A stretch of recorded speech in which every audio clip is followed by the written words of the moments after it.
for the SOAR project's final policy dialogue. Very excited to see so many of you able to join us here today. I would also like to extend a very warm welcome to those joining us online. We have a bunch of people there as well, so very warm welcome to you. My name is Jason Yabal. I'm one of the coordinators for the SOAR project, and I'll be your master of ceremonies for today's event. What we're going to be doing today is having a look back on the 2 years of the SOAR project, which started off with a realization that there's a lot that needs to be done in the protection of places of worship, because for the very highly symbolic nature of places of worship, they became an attractive target for those extremists and people looking to do harm. So SOAR project, along with the sister projects, were several which are funded by the EU, helping to address this need. So what we're going to be looking back, and over the last 2 years, SOAR has been involved in conducting research, which was looked to give us a better understanding of what the needs on the ground were with the religious communities we've been engaging with. We've been dealing with capacity building trainings, which to help to increase the capacity of faith communities to protect themselves, but also be more proactive about their security. And lastly, we've been engaged with policy dialogues across all 7 countries, helping us to kind of like focus on more future needs and how we can better address security needs in the coming years. So, and today's event promised to be a noteworthy event, because not only are we going to be looking back at best practices and experiences from the SOAR project, but with the help of subject matter experts and faith leaders that we have today in the room, kind of like turn our gaze to the future and these issues. So before I invite our first speaker to officially open our event up today, I would like to go over a few practicalities. So we are live streaming and recording this session today. So for those of you here in the room today, once we do open up for questions and comments, please wait for us to bring you a mic so those online can follow the conversation. For those online, if you have any questions or comments, we will be following the chat. So please use the Q&A function online, and we will be addressing those in a timely manner. A few other practical issues. What we're going to be doing is having an opening session where we're going to have a keynote speech and some guest speakers kicking off the day. And what I can actually do is show you. So the agenda for today looks like this. So after we have our opening session, our keynote speeches, what we'd actually like to have is a group photo of everyone here in the room. And I would like to do that here front of the stage. So, and this will be for public use, this photo. So if you do not wish to be in any photographs, please do let myself or one of my colleagues know, and then we'll make sure that you're not in any photos. But I'll give more instructions when we get to that.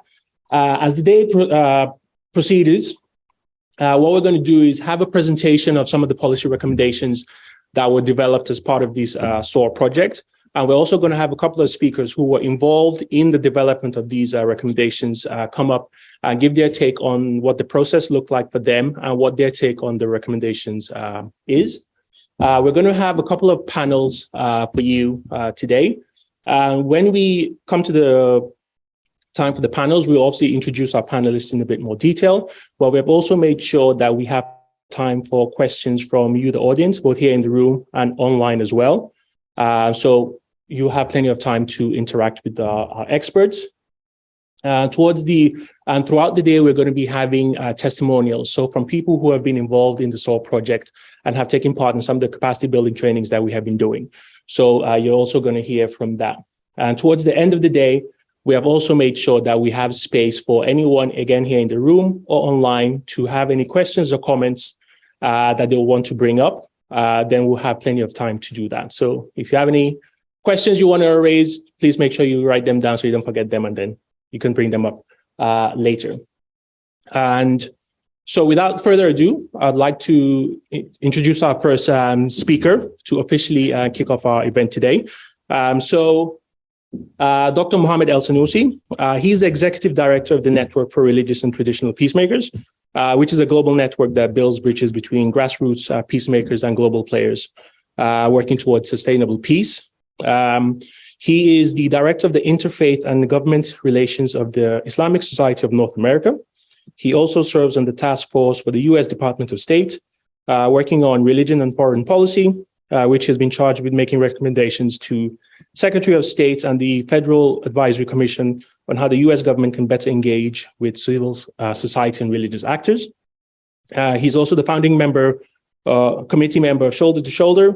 Most recently was selected to join the NGO working group on the UN Security Council. He's currently the Multi-Faith Advisory Council to the United Nations Interagency Task Force on Religion and Development, and serves on the board of directors for numerous interfaith organizations. So Mohammed, please, welcome.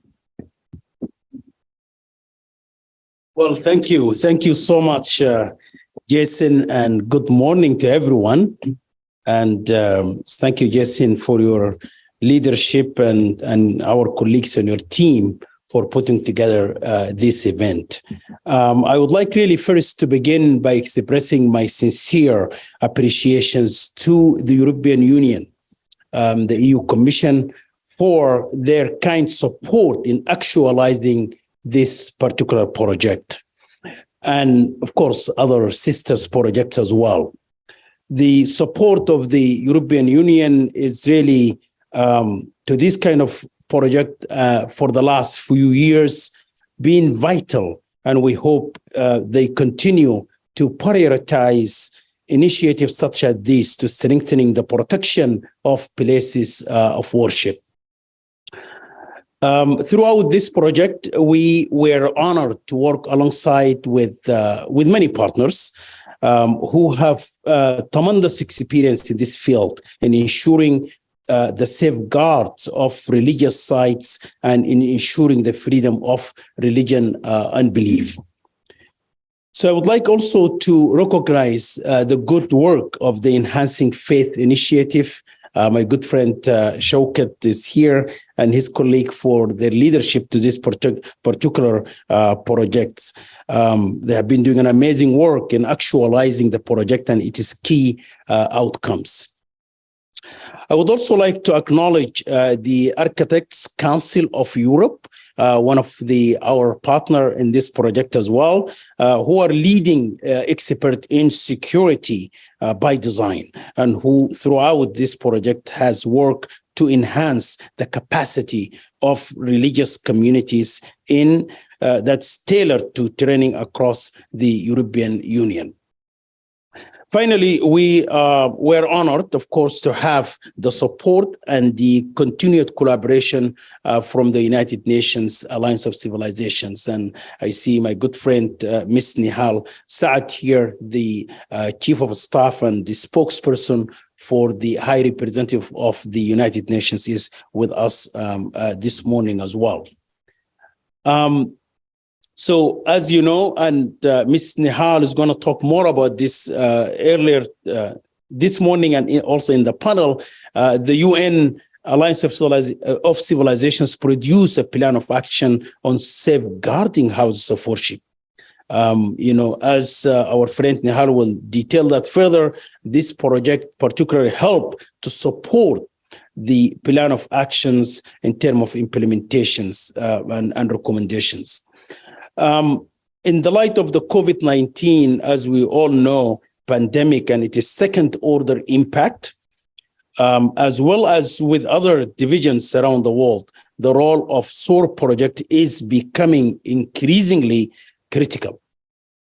We have seen increased attacks, vandalism, and hate speech around and surrounding houses of worship here in Europe. So in recognition of these attacks, especially the hateful attack that we saw in Hamburg last week, I would like to take a moment of silence here today to honor all the victims of attacks on places of worship, their loved ones, and their faith communities. So let's have a moment of silence, please.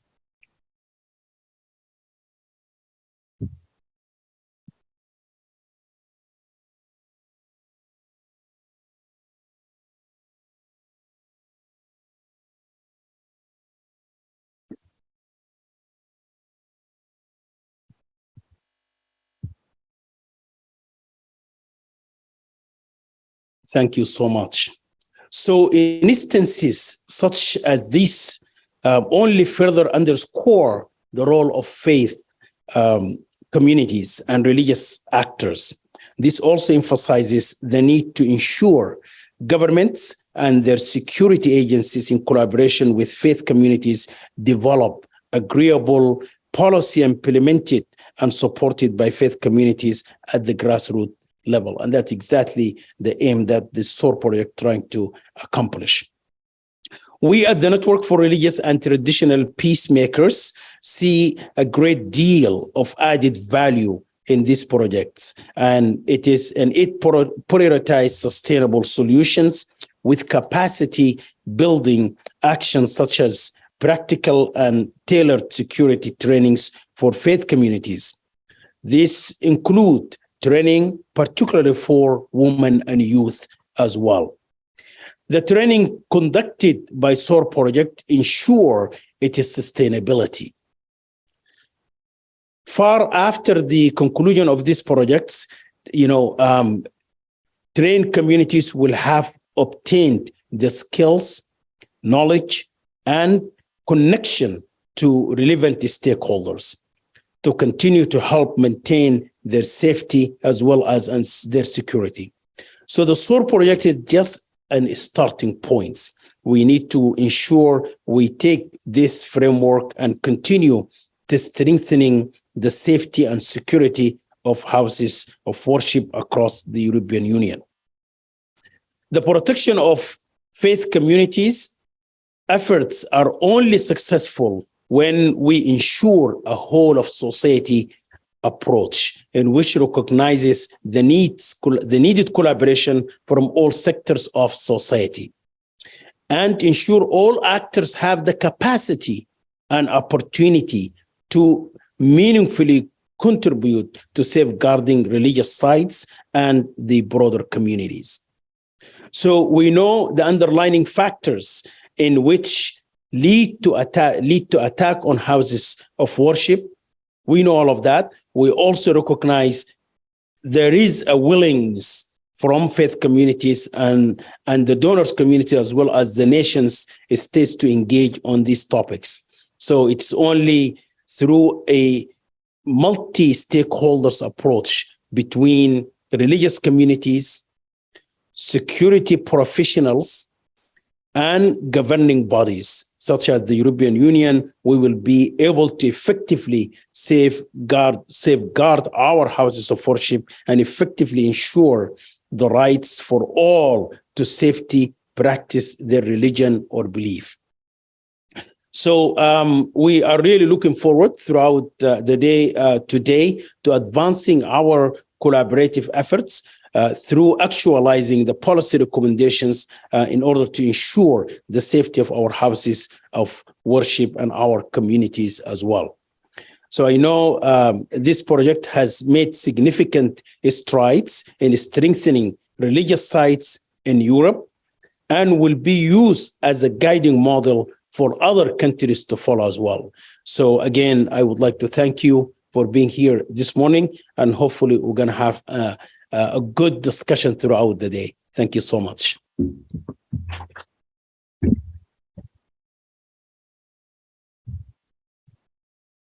Thank you very much, Mohammed, for those welcoming words. And as he mentioned, the SOAR project is a consortium agreement between three partners, so Enhancing Faith Institutions, the Network, and ACE, which is the Alliance, or actually the Architects Council of Europe. An important partner within the SOAR project has also been the UN and the Alliance of Civilization, because their plan of action to safeguard religious sites has been an important benchmark, not only for the United Nations, but nation states, religious leaders, civil society, and online providers on how to better provide security for places of worship. So we have the honor of having Nihal Saad today representing the UN. So she is the Senior Advisor for Policy and Strategy and Chief of Cabinet for the High Representative of the United Nations Alliance of Civilization. She leads the organization's policy and strategic initiatives. She's also the speechwriter for the High Representative and a contributor to the Executive Office of Secretary General on issues relating to the UNAOC's mandate. She has conceptualized and led the UN AOC's global forums in Bali, Baku, and New York, and has represented the High Representative of the UN AOC as a speaker in several international and regional meetings across the world. Please. Thank you.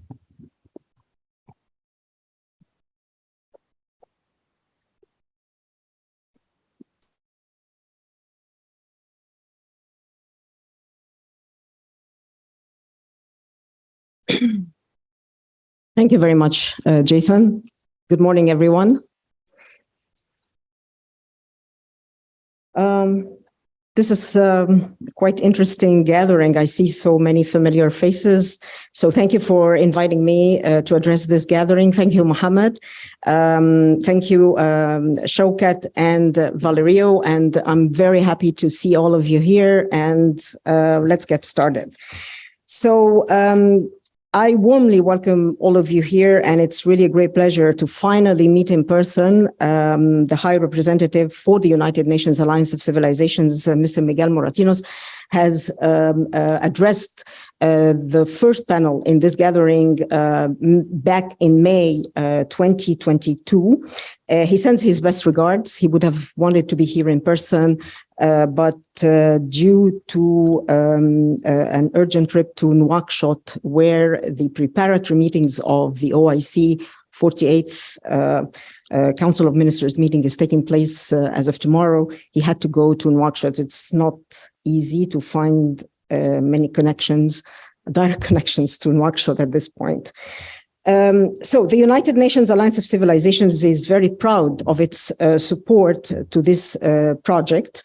The 7 national policy dialogues that took place over the past year were very useful and contributed to informing the policy recommendations for state and non-state stakeholders at the EU.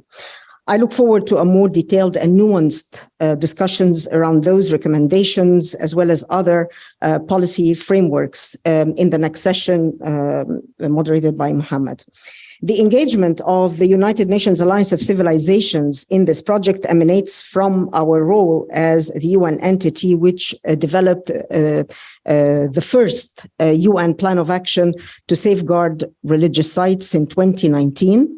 And is now leading its implementations. Probably the UN plan of action to safeguard religious sites is closely linked whenever we mention it to the Christchurch attacks on mosques in 2019. And but the Secretary General, when he decided to designate the Office of the High Representative to develop this plan of action, was sort of a work in progress, because prior to 2019 and the Christchurch attacks, there was also the horrific terrorist attack on the Tree of Life synagogue in Pittsburgh. And it was towards the end of that year, towards the end of 2018. After the Christchurch attacks, it was followed in the Easter of the same year, like few weeks later, by another series of terrorist attacks on churches in Sri Lanka. We happened to be in Europe at the time when the Christchurch attacks happened, and we had to go back to New York at the request of the Secretary General, where he designated the High Representative to draft this plan of action. We were discussing the framework of that plan of action, and then the Sri Lanka attacks on the churches happened. And we took another flight and we went to Sri Lanka, and the High Representative was the first UN official, as a matter of fact, the first high-level official to visit Sri Lanka in the aftermath of that horrific terrorist attack. We met with the religious communities there, and I believe that after we have seen the terrorist attacks and analyzed sort of why terrorist attacks are happening on places of worship, we thought that addressing the root causes is key so that we prevent those attacks from happening again, addressing the root causes. And that's why when we talk about this particular project, which looks into strengthening the resilience, not only the security, but also the resilience of the faith communities and of the stakeholders, the different stakeholders. This is where the United Nations Alliance of Civilizations role come into play. And this is also the core of the key recommendations in the plan of action to safeguard religious sites. It's about resilience. It's about addressing the root causes. It's about a holistic approach where all the stakeholders are involved, including representatives and participants as yourselves, representing the different faith communities, representing youth, representing women. We all have a role to play. It's not only about the securitization or strengthening the security of the places of worship. We see that that increasingly there is a lot of investment is being done in the securitization approach. And we believe that that could be a short to a medium range strategy, but we believe in the long-term strategy. The long-term strategy is to address the root causes, and this takes time. So I would like to talk a little bit about the plan of action to safeguard religious sites. The plan provides a framework for action addressed to all relevant stakeholders to better prevent, prepare for, and respond to possible attacks against religious sites. Moreover, the plan encourages collaboration among stakeholders to build trust, information sharing, partnerships, and joint action. While the safety and security of religious sites and worshippers is the primary responsibility of member states, the plan contains a number of specific recommendations to member states in relation to preparedness and responses that are useful for addressing vulnerabilities and responses to terrorist attacks, including to ensure that religious sites are defined as vulnerable targets and incorporated in relevant national strategies and plans, reviewing or strengthening existing national strategies and plans to make them more effective for safeguarding religious sites, considering the establishment of specialized units to safeguard religious sites, carrying out assessments of the respective roles and responsibilities at all government levels. And the plan also encourages member states to develop and sustain collaboration with religious leaders to build trust and help ensure information sharing, connect religious leaders with local enforcement authorities, organize training for congregations on security measures, and develop public-private partnership. I will go back to the point where we talk about organizing training for congregations on security measures later as we move on with our discussions. Now, the focus, as I said earlier, on of this project is the protection and the strengthening of the security and resilience of religious sites and the faith communities. I have to point out, and I'm sure that most of you agree with me, that we have been seeing increasingly growing attacks and growing incidents in violent of terrorist attacks and of violent extremism, and of the mainstreaming of and normalization of extremist ideologies and radical discourse. We have seen that in most of the recent cases where there had been attacks on faith communities, on worshippers, that is, or on places of worship that has taken place, let's say, over the past 2 to 3 years, they have been perpetrated by far-right extremists rather than by, let's say, other faiths, which could have been the case in the past decade or so. But recently, it was all committed, almost all of them were committed by a rising far-right extremists and neo-Nazis. Houses of worship and ethnic communities were targeted with a frequency that we have not seen before. And the far-right extremists have become the fastest growing threat around the world. Hardly a week gets by without a violent incident or a terrorist attack on a religious site or an individual takes place, and that is because of their religion, faith, race, ethnicity, gender, or sexual orientation. The focus on the securitization in our approaches in addressing this menace is not enough. Addressing the root causes of why extremist ideologies won the hearts and minds of those who were recruited is a key to our responses. We have to understand why they are recruiting so many people and why they are successful. This has to do what goes on in the mind of a terrorist or a possible or a potential person who could be an extremist or could be radicalized. So our programs at UNOC complement the security governance strategies. I will be very happy in the next panel discussion moderated by Mohammed to go in detail about the plan of action to safeguard religious sites, about institutionally how the protection of religious sites have been gaining traction among member states as demonstrated in a number of UN GA resolutions. I would like to conclude by saying that religious sites and places of worship are places where individuals or groups gather to pray, find comfort and compassion. It's also a place to participate in ceremonies or perform acts of devotion and mediation. When terrorists and violent extremists target religious sites, they aim to strike at the very core of the community's sense of identity and belonging. Perpetrators of attacks conducted during religious holidays or celebrations also seek to have a stronger symbolic and human impact due to the higher number of congregants and thus potential victims being present.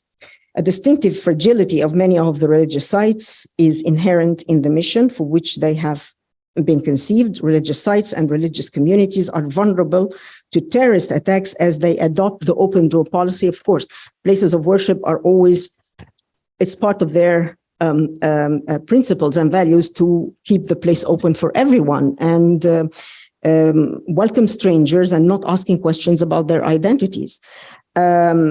And that's why I was talking about the earlier point about how we are going to be preparing congregations or those who are managing religious sites on certain security approaches. And it could be very challenging and very difficult because most of the religious faith leaders or those who are managing particular houses of worship would be reluctant really to adopt security measures because they don't see that this is in line with the teachings of their religion or their faith. And that's why we have a challenge here when it comes to the securitization aspect of that approach. I think that this makes the security, as a matter of fact, a very hard sell. And for many individuals who are going to a particular church or to a particular mosque or to a particular synagogue or to any other place of worship. And it is very difficult to make them understand that this is for their own security. I don't think that any person or any faith leader who is in charge of a place of worship would want to be trained on how to really analyze those who are in the place of worship going to practice their faith. I don't think that anyone will want to be carrying a gun or to be trained on how to carry a gun or use a gun. And that's why a holistic approach, addressing the root causes and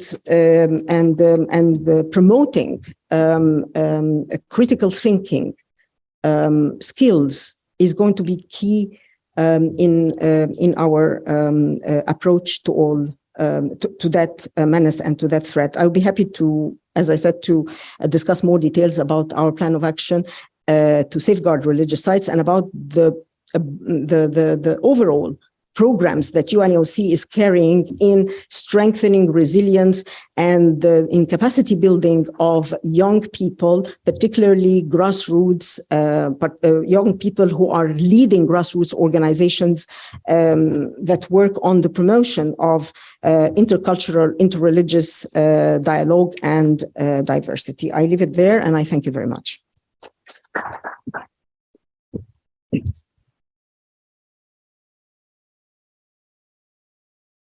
Thank you very much, Nihal, for that. And we definitely look forward to hearing more from you during our panel discussions.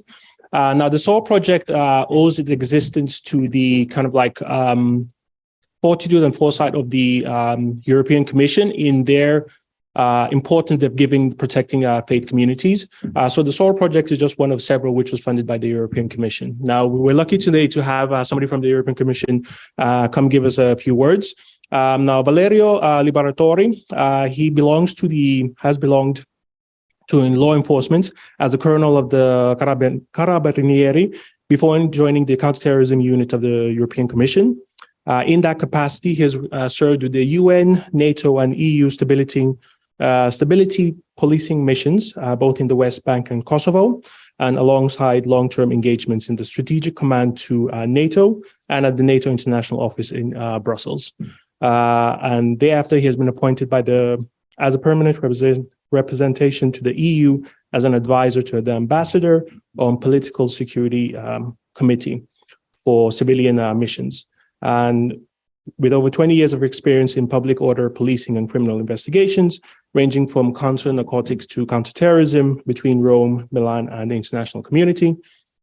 And since 2021, he has been serving as a policy officer for the protection of public space files, law enforcement networks from the counterterrorism angle and counter drones. So, Valerio, please.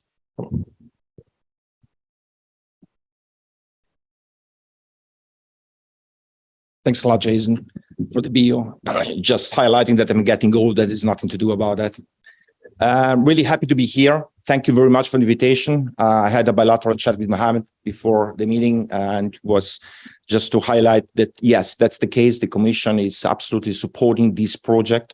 And unfortunately, I have to say, protection of public spaces is still a priority. So you made a reference, and allow me to stress it. Recently, place of worship has been targeted in Germany, in Spain, and so it's a long story. It means that our attention is high, and it will continue. It has been highlighted, since here we are talking about a policy framework. Allow me also to mention that the policy framework is there. We have our EU strategy for 2020-2025, in which the protection of public spaces, which includes, of course, places of worship, is absolutely foreseen. We have a counterterrorism agenda, which has been adopted in 2020 and is stemming from the action plan for protection of public spaces adopted back in 2017. So I think the overall legal framework is there, but I'm glad to the previous speakers that they highlighted the need for a comprehensive approach.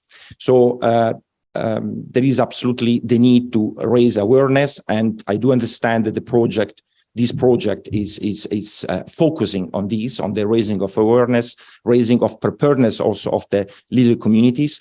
And it's allow me also to resort just a reference to my old experience belonging to the law enforcement, is not to request to the local communities who might be reluctant to have a too much security focused approach. Is not let's say the goal to get them weaponized, but to raise awareness to the basic needs, but also from the other side for the law enforcement networks. And this is an effort that we are trying to do constantly to approach in a better way the local communities, because sometimes what we fear is a lack of sensibilities.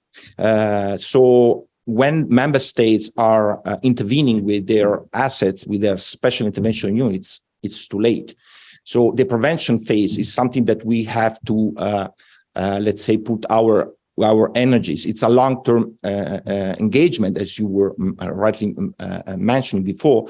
But for the time being, projects like SOAR are absolutely supported by the European Commission for their sustainability, as has been mentioned by previous speakers. So meaning that it's not just the project per se,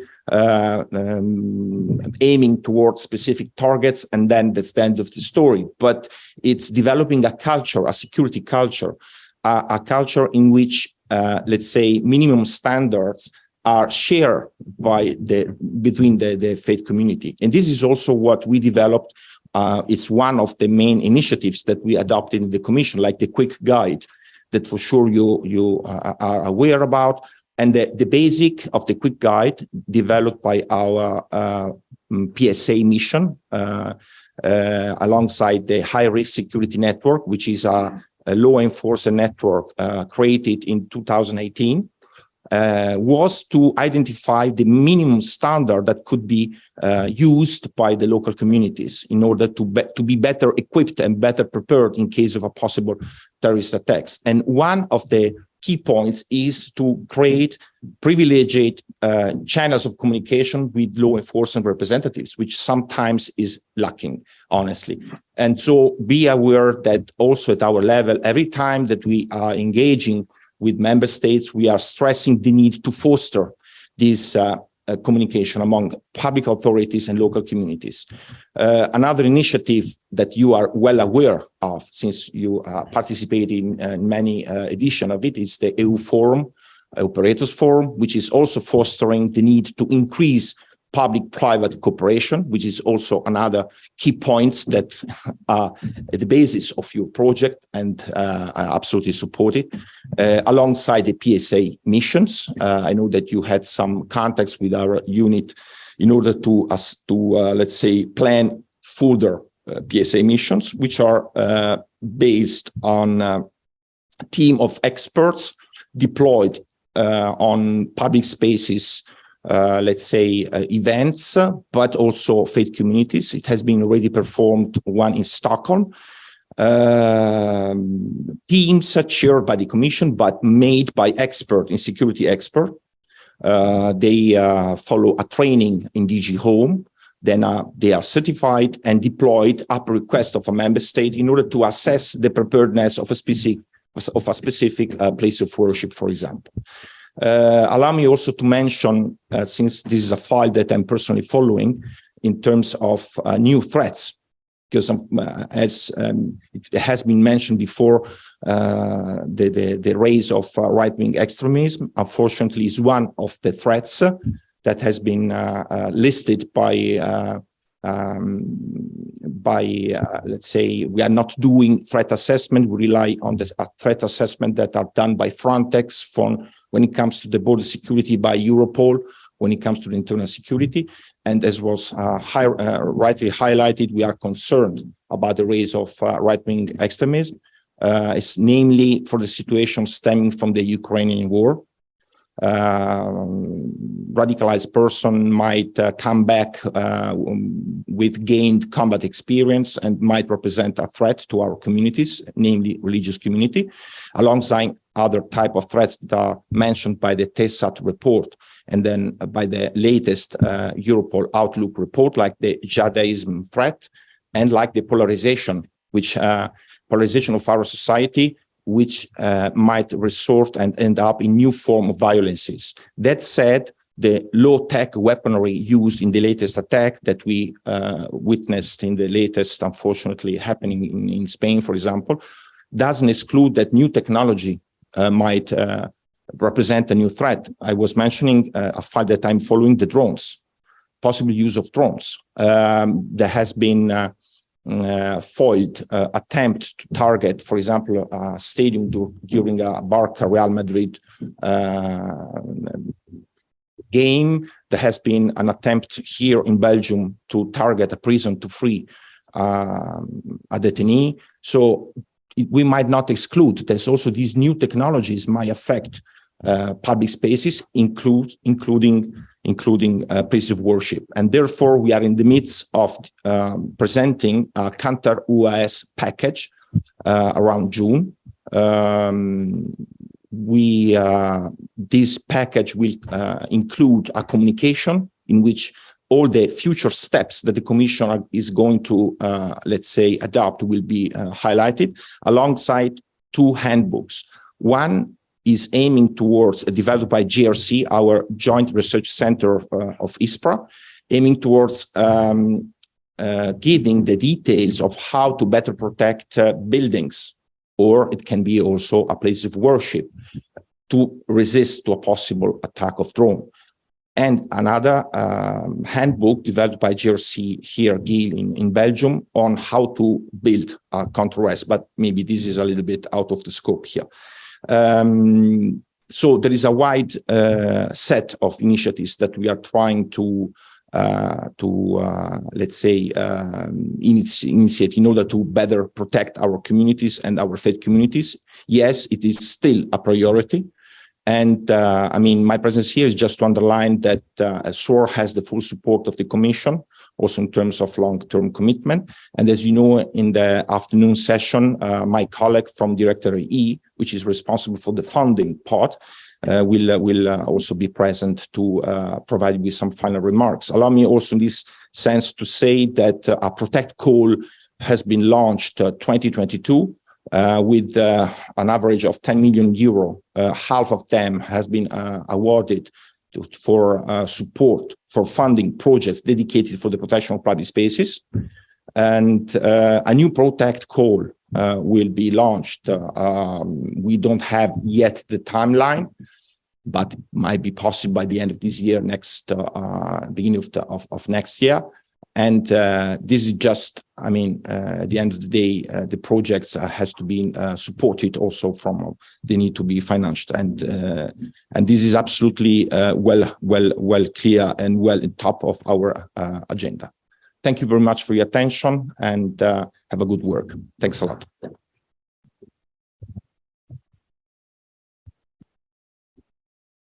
Thank you very much, Valerio, for that. What I'd like to do now is bring up our final speaker for this morning session. So EFI, or Enhancing Faith Institutions, which are the project lead for the SOAR project. I'd like to invite Shaukat Warich up to say a few words about some of the activities SOAR has taken over the last couple of years. Shaukat is a multi-award-winning social entrepreneur and is currently the director of Enhancing Faith Institutions, who are the leader of the SOAR project. He has held a number of leadership positions in commercial and charitable sectors, helping to increase performance and sustainability, whilst being responsible for producing a number of key pieces of literature and community preventions related to capacity building, enhanced governance and security preparedness of faith-based establishments and communities across the world.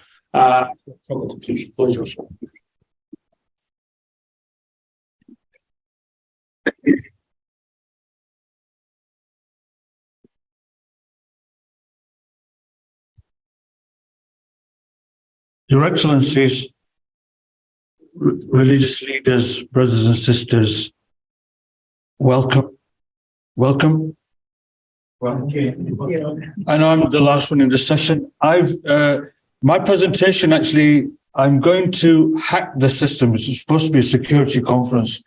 So the technology this morning wasn't working. So we've gone via Zoom, via California, now back to Brussels, and now we're here.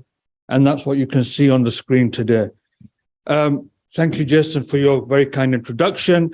I'm just going to basically give you a very quick snapshot of the SOAR project, put it into context, the wonderful words we heard from Nihal and Mohammed and Valero this morning.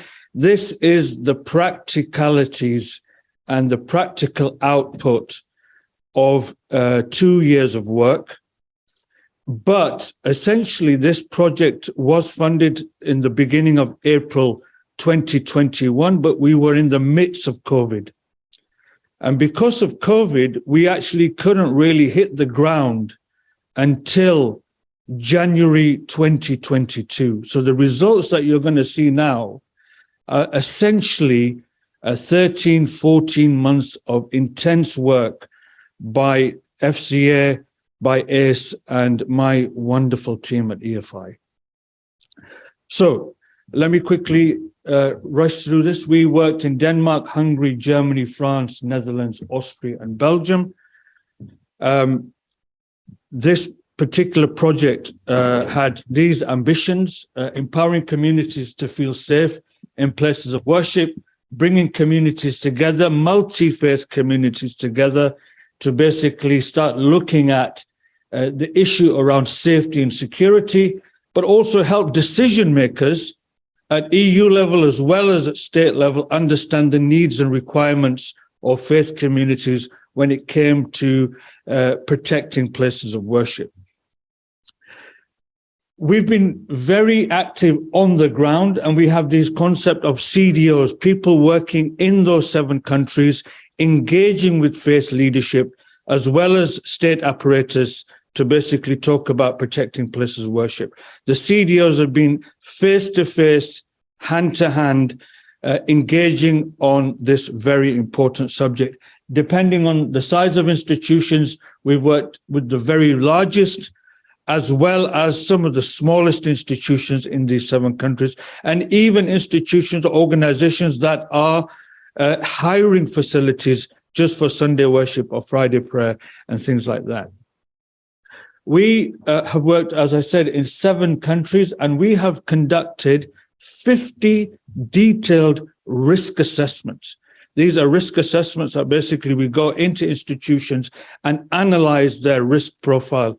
And I can sadly say, unfortunately, what we found is that virtually every single institution, depending on the different types of risks, we found immense levels of vulnerability. Okay.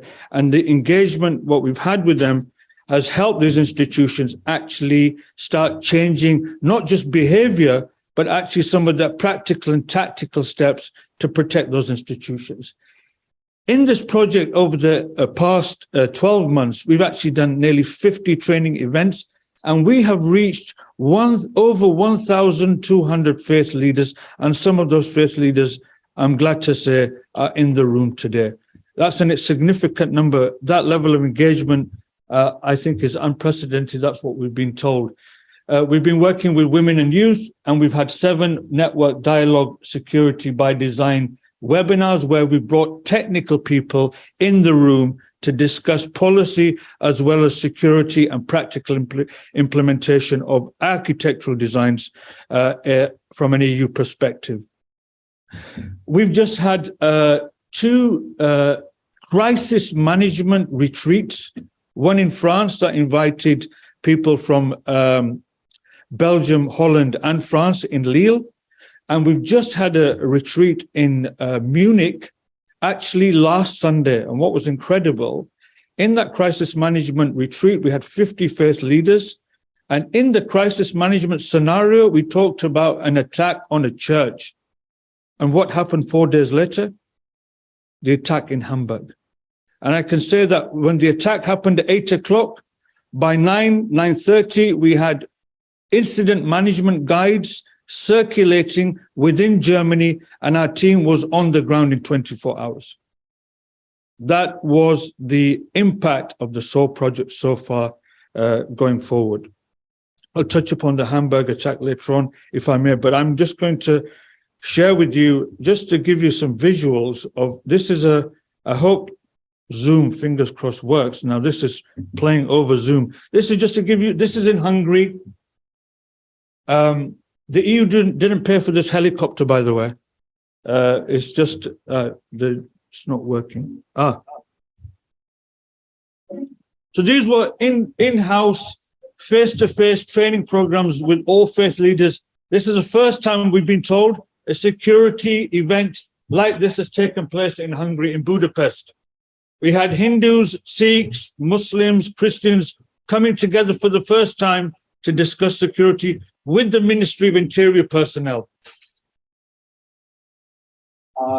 What I've heard today, talking about the planning, you have the plan and you have the resources to achieve, to create a temple, for example, or any other service, buildings which can be served to the community? It's really helpful because our spiritual mindset is totally different. So this presentation brings us back home to the earth. So that's why it was very useful.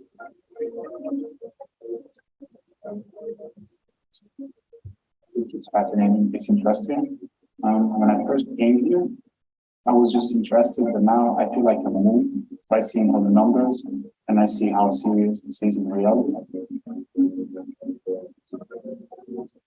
Actually, also I think it's really important, and I knew a lot of things. For example, reporting some verbal abuse. So I was not aware that people reported the police and saying that. So this training to me was really helpful and eyes opening. We heard a lot of ideas how can we think about the safety of our places. And now I understand why it's important. I believe that is we learned a lot during these 2 days, or maybe 3 days for us once again. And really it's so it gives us one picture that we need to improve ourselves to have more safety place. So really it's a very important project this. On technical side and also to bring together the communities also, which is the more important things regarding technical things also. I'm going to rush forward because we've got little time. But what I wanted to share with you was the Jewish community. If you know Budapest well, they have one of the biggest synagogues in the world. And it's one of the most beautiful synagogues in the world. And they have their state level security. And what was interesting in this event, the chief security advisors of the Jewish community said to the Muslim community at this event, we have 30 to 40 years of experience of security. From today, we're ready to help you. And that was the first time that the Jewish community ever met somebody from the Muslim leadership. And that was an incredible meeting. They've met, I've heard, they've met so far, and they've started to share all sorts of security protocol, even away from government help. So that is a credit to the EU for supporting this initiative, that grassroots connectivity is started to happen. Risk assessments across all communities, church, mosque, synagogue, temples, gurdwaras. We've been doing this across Europe, producing results. We're producing reports, individual, tailored, confidential reports, indicating what needs to work, what's not working, and what changes you need to make. We're beginning to see some practical changes taking place. Training events, as I said, we've had them around those 7 countries. And what we found so far, that we've actually had to stop people from coming. The events are so busy. The requirements that people are asking for have been so intense, and the numbers, we just can't handle the numbers. So it gives us the indication that faith leadership wants to make the change. They're feeling some vulnerability and they want advice and support. I'm going to quickly rush through. This is also really important. What we found was that some of the regional faith conferences have started to invite. So this is one of the Christian conferences that happens every 4 years, 20,000 attendees. SOAR was asked to stay there for 7 days. Can you please talk to the church community about security, which was quite significant. This was an attack in Halle, in Germany. Literally within 24 hours of that attack, the team was on the ground doing the training in the mosque that was attacked. Within 40 hours, actually. And these are the politicians from Halle who said, can we be part of the training program, which was amazing to have their participation. These are just some data indicating the change in behavior, what people think they would like, and how the impact the training has been. And we found that I think the data is indicating over 90% of the people that have been on this training program said they found it impactful and they want to make the change. Literature We've been producing this is about to help the sustainability of the project. We're translating a lot of this material into all the European languages, and these publications have been downloaded thousands of times. I think this is just to give you an indication. This is an attack that happened at a church. And then we put together these 20 tips, and this has been circulated through WhatsApp. And also these posters are available now. There might be some, if you see the table at the back there, it's available to take home with you. This type of infographics, we've realized that faith leaders want small tidbits that can be communicated with their audiences. And this is a 20-tip slide show that can be distributed via mobile phones. I'm not going to go through all of it today, but just to give you an indication of what's available.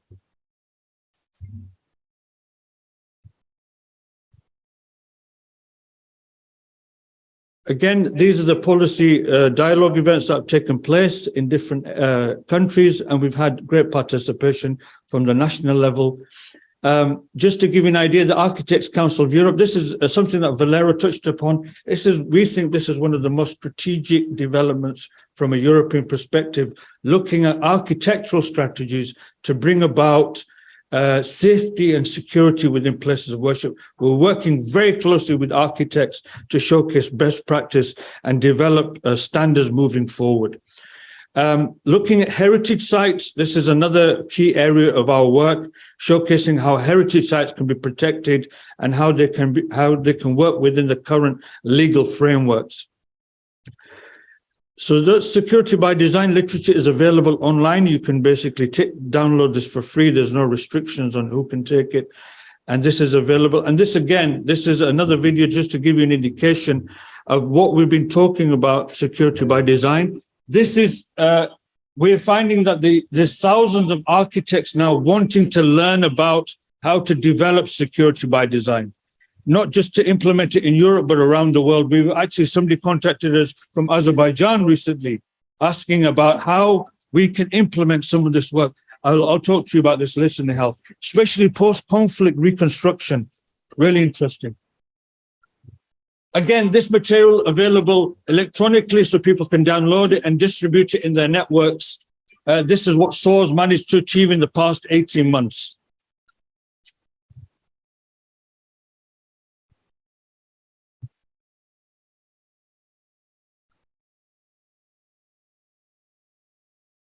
Mosque churches already contacting us about what equipment they need, what apparatus they need to start looking at not just securitizing, but to make their places health and safety compliant as well. Final few slides, if I may. Thank you, Jason, for your patience. This is just the retreats that we've just giving you the indication. What we found is with the Hamburg situation, attack happens, I think, 8:30. Denise is in the room. I think we spoke, 11:30. I think I sent you a message at 11:30 p.m. But literally within 48 hours, 40 minutes to 60 minutes at the attack in Hamburg, people contacting SOAR, can you send us the incident management guide in electronic format? We sent it to them within 2 hours, and we started to see repeating forwarding of incident management guides that SOAR put together within 2 hours of the attack. And this was following the Hamburg attack. So this communication campaigns we've been launching, how to protect your places of worship at Christmas, at Diwali, at Eid, at Ramadan times. This has been distributed throughout the year last year. This material is available online. Checklists are available online. And what we found is that people are asking us for something. They're asking for an app. But before I talk about the app, this is something that I wanted to just mention to you. Within 6 months to 8 months of the project, the UN, some very bright people at the UN, saw the SOAR project and said basically they wanted to look at it and assess it. And I can happily say that they put SOAR as a best practice example in the UN AOC documentation that was released in last year at the General Assembly, and we're in booklet 4 as best practice. So as a short project, making this level of impact, we're grateful to the UN for identifying the good practice, and this has been circulated around the world. Just to finally talk to you, we're completing this. This should go live. We've put together an app. It's going to be in all languages. It's helping faith community leaders to assess their security and safety. And if this works, hopefully, just to give you an indication what this is, this is an app we put together. Our team has put this together to basically help educate faith leaders about security and safety. It's in, we're looking at mosques, synagogues, and temples initially, but also this is in multiple European languages. And we're looking to release this hopefully in the next few days, if not weeks. So faith leaders can start engaging with an online application on the phone. All this has been achieved in the past 13 months, to the credit of the SOAR team and the EFI team in particular. Thank you so much.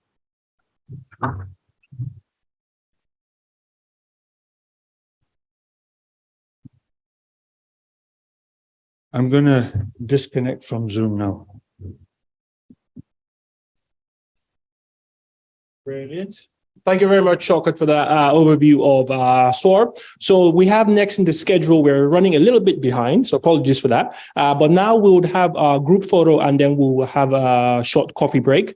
So for those willing to be in our group photo, I would please ask you to come up in the front here. If we're going to have slightly taller people in the back, you may come on stage, and then another row in front of the stage. After we've had our group photo, we're going to have a coffee break for 20 minutes. So our new timetable, if you could please come back in the room for 11:10, so 20-minute break. Just outside the room on the right-hand side, we'll have coffee and for snacks, should you want to. So please, if you kindly come to the front for our group photo. Yeah.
Okay, if you could please find your seats, we'll get started again.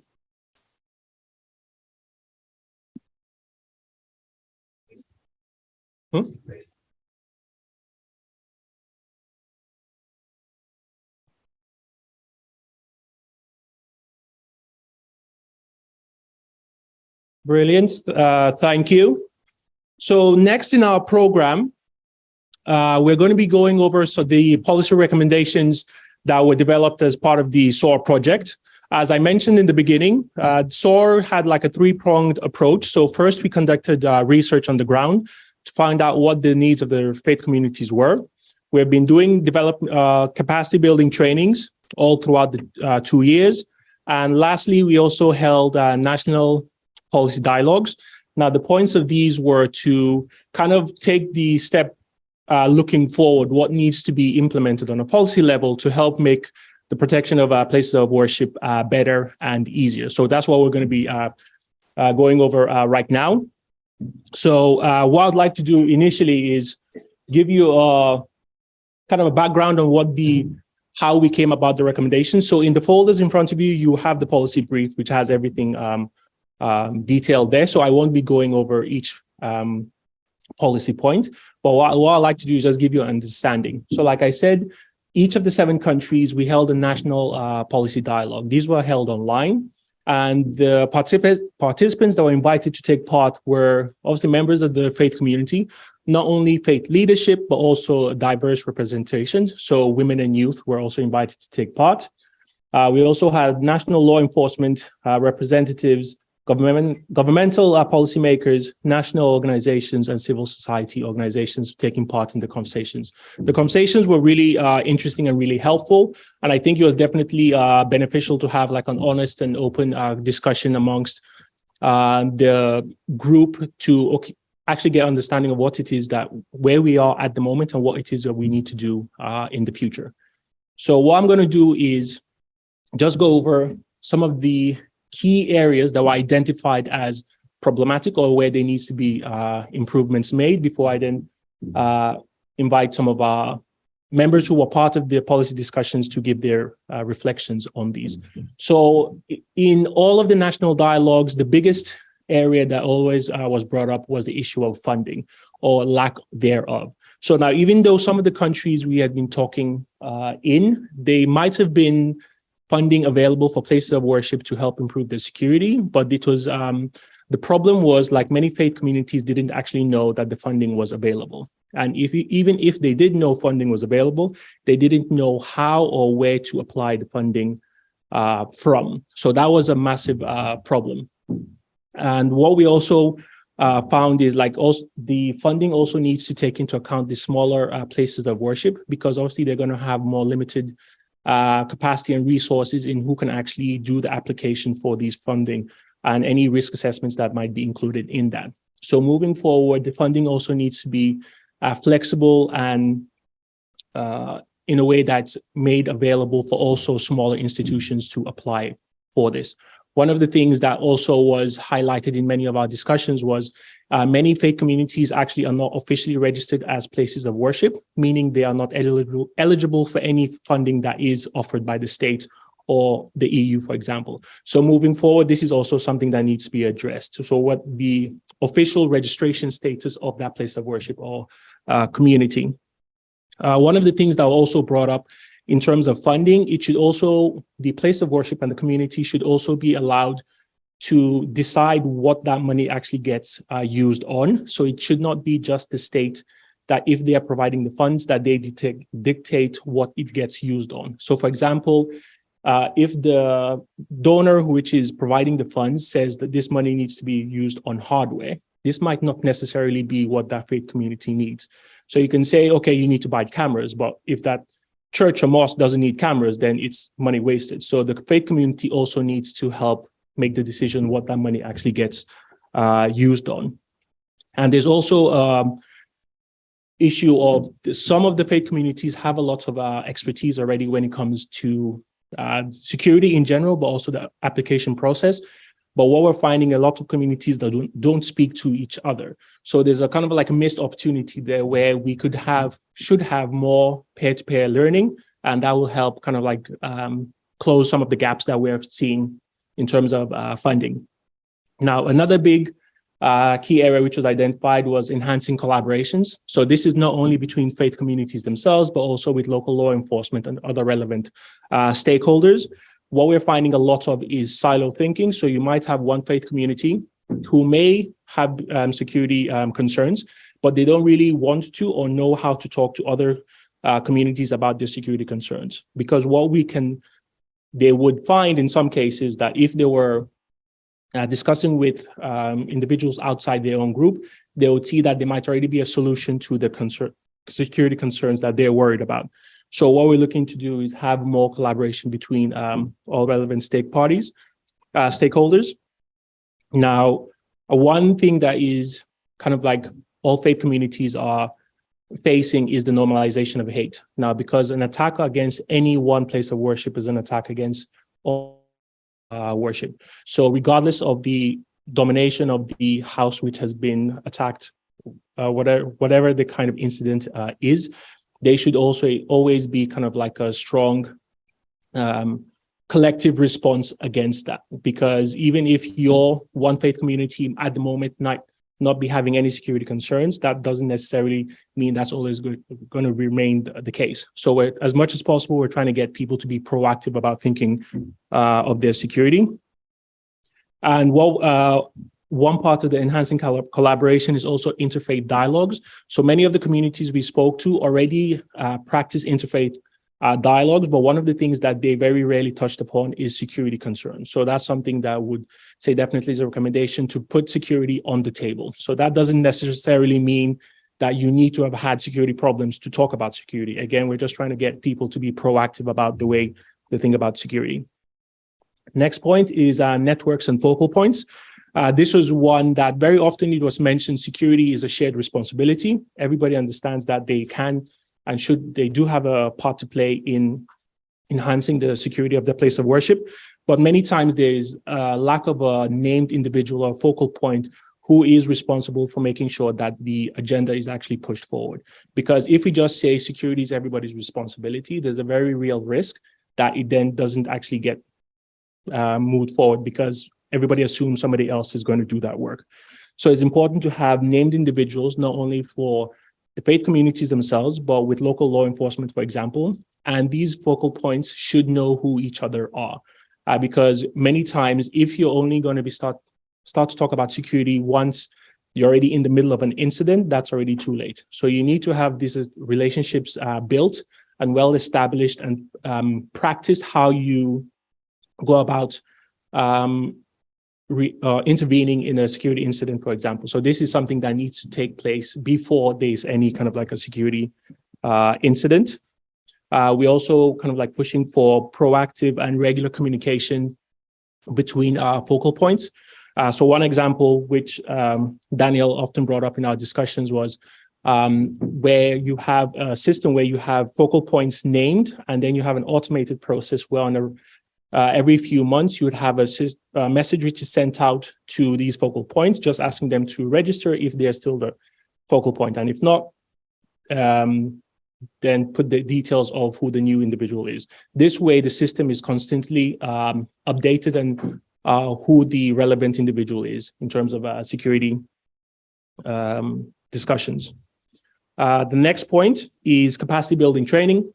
So obviously this is a big one because everyone understands the more you have individuals trained up to kind of like assess security and have kind of security plans in place, the better. Now, this not only goes for faith leadership, but also the wider group. So especially women and youth also need to be part of the security trainings that are being delivered. Obviously, these need to be done together with local authorities and in line with national legislation. And an important aspect for faith leaders is to push the importance of the security trainings, because you can provide a training, but if the people who are supposed to be taking the training don't understand its importance or why they should be there, it's basically a waste of time. So in order to actually get a strong buy-in and get people to be motivated and thinking about security, you need to make them understand the bigger picture and importance and that they have as individuals in that bigger picture. And as I mentioned, trainings also need to take into account the different groups. So not only gender and age, but also people with different abilities. And an important aspect of training is not just preparing for the worst case scenario, for example, like an active shooter, which we had last week, but it's also things broader than that, which could include like fire safety, for example, or overcrowding in a place of worship. These are all things that should be kind of like touched upon within the security trainings. And lastly, data collection. Now, one of the problems we had when we started with SOAR project is we put together baseline research.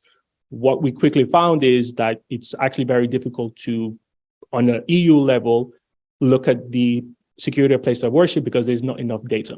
Because the way a lot of what we're finding, there's a lot of underreporting. So when an incident happens, very often people don't actually report this to authorities. Now, there are very many reasons for this, but underreporting is a massive issue. The way things then actually get registered when they are reported is also an issue, because something that might be registered as a hate crime or terrorism in one country might be classified as something else in a different country. So if you're trying to look at EU or even just our 7 countries and compare them to each other, you can't actually do that because the data is telling you totally different things. So generally speaking, data collection is something that needs to be improved on. It also needs to be done within the faith communities themselves. They need to help develop kind of systems that work for them. How do you report incidents or concerns within your community? And then how do you go about kind of like communicating those to local law enforcement, for example. So like I said, these are just the key issues or key areas that came up with our discussions. So what I'd like to do now is give the floor to 2 participants from some of our national policy dialogues to give us their take on kind of like the process and how they see the recommendations that we have come up with now. So firstly, we're going to have Daniel Galston. He currently serves as the Associate Program Officer for the OSCE Action Against Terrorism Unit. There he leads a portfolio of protection of critical infrastructure and soft targets from terrorist attacks, which includes religious sites and houses of worship. And prior to joining the OSCE, he was a policy analyst at Interpol's Counterterrorism Directorate and Interpol's chair of the United Nations Counterterrorism Coordination Compact Working Group on Emerging Threats and Critical Infrastructure Protection. Very long name. And joining him is going to be Adina Husovic. She serves as the head of office of the Islamic Religious Community in Austria, where she administrates the Department of Mosques along with a colleague. And after studying transcultural communication at the University of Vienna, works as a translator, interpreter, language trainer, and teacher of German, Bosnian, and English. And she is, in addition to this, she is also volunteering with the Islamic Hospital Chaplaincy, which deals with interreligious and women's dialogue in general. So very warm welcome to both of you, and the floor is yours. So first, make sure. Thanks.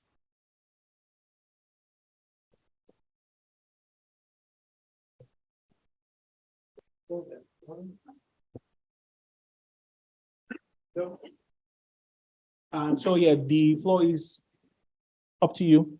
Who would like to go first? Totally up to you. You can remain seated or come up here. Yeah, okay.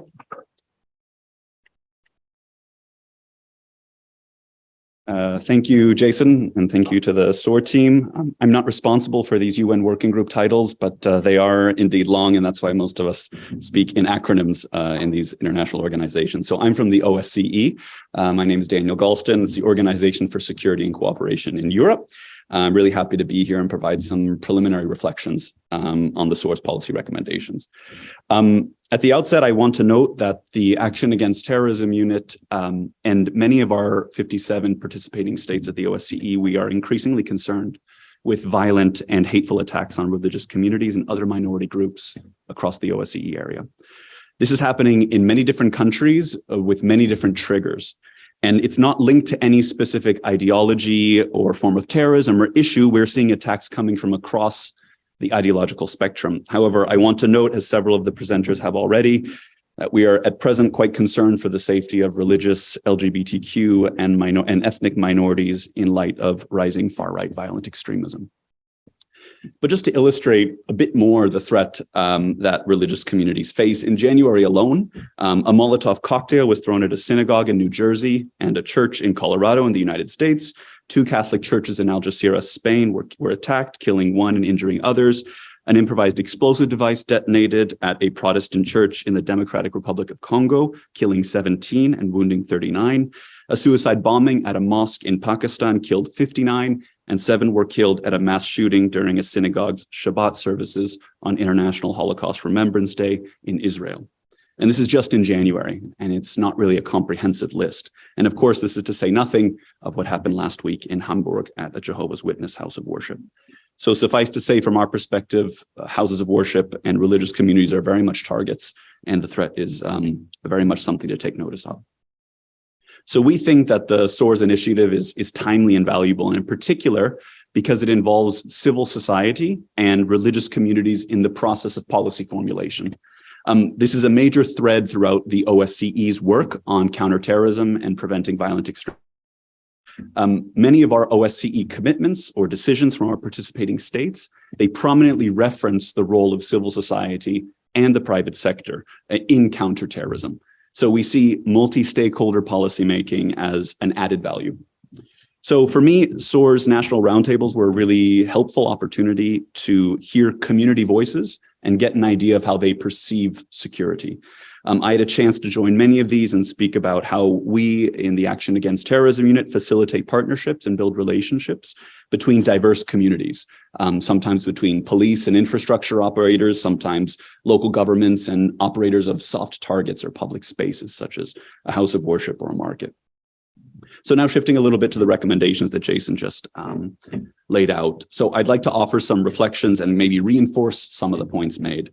The first point I want to reflect on is that for any religious community or any community that is at risk of attack due to hate, terrorism, or any other threat, some form of self-organization is needed.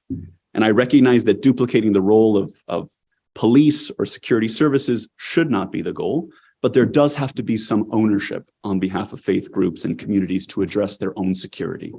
And in the national roundtables, we heard about some of the excellent initiatives that faith groups had put forward in Europe and beyond. And here I want to say that self-organization and ownership, it can come in many different forms, many of which are covered in the policy recommendations. You can monitor hate speech on social media and report that to authorities. You can establish volunteer security teams. You can teach first aid. You can run emergency evacuation drills, or you can collect data on acts of violence against your community. And again, we recognize that security is the responsibility, a shared responsibility, but at the end of the day, a responsibility of the state. But also we recognize that resources are limited, especially if there's no assessed imminent threat. So self-organization is a point that I want to drive home. Another point that came to my mind when reading the recommendations was the need to create a space for stakeholders to share their needs. And this is a prerequisite for many of the recommendations that we see in the document. It's a prerequisite for accessing resources, for providing security measures and learning about them. It's a prerequisite for networking and making focal points. Somebody somewhere literally needs to get a room and invite police, local officials, emergency and responders, faith leaders, and others to come and have an introductory conversation. And this is the place where government officials learn about the security needs, the sense of security or the sense of insecurity among their faith communities. This is where faith leaders hear about risks to their congregations and what that risk looks like. And this is where relationships are built. And importantly, this is where we learn to talk to one another. The way a police officer talks about a threat can be entirely foreign to somebody outside the law enforcement profession. We see this a lot in our work when we bring together government, civil society, and private sector. Civil society and private sector, they often don't understand threat, risk, or vulnerability in the same way a police officer might. The only way to then develop a common understanding is to talk to each other, to ask questions, to build a relationship and clarify these points. And I'll give a few examples. Some countries will use simplified systems for indicating the terrorist threat across the country. Kazakhstan's Anti-Terrorism Center uses yellow for moderate. They use orange for high and red for extreme. The UK's MI5 uses a sliding scale of low, moderate, substantial, severe, and critical based on the likelihood of an attack. And these are excellent for terrorism practitioners, but the question is, how does the public or members of non-security oriented communities understand these indicators? What do they need to do differently when the threat goes from yellow to orange or moderate to substantial? This is not a criticism of any of the countries that I've talked about. Both actually have initiatives that are based on clarifying what these levels mean, but I'm mentioning them just for the sake of providing an example. The point here is that we're trying to get diverse communities to talk about a security threat. So we need to move towards a common vernacular and ensure that everybody is on the same page. And of course, a good point raised in the recommendations is that multi-stakeholder engagement needs to happen more than once, preferably on a regular basis. This can be the initiative of local governments, police, faith groups themselves. It really doesn't matter. It just kind of needs to happen. And importantly, this regular forum needs to be set up and relationships need to be established before an incident takes place, as Jason mentioned. We often hear the phrase, make friends before you need them in the emergency management community. And here I think that is uniquely relevant. If the first time fire services, police, emergency responders, and faith leaders interact is during a crisis, that is a recipe for delay, confusion, and possible loss of life. On the topic of crises and crisis management, I was really happy to see that the recommendations covered preparedness measures, such as incident response planning. I cannot emphasize this point enough. This is almost always a legal requirement for critical infrastructure operators in a country. So power plant, water treatment facilities, mass transit stations, etc. They must plan for crises at their facilities. These plans must be reviewed and approved by local authorities, and they must be exercised on a regular basis. And the plans are required even though we fully recognize that security is, at the end of the day, the responsibility of the state.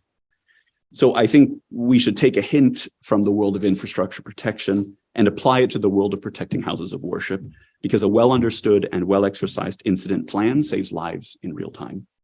And again, an incident plan means a lot of different things to a lot of different people. So the only way to build a common understanding is to talk it through and build relationships. The recommendations also raise a really important point that is a challenge we see when talking about the protection of any soft target or any public place, such as a house of worship, and that is managing the risk of over-securitization. So I understand that houses of worship are designed to be welcoming spaces and not fortresses. So when we think about ways to protect these spaces, including cameras, locks, perimeter security guards, etc., we need to be creative. And so I think it's great that the SOAR project involved architects from day one, because there's a lot that you can do in building design or in retrofitting existing buildings that allows a space to retain its open feel, but also enhance the overall security. So these are some of the preliminary reflections I had when reviewing the recommendations. I want to thank the SOAR team for working on this project and soliciting inputs from such a wide community across Europe. So something that I think would be valuable in other parts of the OSCE area. So this is really the most effective way to address today's challenge, is to have a multi-stakeholder process for policy formulation. And I hope that we see the fruits of this labor in the coming years. Thank you very much.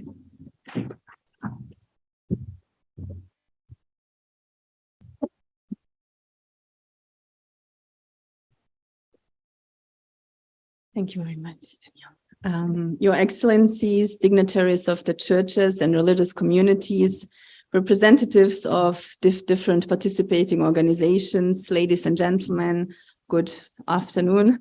Firstly, I would like to thank the organizers and the teams of the Network for Religious and Traditional Peacemakers and the team of SOAR, having included the Islamic religious community in Austria in these valuable programs of trainings and roundtables.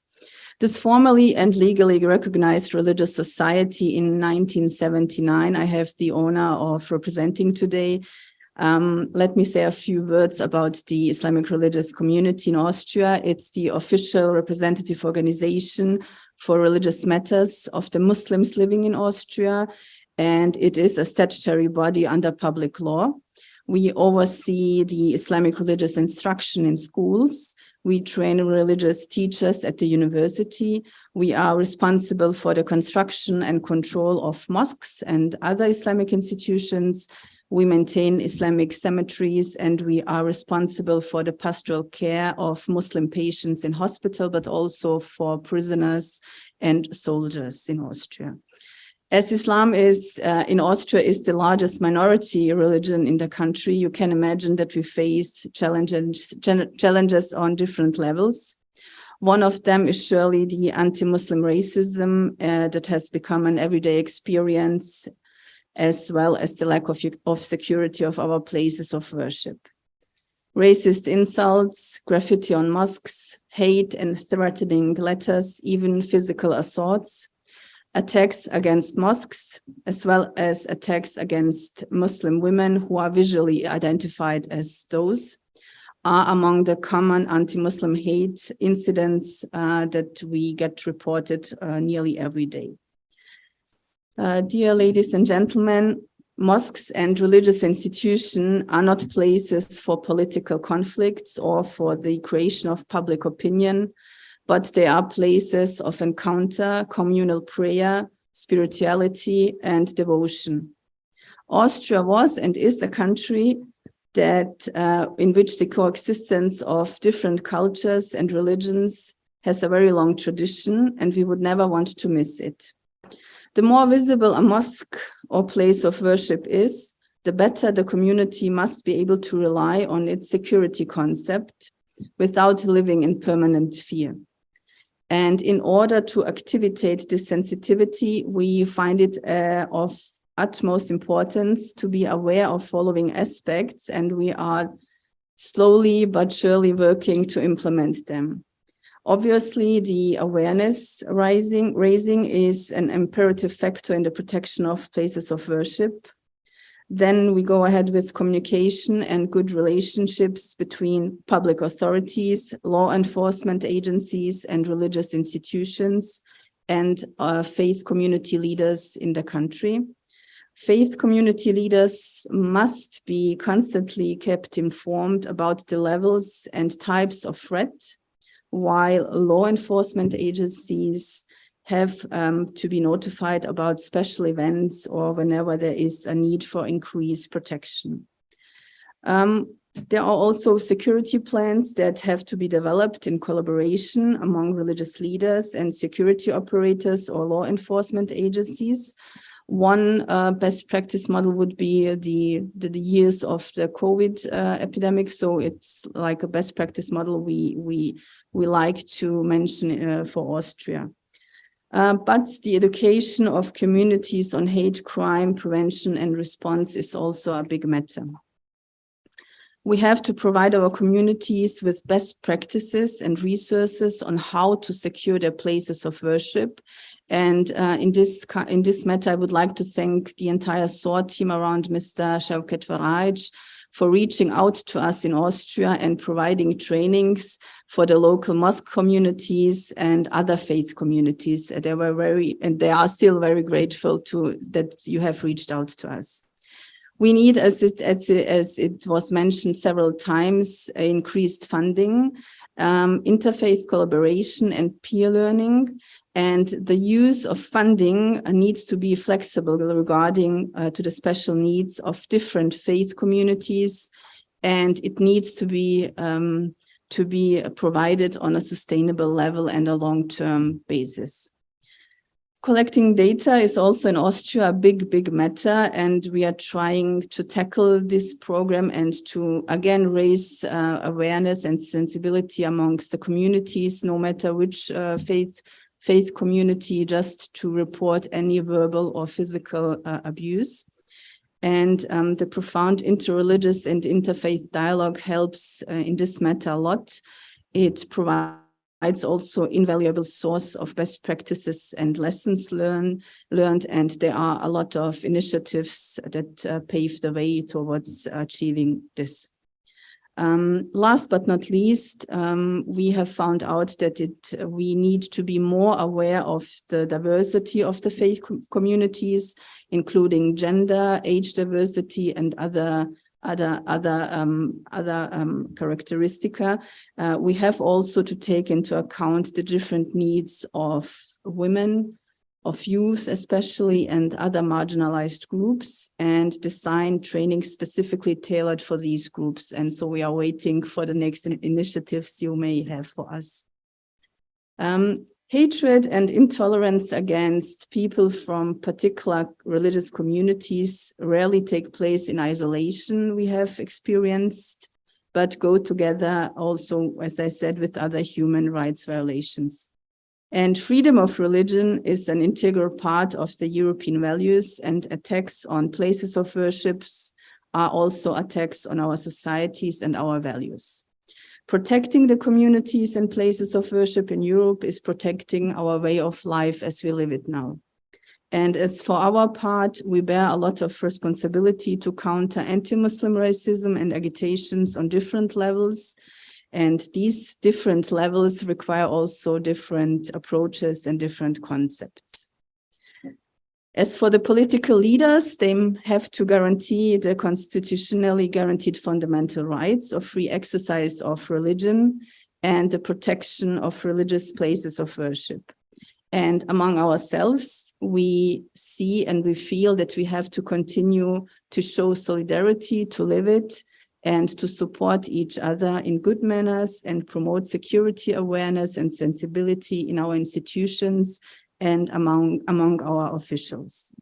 So I will leave it here, and I'm happy to discuss it in further personal exchange with you. Thank you very much for your attention.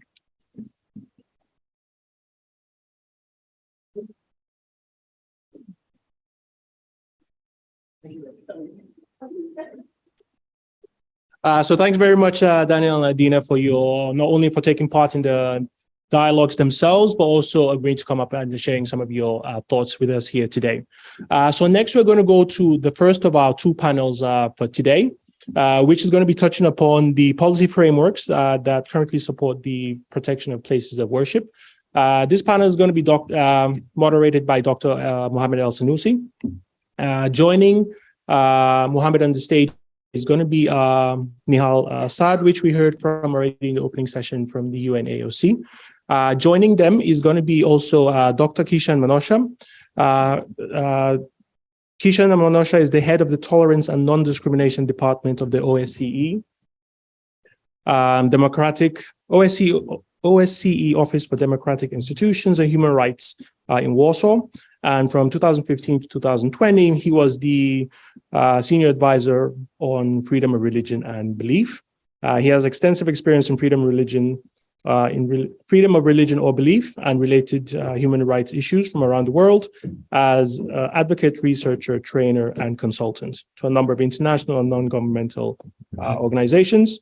And he's currently a member of the Global Steering Committee of the UN Plan of Action for religious leaders and actors to prevent incitement to violence that could lead to atrocity crimes, and of International Religious Freedoms Alliance Global Council of Experts. And lastly, they're going to be joined by Martin Gurvich, studied political science at Syracuse University in the US and joined the Hare Krishna movement back in 1982 in Paris, France. Has performed many different services within the movement and is currently the ISKCON Communications Director for Europe, Executive Director of Hindu Forum of Belgium, and the President of the Museum of Sacred Art Foundation based here in Belgium, and has extensive experience in interfaith dialogue and in the field of spiritual and sacred art. So you should all have your mics there with you. That's great. All right. Well, thank you. Thank you so much, Jason. And again, good morning to everyone. We had a good morning. We had a coffee break, and now we need to have a discussion right now. So this is going to be a very interactive session. So what that mean? It's not only the panels here, is talking, but you are also participating. So we do have 1 hour to talk about policy frameworks we talk about policy papers, we'll talk about documents that produced by multilateral institutions, and we will turn to you in the audience also to have you ask questions and to talk. So we're not going to have a lengthy 10 minutes or 15 minutes presentation. You have been very patient with this since morning. So this is the time now we'll have an interactive discussion. And it's going to be a talk show style. So what that mean, when I turn to Nihal, then if Martin would like to respond to Nihal points, he's welcome to do so. And if Kishan disagree, he also welcome to do so. But let's begin. Let's get it started here. So Nihal, still you are flipping your papers. All right. So you are ready for the first question. Right. Okay. So Nihal, you mentioned in your remarks that the attacks in New Zealand actually one of the attacks that inspired the production of the United Nations Plan of Action. And you consulted religious actors, I remember. You had them at the UN headquarters in many forums and all of that. And you produced the Plan of Action to protect religious sites. So how is that Plan of Action? Do you think really it is working? What is the elements you wanted to highlight for us this morning, as well as if there is a specific example, successful examples of implementation that you would like to share with us? Thank you very much, Mohammed. Is this working? It is working. Yes. Thank you very much, Mohammed. Good morning again, everyone, or good afternoon by that time. So as you have rightly mentioned, there has been before drafting the plan of action, we obviously had very little time also to put it together because after Christchurch, the Sri Lanka attacks happened. But before that, in 2018, there were lots of other attacks on mosques, churches, and synagogues and temples. And it was sort of a demand by member states to the Secretary General to come up with a plan on how to protect and safeguard religious sites and the security and safety of worshippers. So we had a number of consultations. We were designated in March 2019. We had a number of consultations with faith-based organizations, with religious leaders, with a core group of member states, and with other relevant UN entities whose mandate is also in a way deals with the portfolio of promoting intercultural dialogue, such as UNESCO and the Office of the UN Special Advisor on the Prevention of Genocide, obviously also with the UN Office of Counterterrorism. And our work and the plan was meant to complement the security governance approaches to let's say, to safeguarding vulnerable targets or to protect religious sites and other vulnerable, let's say, facilities.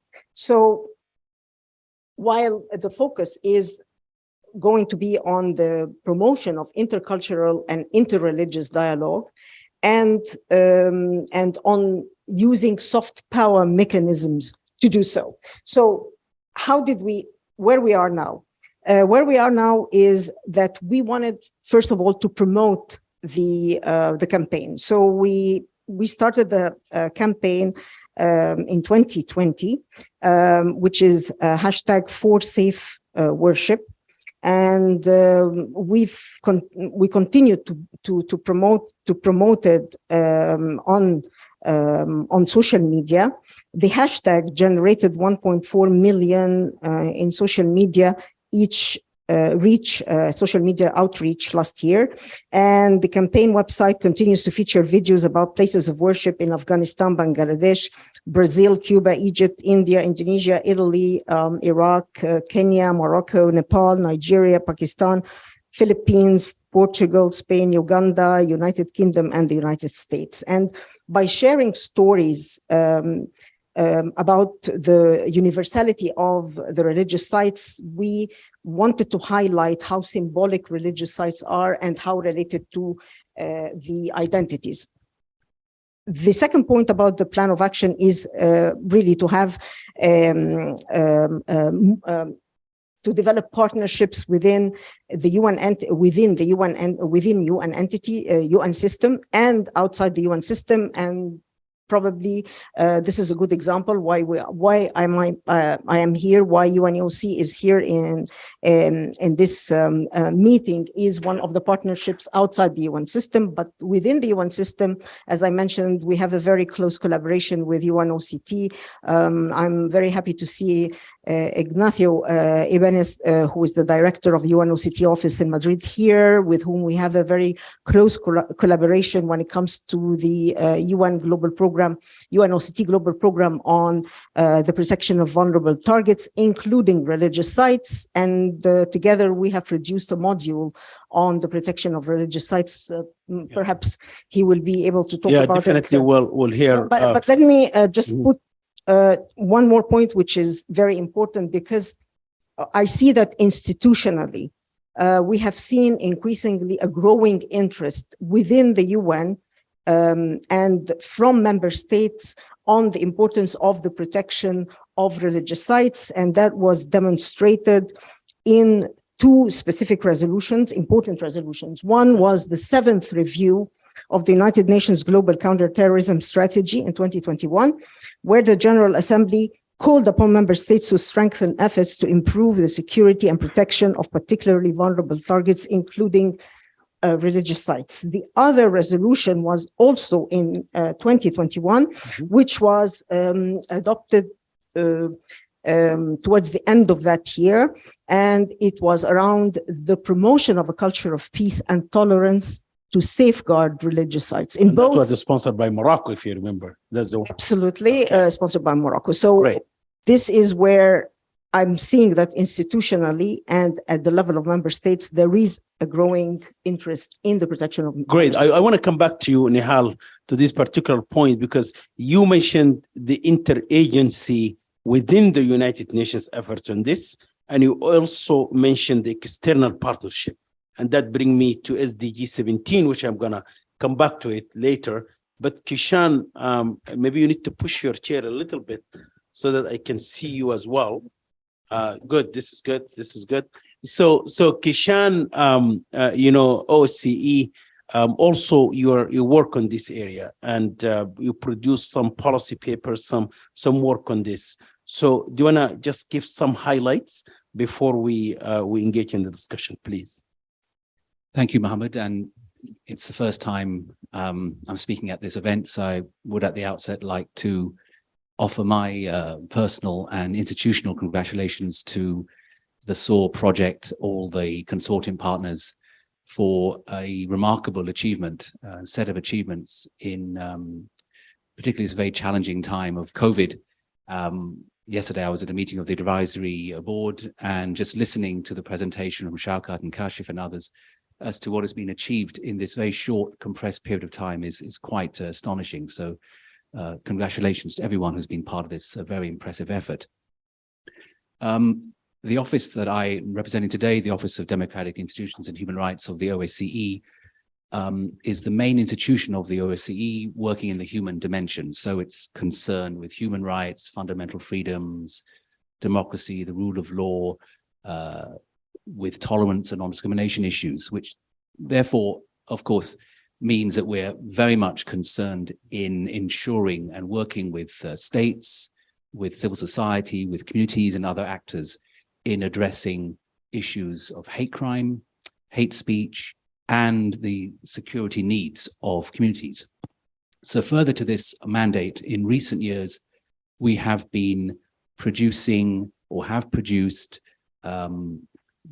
tailored guidelines on addressing the security needs of Jewish communities and Muslim communities. And we're now beginning to work on a publication for Christian communities.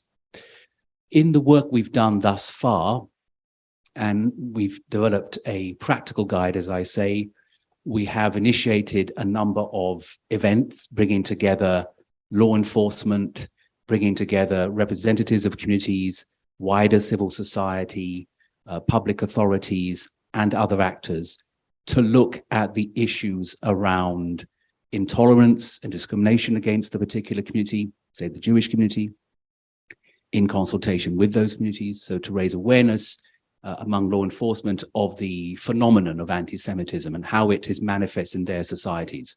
And what we found is, of course, there are varying levels of understanding and awareness. And I'll talk maybe later about the importance of good, consistent, reliable data to back this up. So we need the evidence to back up the argument there are security concerns. And we need all actors in this to work together to ensure we have as complete a picture as possible. So raising awareness of the issues, but then how do you address them, and how do you address them in consultation and in coordination and in collaboration with each other? The guide we've produced, for example, on addressing the security needs of Jewish communities focuses on 10 very simple practical steps that we feel can enhance and can build and enhance trust and collaboration and address security needs. So much of what we've heard today, so much of what is in the policy recommendations, so much of what is in the UN Plan of Action is reflected with what is in the guides that we have produced. And that's not surprising, because these are the core issues that make sense to everyone and the issues that we need to work on. What we have found is, among other things, which really does ensure a very resolute focus on security needs on the part of public authorities and law enforcement, is if there is significant and notable political will to make a difference.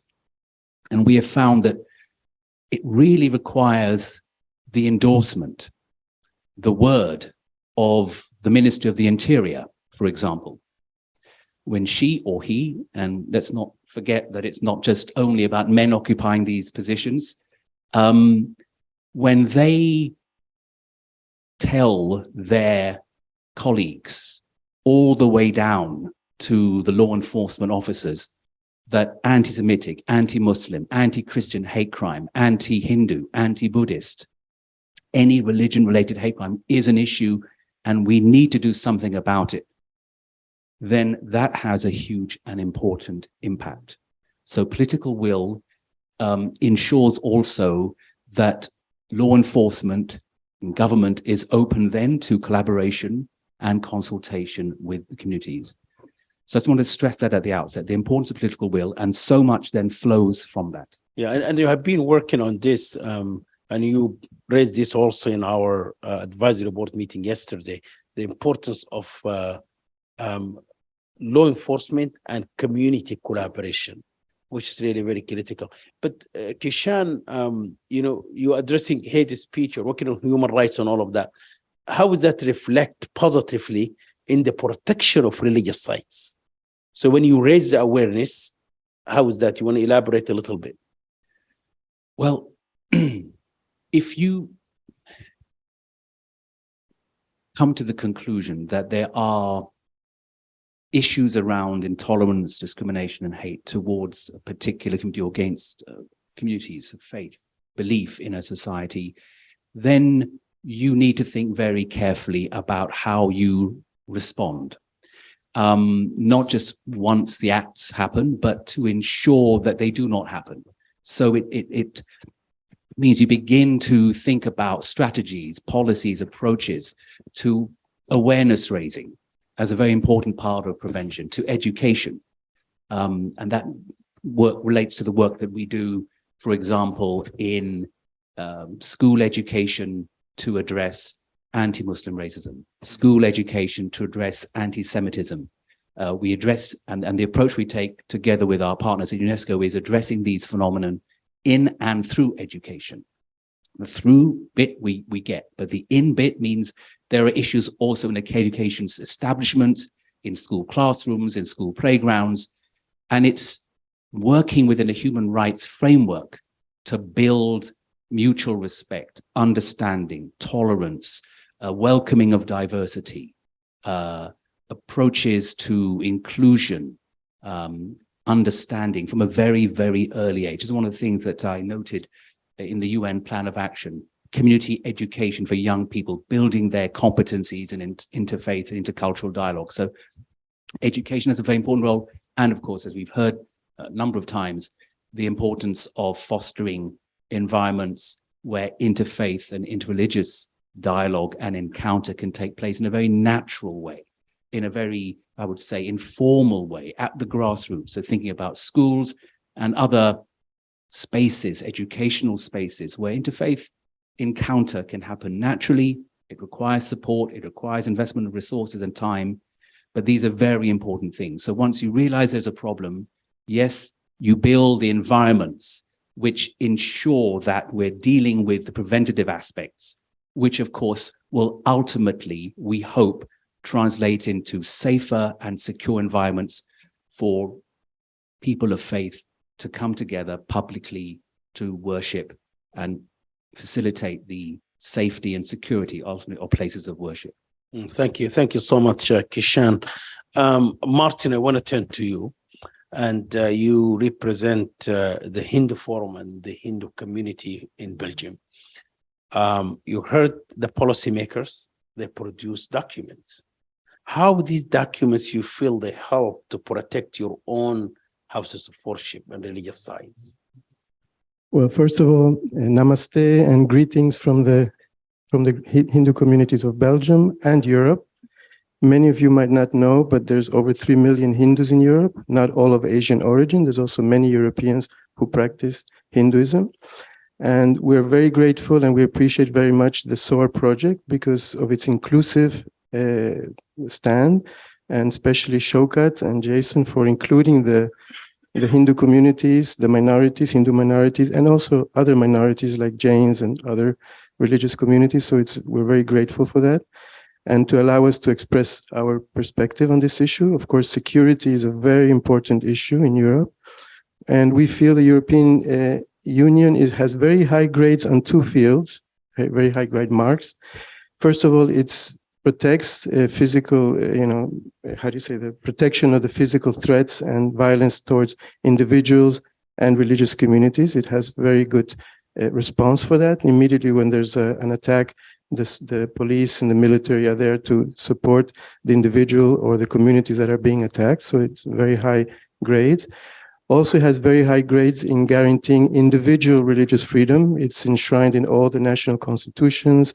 It's also enshrined in the European Charter of Fundamental Rights. Of course, all European countries are signatories of the UN Declaration of Human Rights and also the European Council Declaration of Human Rights. So in other words, individual guarantees are there in Europe. And this initiative of SOAR is reflective of new trends, of new initiatives, which are very positive, which means going a little bit more proactive.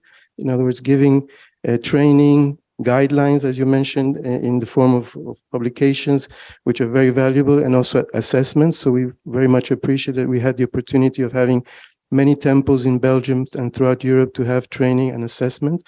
So this is a very new, very positive trend. It's more middle term and more proactive.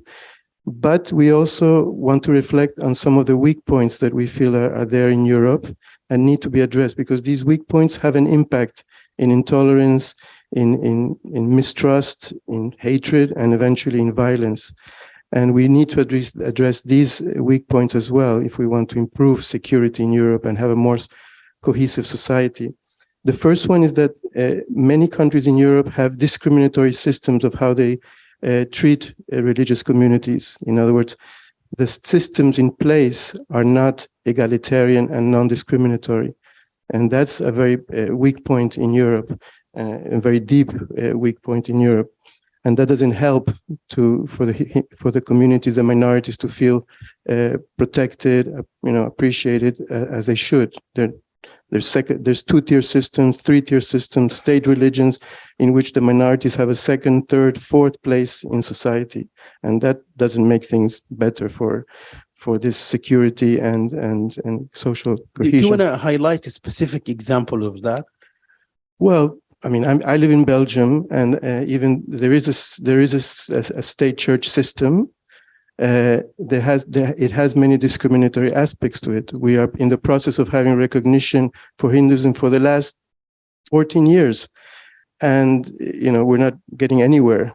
So there's many cases like that throughout Europe. There's many countries in which Hindu communities and other minorities, Jains, Sikhs, Baha'is, many others, are not treated in equal terms to majority Christians or even Jewish and Muslim communities. So this difference, the national law in the country basically maybe protect human rights, maybe give that equality, but might be the problem at the local communities or local municipalities. Because I was in Rome last week and we were discussing, Kishan was there, we were discussing the issue of religious freedom and the construction of houses of worship. And a famous professor, Fabio Petito, he said, I'm going to criticize my own country. Although the national laws allow and give that, protection and for minority communities to build houses of worship. But at the municipality level, there are challenges. They wouldn't allow that. That's why there is no mosque. I wouldn't say that it's at the local level. I think it's at the national level. The national as well. In the sense that, as I said, individual freedoms are guaranteed by all countries in Europe as an individual. Okay. But my community, to which I belong, so that we know that religion has a collective aspect, just as politics has a collective aspect. I have my political rights, but also my political party has its rights and functioning. So my community is not treated in an egalitarian, non-discriminatory way by many European countries, not just one. I'm talking about probably a majority of European countries, not all, but a majority. So this is a weak point which doesn't facilitate, social cohesion and interfaith dialogue, etc., etc. Another weak point is that in many European countries there isn't very clear anti-hate, incitement to hatred laws. So there's many countries that don't have the arsenal, the juridical arsenal to counteract hate speech, incitement to hatred, etc. In the name of freedom of expression. Many times hate speech and incitement to hatred go unpunished. And that's a weak point in many European countries, that there aren't laws to prevent hate speech and incitement to hatred, which is very different than freedom of expression. Violence never comes from freedom of expression. It always comes from hatred. Violence comes from hatred. And to separate hatred from violence is impossible. I heard last week a politician in Belgium saying, incitement to hatred is fine because hatred is not a punishable crime. Only violence is a punishable crime. But where does violence come from? From incitement to hatred. From hatred comes violence. So if we can't stop people inciting others to hatred, then we'll never be able to stop people to stop violence, because violence and hatred go hand in hand. There's no question of hating someone and later not having some physical interaction with them. And just one last point is that the other point, which is I find weak in the European Union, in most European countries, that there's not enough resources put in promoting interfaith dialogue and interconvictional dialogue. If we see like in Belgium, after the Jewish Museum was attacked, Belgium decided to put military all over the country for months and years. That cost, I think, hundreds of millions of euros probably. But if we see how much Belgium, the local level, national level, how much resources are put to promote interfaith dialogue, to encourage communities to meet each other and have different interfaith projects or interconvictional projects, it's minimal. We're talking about peanuts. So I think countries and the European Union need to put more resources in promoting interfaith dialogue, interconvictional dialogue. And regards to these initiatives that are now being in place, that SOAR is a fantastic initiative.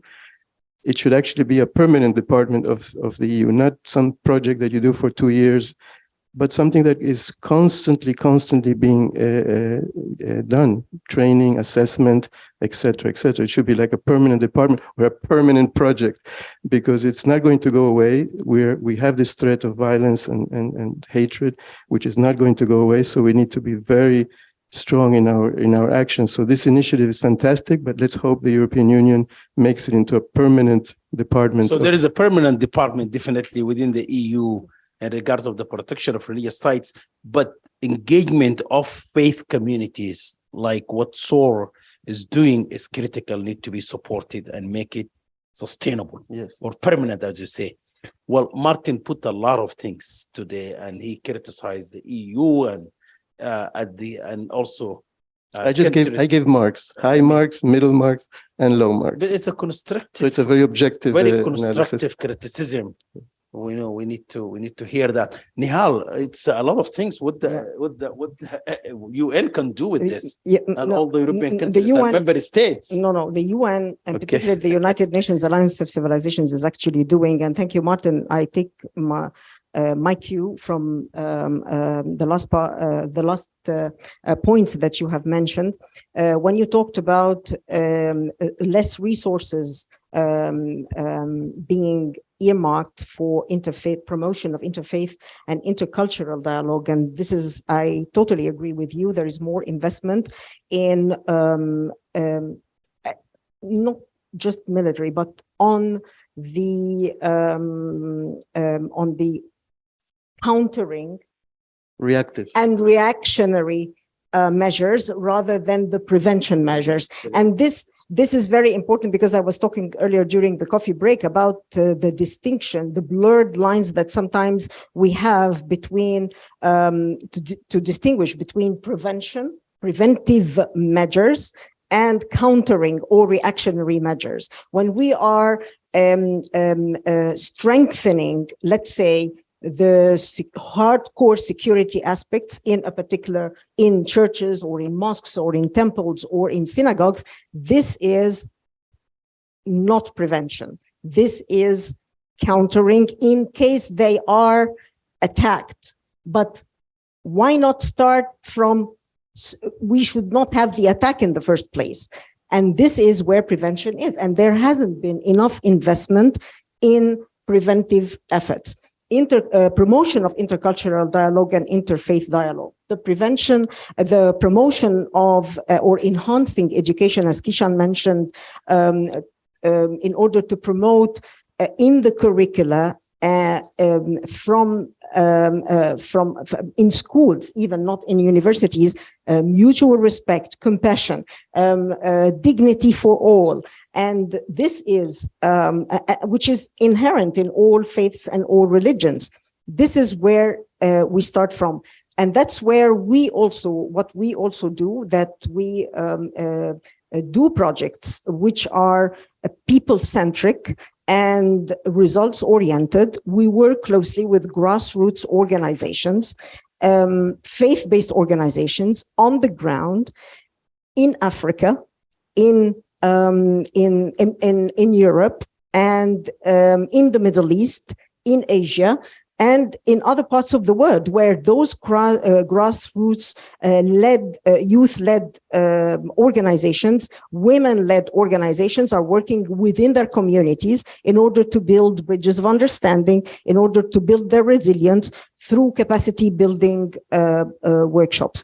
I think the work in the ground is with results-oriented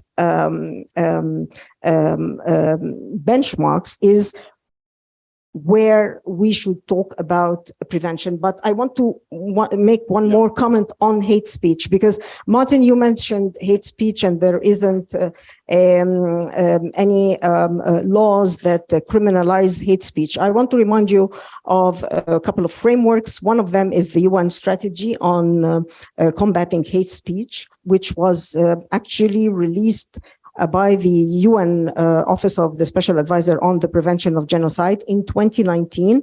We considered that strategy, together with the UN Plan of Action to Safeguard Religious Sites, and it's mentioned in our plan, they complement each other.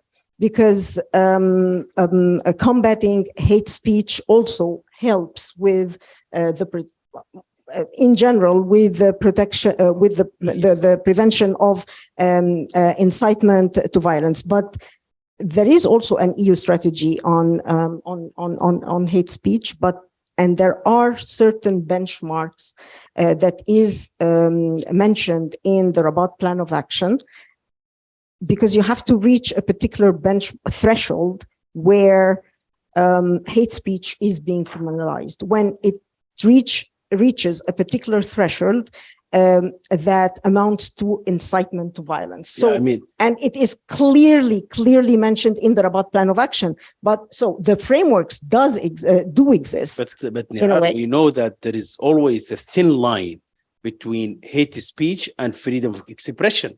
Absolutely, I do agree. So that's the problem. But let me go to you. I mean, Kishan has a lot of things to say. But I want to think one more second about the threshold between hate speech and the freedom of expression, particularly when it comes to the insulting faith adherents or adherents of a particular faith by insulting their revered figures. Or by burning their Quran. Books. I know that you issued a statement, holy books, but you issued a statement in the Holy Quran burned in Sweden, right? Absolutely. You issued a statement. Yeah. So the right to insult is not the freedom of expression. Is not a freedom of expression. The right to express hate is not the freedom of expression, and this is where we should be drawing the line. And this is basically what the our argument and our debate. It's a long-term debate with the West and with the European Union in particular. Thank you so much. I mean, that's we can tweet something, Sarah. I think you should tweet. The spokesperson of the Union Lives of Civilization said the right of hate speech is not a freedom of expression, right? Okay, correct. Kishan, go ahead. Thank you. No, I am very grateful to Martin for raising these very important issues, which do require our attention and action. On the question of discriminatory, if you like, laws which affect minority religions, and I think also the term minority, majority are not sometimes. I think we know what we mean, but and we had a discussion about this actually also at this event last week in Rome. They don't, I think, do justice to what is happening in our societies, which is that we're seeing in Europe a phenomenal unprecedented demographic changes, which are shaking up all aspects of our life, including our religious belief landscape. The statistics, as complete as they are, the census, the surveys point to this fact. These are changes of historical implications. And sometimes categories like minorities don't adequately and appropriately capture the reality, the lived reality of individuals and groups. But the point I really wanted to make around the discriminatory treatment of, say, groups that find themselves in positions of minority status, so to speak, in a society is that we do have within the European continent and within the OSCE region that includes Europe, but also other countries of the world, two-tier systems. We do have state-favored religions. We do have situations where certain religions have a preferential treatment. I come from the UK, where we have that, an established church. And the former special rapporteur on freedom of religious belief, Heiner Bielefeld, was very clear that any sort of state-favored, state-established religion introduces an element of discrimination. And we just have to face up to that.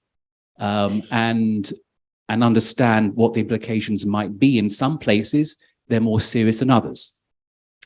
What ODIHR has done over the years has, based on international standards and OSCE political commitments on freedom of religion or belief, has said that there should be no restrictions on a religious community that wants to organize itself legally to do so. That access to legal personality should be afforded to any group that wishes to benefit from that, so that they can do the most simple things that other groups and communities in society can do: open a bank account, employ people, and ultimately work towards, if they wish, building a place of worship. Because in some societies that might not be possible if you don't have that legal status. Yeah. So it produced guidelines to assist policymakers and communities on access to legal personality. We hope this helps to some extent to address some of the challenges that do face communities who find themselves in a situation where they cannot access legal personality, or worse still, they're not recognized in the legal constitutional framework of a particular country. That sends out the wrong signals. It can send out the signal that we're dealing with a two-tier system. We are dealing with a two-tier system, but that some have a lesser status.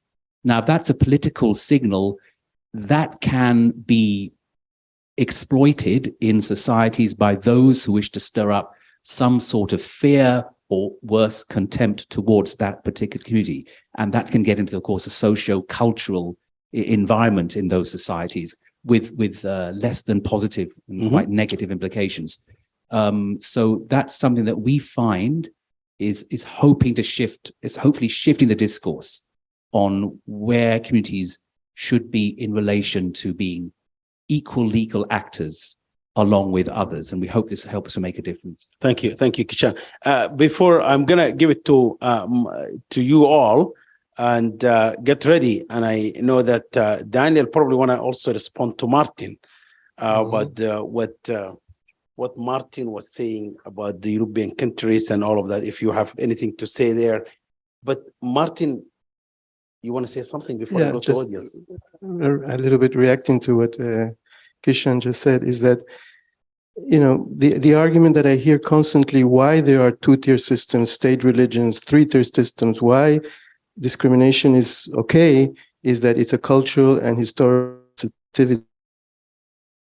I don't think this argument of cultural and historical sensitivity can be used in the 21st century in a Europe that wants to be, you know, representing the highest standards of human rights. I think this is an argument of 19th, 18th, 17th, 15th, 16th century. So we need to address this, why there has to be state religions in the 21st century, why there has to be two-tier systems. You're saying, yeah, if you can open a bank account and have a place of worship, that's enough. No, it's not enough. Like in Belgium, we can open a bank account to have a place of worship, but we can't do chaplaincy in prisons. There's so many things we cannot do just because we're not a recognized religion, and we're not treated in a dignified way.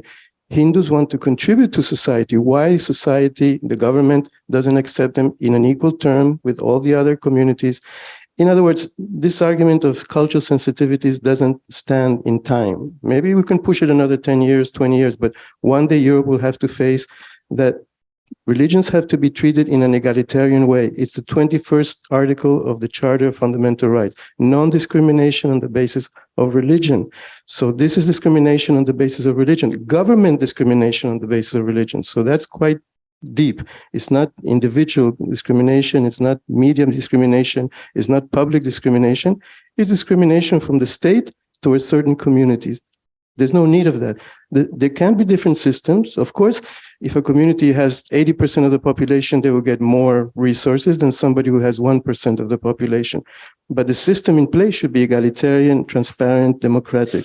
So, you know, one thing is equally, I'm not saying that everybody has to be treated equally, because obviously some religions are much bigger than others, but in an egalitarian way, yes, in a non-discriminatory way, yes. And I think Europe can do that, but it's a very sensitive topic. Yeah. I've never been able to discuss it with any European authorities or national authorities. Bigger in number should not give you advantage over the minority. I mean, if you are bigger, I mean, but I want to go to the audience, but Kishan, also get ready for this. In the United States, in our establishment clause, is saying that the United States government should not establish any religion or they're off, right? We don't.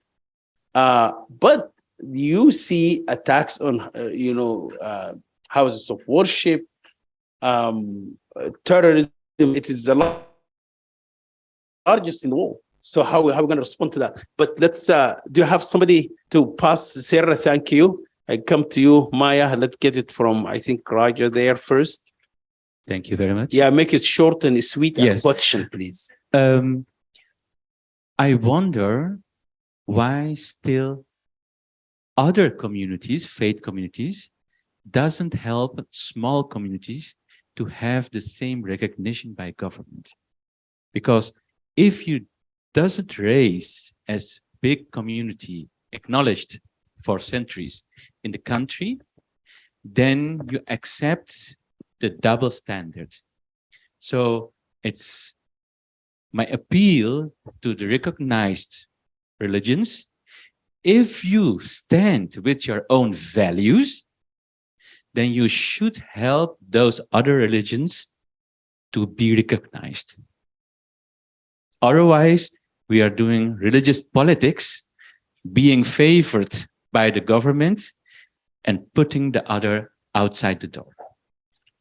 So thank you. So that's a comment. So it's a question. Okay. Why till now, 30, 40 years, the big religions doesn't make that stand? Because we can make from Europe stand for being discriminated somewhere in Africa, Asia, etc. But discrimination here in Europe, it doesn't raise our voices. Yeah. No, it's the point is very clear. But I think this is not only the responsibility of the policymakers, but the religious communities who are bigger as well. And there's the interfaith dialogue. They are silent. And I had that the second point. The second point is... Can we come back to you for the second point? Because I want to have... Please. Yes, Sarah, please give it to Katia here. Yeah, Maya. Hello. Firstly, very, very interesting to listen to the discussion. But then I kind of go back where we started in the beginning. Martin, you were saying about how come the police is available but not resources for dialogue, and I think very good point. But then where Nihal started in the beginning was that we have to think about the fundamental root cause where we are, and what is the long-term strategy there. And what I hear Nihal saying is that it's not really other faiths that are being violent to other faiths, but it is the far right. So my question to the panelists is that, why don't we talk with the far right? Why are they not here with us talking? We have a so-called common enemy at the moment. There are violent attacks against our religious side, but then we are joint, unified front here that we all think that it is wrong. But why don't we talk with the enemy? Easy question. Very good question. I'm going to come back to you. Last comments from the audience before I come back to the panel. Give it to our sister from Australia there. Short and sweet. Yeah, just shortly. I would like to agree with Martin and with you as well. And I would like to give a vivid example on how bigger churches and communities can support the minorities or those who are, that are not recognized yet. In Austria, we have experienced recently 2-3 weeks ago, like the far right party wanted to shut our institution down. It was just like press information, and the response of our institution and the Catholic Church in Austria was that the Cardinal Schönborn visited us the next day. So it's just like the solidarity has to be on different levels, political, economical, social, and so on, in everyday life between the institutions. And I would like to address one question towards the European representatives. I would like to know what are the trials to, for example, to the Austrian government to just make them aware of violation of human and religious rights in their country. What are they doing, and how do you deal with these kinds of governments? Thank you so much. So Kishan, I think you are in the hot seat. We'll get back to you, but Martin, go first. Well, first, a very quick response to what you were saying. If it would be easy to speak with extremists and terrorists, I think many of the problems would be avoided. But I guess reasoning and speaking to extreme views and violent views is very difficult. So it sounds very easy, but not easy to apply.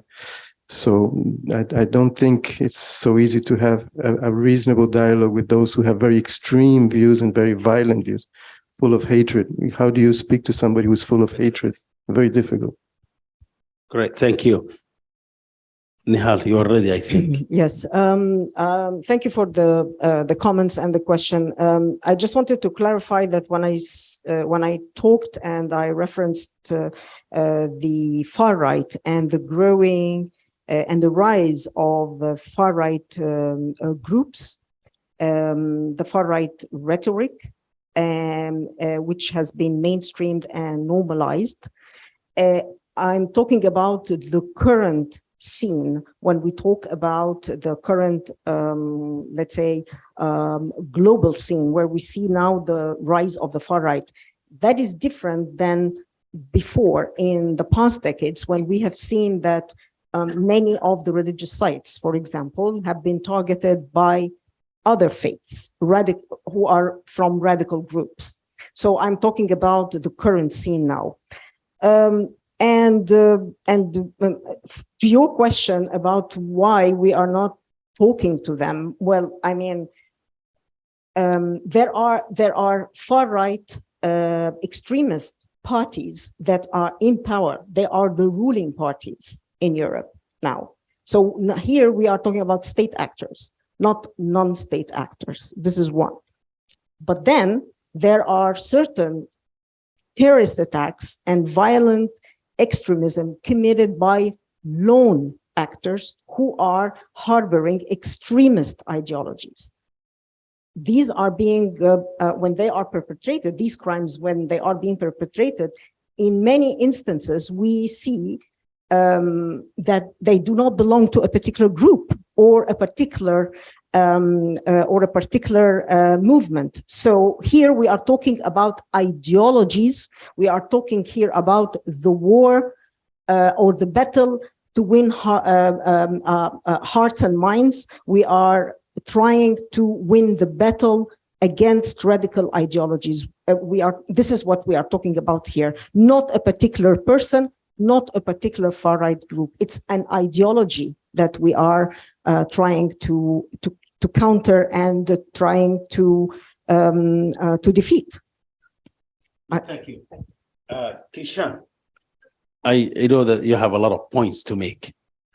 Please go ahead. There have been some excellent points that have come out of the discussion so far. On the question of the far right, I'll speak honestly. We know that there are some far right actors who justify their acts in terms of defending, promoting certain values, Judeo-Christian values. I think it is essential that those communities who are being misappropriated by the far right are very clear in condemning those actors who speak in the name of those values, because they've got nothing to do with those values at all. And it's very important that they speak out and they make that very, very clear. That's on the far right. There are many more things I can say, but I'll just leave it there. when it comes to religion in Europe, I think one of the challenges we have is we don't have clarity on the meaning of secular and secularism. Terms are used, lots of terms are bandied around, conflated with each other and misunderstood. One of the readings or one of the understandings of the secular that I think is very helpful is to understand that as a space providing principle that allows the full diversity of religions and beliefs to flourish in a society on equal basis with everyone else or in the religion belief domain. For that to happen, the state, the governments need to ensure an open, inclusive, legal, constitutional, practical framework in all areas. That will allow for full freedom of religion or belief to be given expression in that society. That includes all the opportunities, all the possibilities that are afforded to, say, the religion in the majority dominant status. That is the meaning that I think resonates with our reality in Europe today. And the last point about how do we address a country, maybe Austria, other countries who, and Austria is not the only country in this. I think there's every possible country that is committing some sort of violation of a human right here or there. They're all serious, they're all problematic.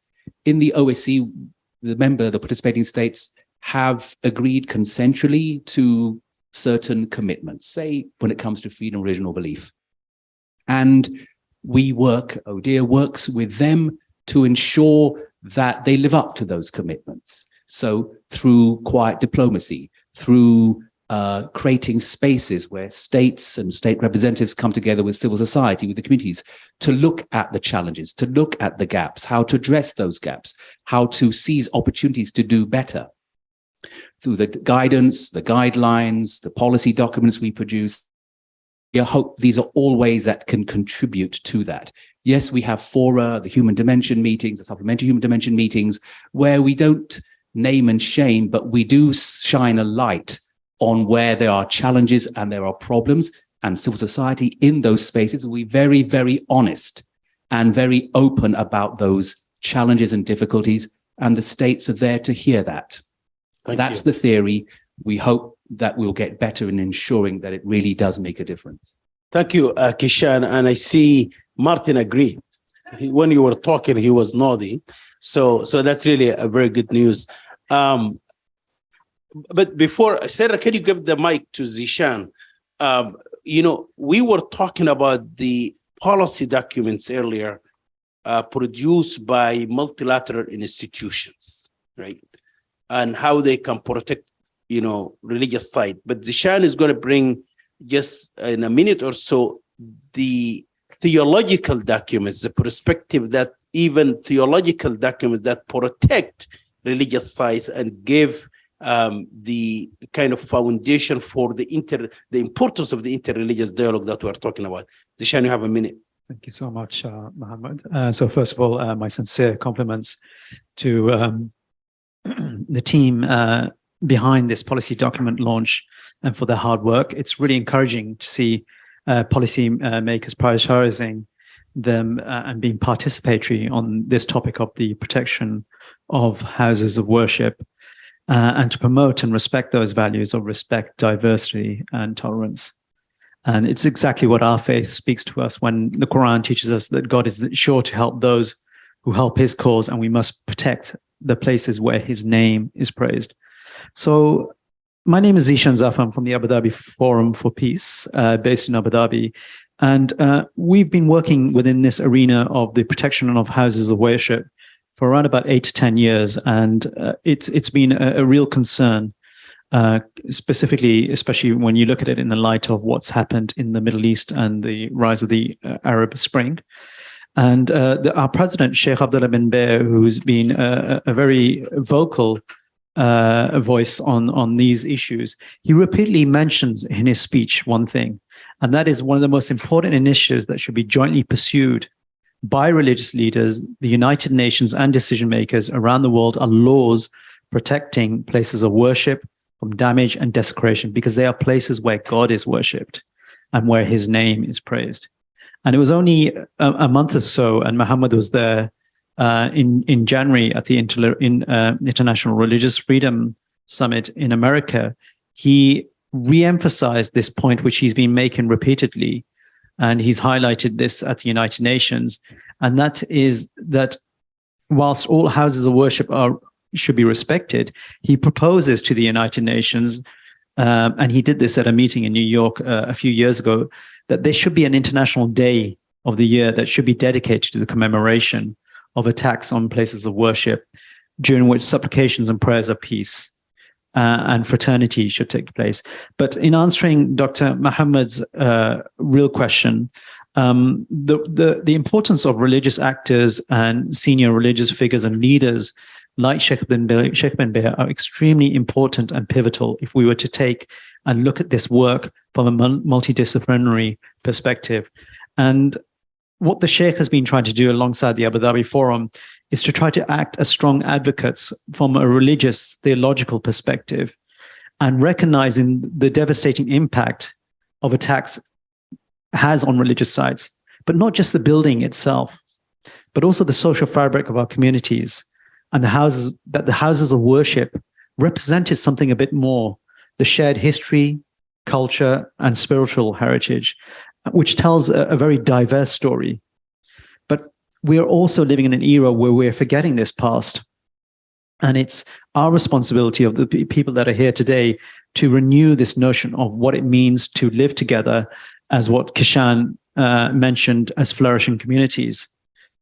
And it is for this reason that the Sheikh, in 2016, January, in Marrakesh, he developed the drafting of a Marrakesh Declaration, which got issued on January the 26th, if I'm correct. And what this declaration did was bring together over 150 religious leaders from the Muslim world, but also participation from people of other various faiths and beliefs. And the whole point of this meeting was to develop a theological response and to provide a comprehensive framework for protecting religious sites and promoting, alongside that, in tandem, interfaith dialogue and cooperation. And I'm going to finish with this because I think it's important that the work that's going on here really does have a theological underpinning and a representation from all of these various faith groups, because they provide very strong stories that relate to people on the ground. It's very difficult. On the one hand, whilst policy documents are critical and important, we also need to learn how those policy documents transpire into other supporting documents that speak to our respective communities as well. And with this, I'm really encouraged by the proceedings of today, and so much so that in the UK, we're launching a policy document on the Marrakesh Declaration to speak to civic society, to speak to policymakers, to speak to faith leaders, to educate and train them.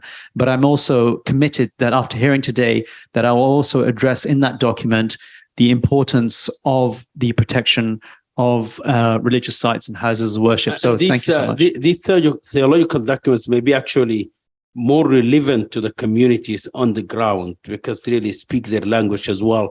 I know also civil society groups have been actually issuing documents as well for the protection of human rights. The Search for Common Ground did that. Sarah, can you give just highlight to us what the Search for Common Ground has done in doing that? Thank you so much. So hello, everybody. My name is Rachel. I work for Search for Common Ground. As Mohammed has just said, we are a peace building organization working on conflict transformation in about 35 countries worldwide now, most of which are not in Europe, but many of which we see holy sites and places of worship and places of cultural and heritage importance being attacked or just destroyed, either intentionally or as a consequence of conflict and violence. My director for religious engagement will actually be speaking about our code of conduct on holy sites in more detail later this afternoon, so I'm not going to steal all her talking points from her, and I'll leave her to sort of go into more depth. But just to flag that we have a code of conduct on holy sites that has been implemented in a number of countries worldwide to date, and I know has also sort of contributed also to the plan of action by the UN OSCE, and which was also tweaked and adapted to be aligned with the plan of action of the UN. And it's very much focused on similar priorities as the ones that was identified in SOAR. Listening today, I heard a lot of sort of similarities about the need for education, for interreligious collaboration from the grassroots level to the high level as a constant need, as well as including women and youth, as well as religious leaders who tend to be older men. And we've seen that it can have a lot of impact also ensuring that these codes of conduct are translated into local languages. In Nigeria, for example, it was translated into Hausa because it needed to be accessible to local communities in a way that just having it in English would not suffice. And it needed to be made tangible and understandable to local contexts and local communities. So in that sense, I think there's a lot of similarities.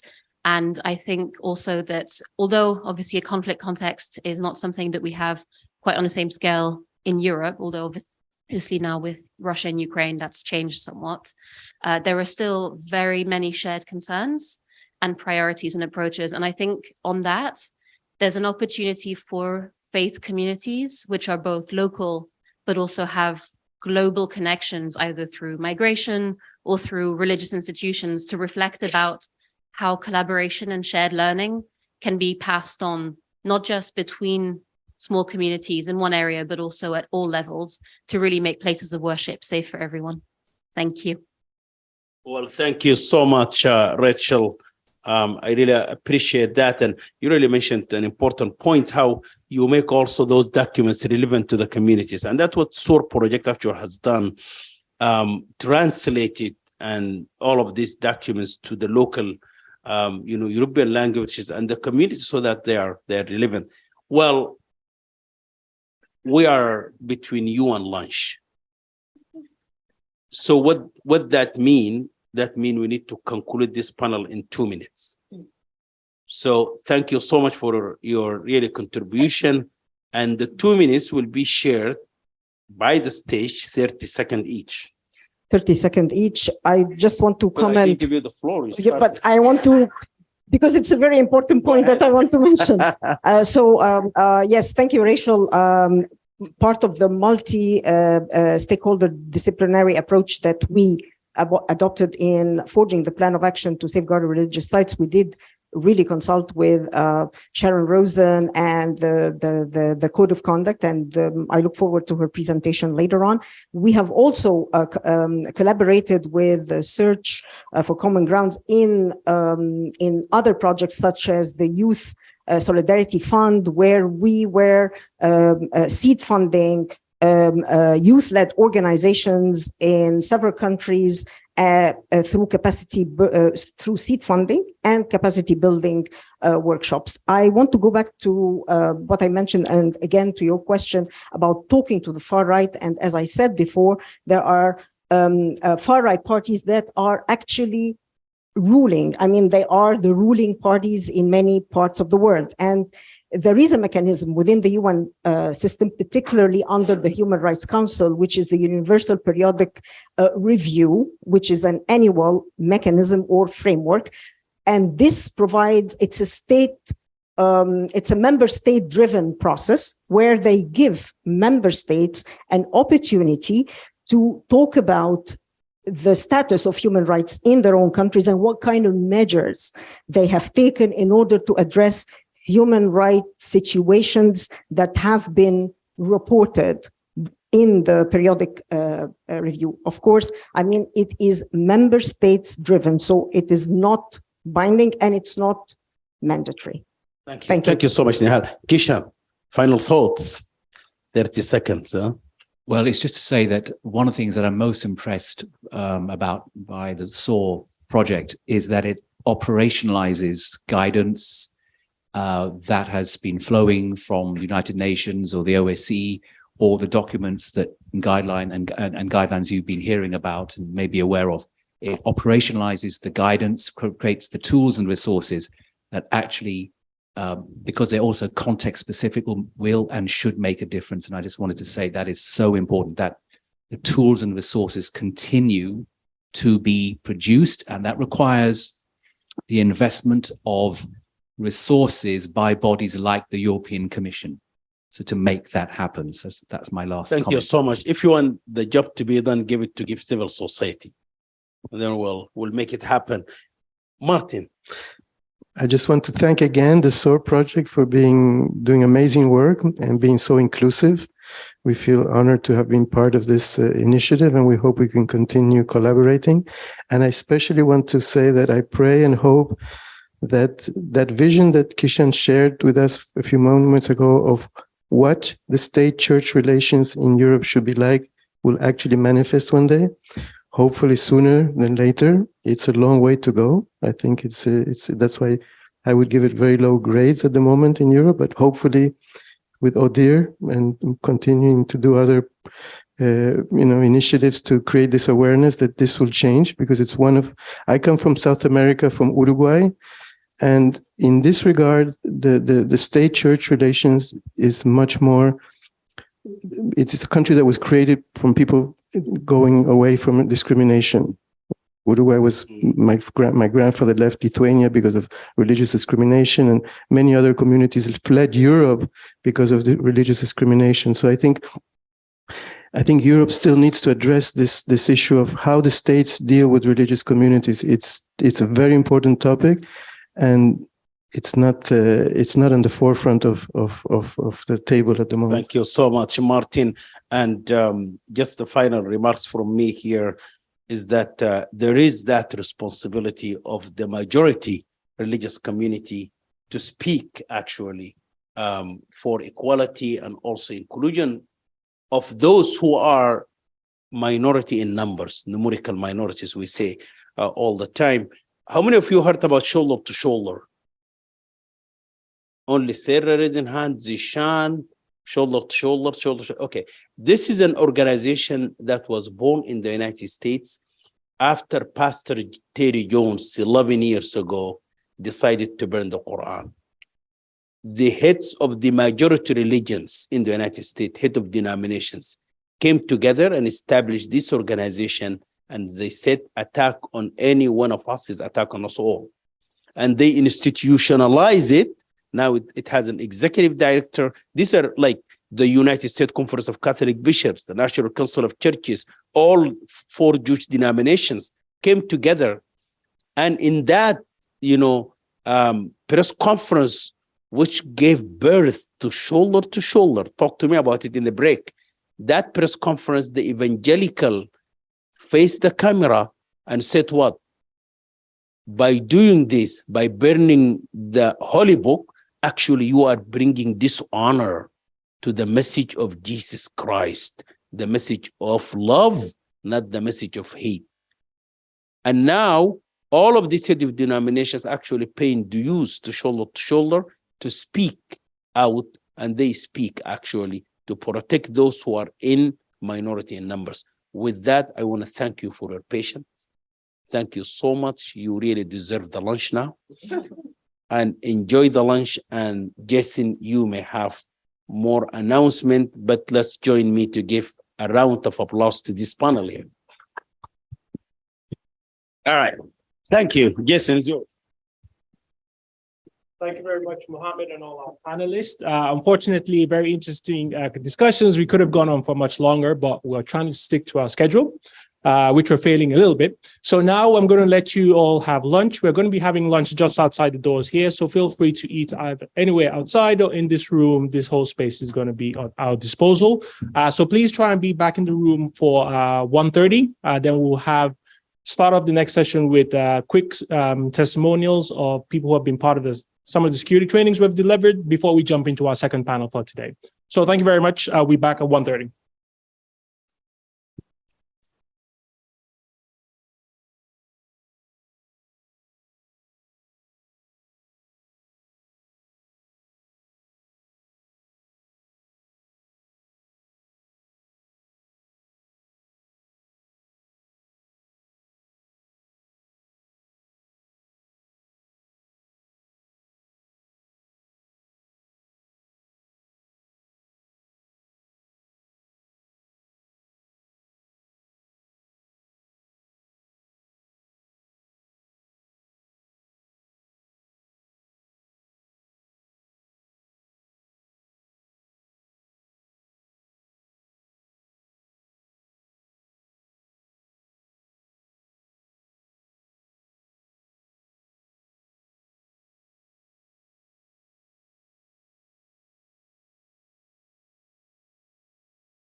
Okay, welcome back. I hope you all had time for a very delicious lunch and the snacks as well. They were very good. So feel free to continue finishing off your desserts while we proceed. Next, what we have in line is we're going to be hearing some testimonials from individuals who have been part of the SOAR trainings that have been delivered over the last 2 years. So now first off, I'm going to call Keltoum Belkiri, who has been is a passionate entrepreneur and regional representative for Al Minara, which is a Muslim women's faith organization based here in Belgium. Now, she brings her expertise and dedication to helping others achieve their dreams and their growth. So along with her work, she's actively involved in social projects and organizations that support vulnerable groups, which helps her driven by her belief in the power of community. She's a devoted mother of 2. Her positive attitude and perseverance have helped her overcome challenges and inspires others to grow and develop. So, Keltoum, welcome to the stage. You may come up to you. Do you want to speak here or? Yeah, okay, we'll do that. There you go.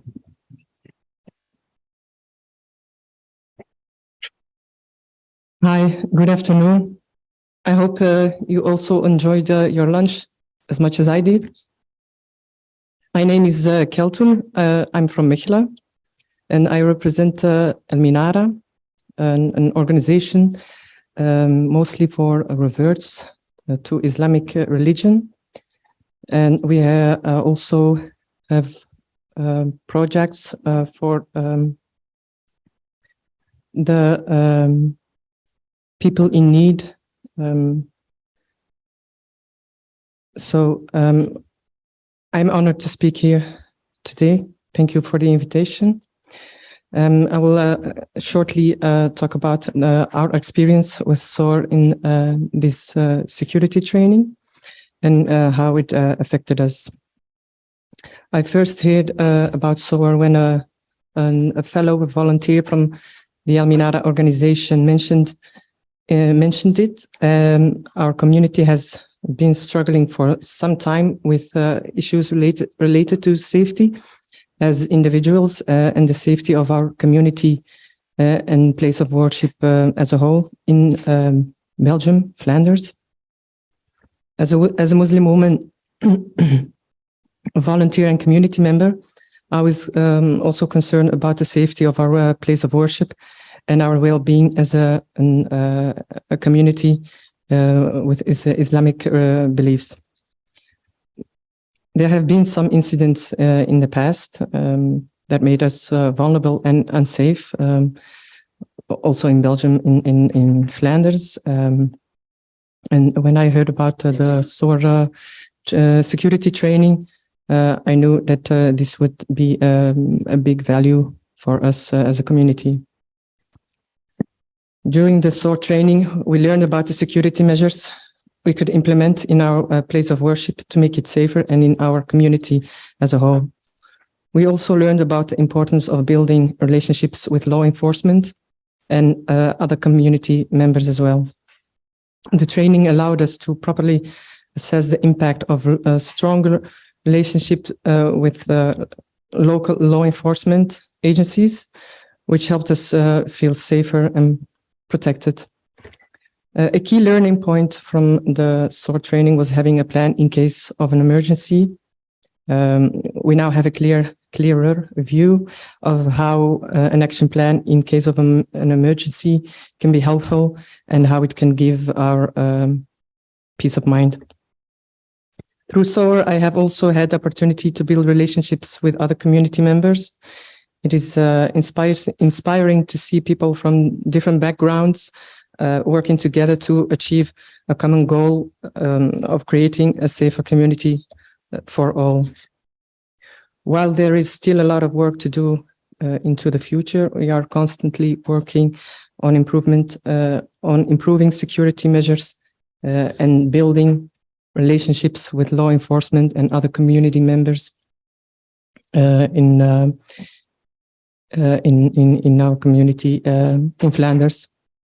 It is my hope that through continued collaboration, we can create a community where everyone feels safe and welcome and accepted. In that, SOAR has had a significant impact on our lives. It has given us, as an Islamic community in Flanders, the tools and resources to feel empowered and take action and make positive changes in our community. I am grateful for the opportunity to be a part of this training, security training, and look forward to continuing to work together to create a safer and more inclusive community for all of us. Thank you all.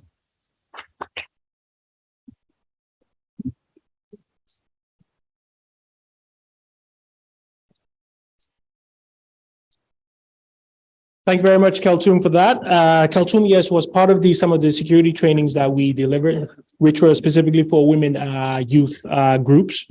So thanks very much for agreeing to have us say a few words with us here today. Next in the program, we're going to be having our second panel discussion for the day.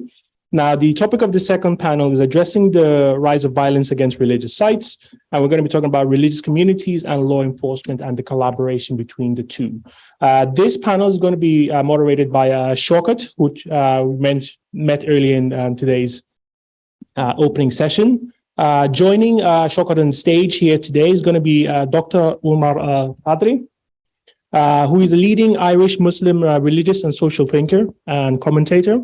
He's a qualified theologian and jurist and works in positions of chairman of the Irish Muslim Peace Integration Council and as chief imam of the Islamic Center of Ireland. He is also director of the Department of Halal certification here in Europe. And what he does is promotes European Muslim identity, encouraging Muslims in Europe to fully engage in the pluralistic vision of our continent as active citizens.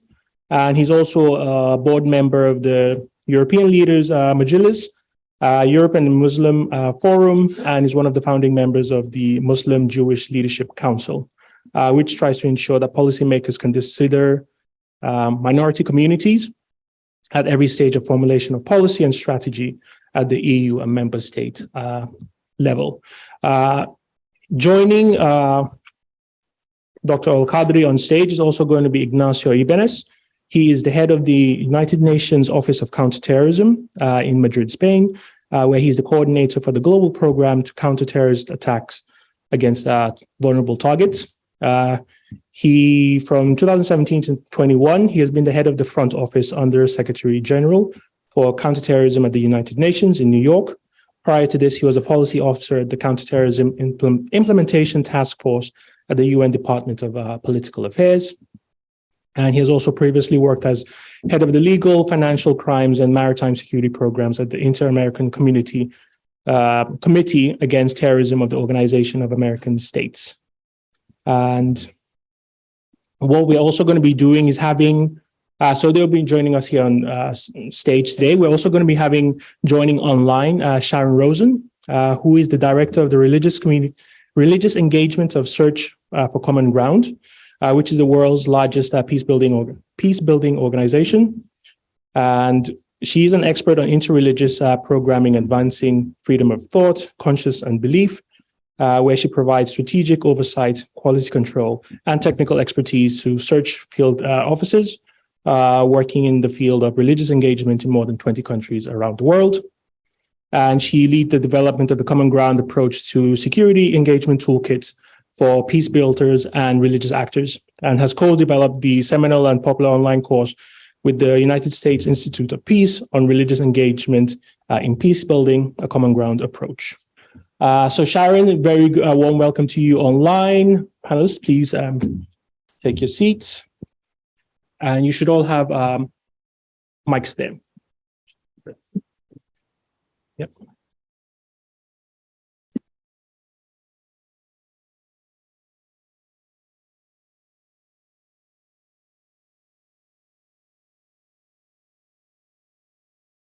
Good afternoon. Everyone awake? No? Yes? Okay, you got to stay awake for this. This is explosive. This is a very interesting panel discussion that we're going to have, and we have some, I won't say rock stars, but these are guys that are leading the field in this kind of collaboration between communities and state institutions, state apparatus. And this is one of the fundamental areas of the architecture of communication between communities and law enforcement. And we wanted to really drill down and understand what's working, what's not working, what could improve, how to improve it. And we have some people with us on the panel, in my opinion, that are leading the way in actually looking at this area of development. And I'd like to start, if I may, Sharon, I know that you may have to dash a little bit because you're juggling a number of different programs, but I wanted to ask you in particular, if I may start with you, looking at the great work that your organization is doing at the Search for Common Ground, could you give us an insight in what you have seen when it comes to the challenges that faith communities are experiencing and their particular challenges with law enforcement, some good practices, some bad practices, but very much interested in hearing about the Search for Common Ground's insight into this challenge around the violence against faith communities and how you're addressing it with your so-called constituencies. Over to you. Well, thank you very much for inviting me to be part of this, especially as I'm here virtually and not sitting with you, and I'm really sorry for that. I also need to apologize for my voice. I've just returned from overseas with some respiratory problems, so excuse that as well. But this is a subject that's really close to my heart, and that's why I very much wanted to be part of it with you today. And I guess that my main message is that holy sites, as we know, are symbolic of people's deepest identities and are deliberately targeted to inflict physical and psychological harm, as well as collective trauma on a particular community. So that the message is that when all segments of society, including governments and people of faith or no faith, collectively protect the holy sites of communities, an alternate and powerful symbolic message of healing and togetherness is broadcasted. And I think that particularly in Europe, the EU is uniquely positioned to collaborate with others to confront the issues of attacks on holy sites and promote the freedom of belief and worship so that all people can feel safe and secure when they visit their sacred spaces. Another point I wanted to make is that there are lots of international resolutions and interfaith declarations and constitutions that call for the access and for the rights of everybody to pray in their holy sites. And they're important for awareness raising, but they can't alone succeed in protecting holy sites or the people worshipping in them. There's clearly a need for a multi-pronged approach to safeguarding places of worship that includes prevention, preparedness, and response to attacks, as has been highlighted in the UNAOC plan of action, urgent plan of action to safeguard religious sites. I wanted to tell you a little bit about a universal code that on the protection and safeguarding holy sites, which I've been involved with over many years, about 12 years now. Although I did hear that my colleague, Rachel Forster, mentioned it briefly this morning. In consultation with senior religious leaders worldwide and over a period of 3 years, I represented Search for Common Ground together with 3 other NGOs, including Religions for Peace, to develop a universal code of conduct on holy sites, which seeks to help safeguard holy sites now and for future generations, and to promote interreligious reconciliation and mutual acceptance. The code was launched in 2011, and it includes 10 articles that are designed to establish a framework of norms that is adaptable to the location where it's implemented, and it's applicable across all religions and faith traditions. While we know every place is unique, the Universal Code reflects shared understandings and includes, includes steps to promote access, preservation, sharing, expropriation, education. And it also encourages the establishment of monitoring mechanisms. This Universal Code is a normative rather than a legal document, and it focuses on codes of behavior, offering practical guidelines for protecting places of worship. And it includes a bold call for cooperation among all relevant authorities, including religious actors who are often in conflict. In cases where state authorities fail to effectively safeguard sacred spaces, the Universal Code enables bottom-up community-level activities by empowering religious actors, men, women, and youth to play their part. And the code is available in 15 languages, and it's been endorsed by a variety of interfaith networks and religious communities and leaders worldwide. We actually worked very closely with the United Nations Alliance of Civilization Plan of Action to fully align our Universal Code with it. And since its launch, the code has matured into a dynamic initiative, and we've implemented it across Europe, Asia, the Middle East, North America, and Africa. I'd like to share with you one example from Europe, as you're sitting in Europe yourself. And if there's time, another one from Mount Zion in Jerusalem, which is a 10-minute drive from my home and where I've been living for the past 40 years. So the example from Europe is based on the work that we did with the Interreligious Council of Bosnia-Herzegovina, which comprises the main religions in the state. And what it did was to develop a collaborative model for engaging religious leaders, local municipalities, the police, courts of justice, and the media to protect holy sites. So what happened was that when a holy site was attacked, usually Christian or Muslim, the religious leaders of all the religions went to the site, condemned the attack together. The media turned up to publicize the attack, but also the solidarity of the leaders. The police, aware of the media exposure, became more efficient in capturing the perpetrators.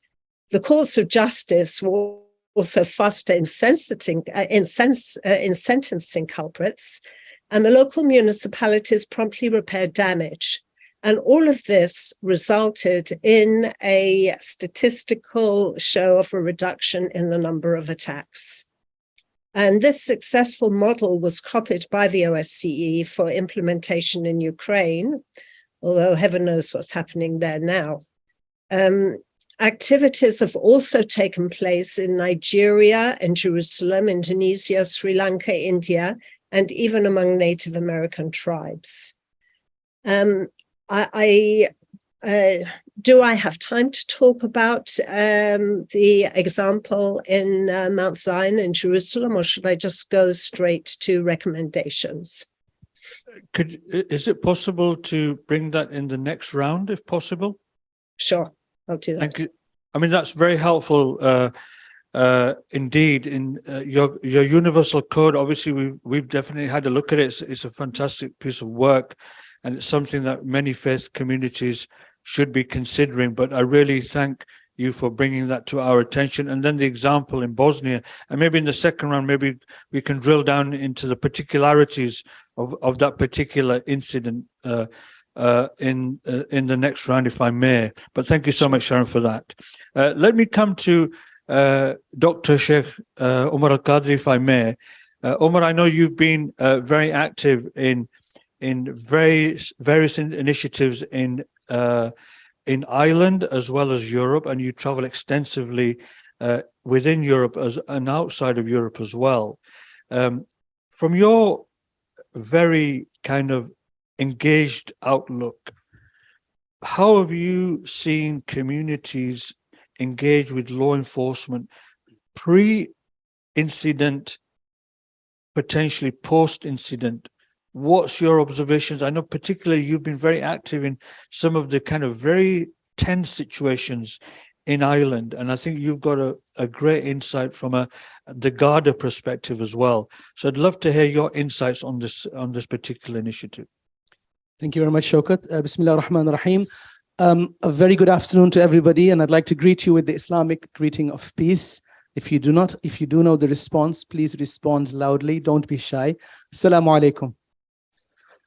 It is an absolute pleasure and honor, of course, to speak at this forum. But first of all, let me congratulate the United Nations, European Commission, all other institutions for their commitment to religious freedom and to the protection of places of worship. Of course, if you want to ensure an equal and inclusive society, a peaceful society, then we need to acknowledge the different levels of threat, different challenges that the society faces. And that is the first step. So the United Nations has tomorrow, 15th March, every year, they have from this year marked tomorrow the International Day Against Islamophobia. And of course, there are also many other days against that where people show the commitment, and the United Nations marks those days as days against homophobia, for example, and against the treatment of other minorities. And I think that's the first step, to acknowledge the threat or the challenge that exists in the society. And of course, the next step would be to have a multi-dimensional approach to tackle the challenge and to minimize the threat wherever it is. And the SOAR project is part of that multi-dimensional approach.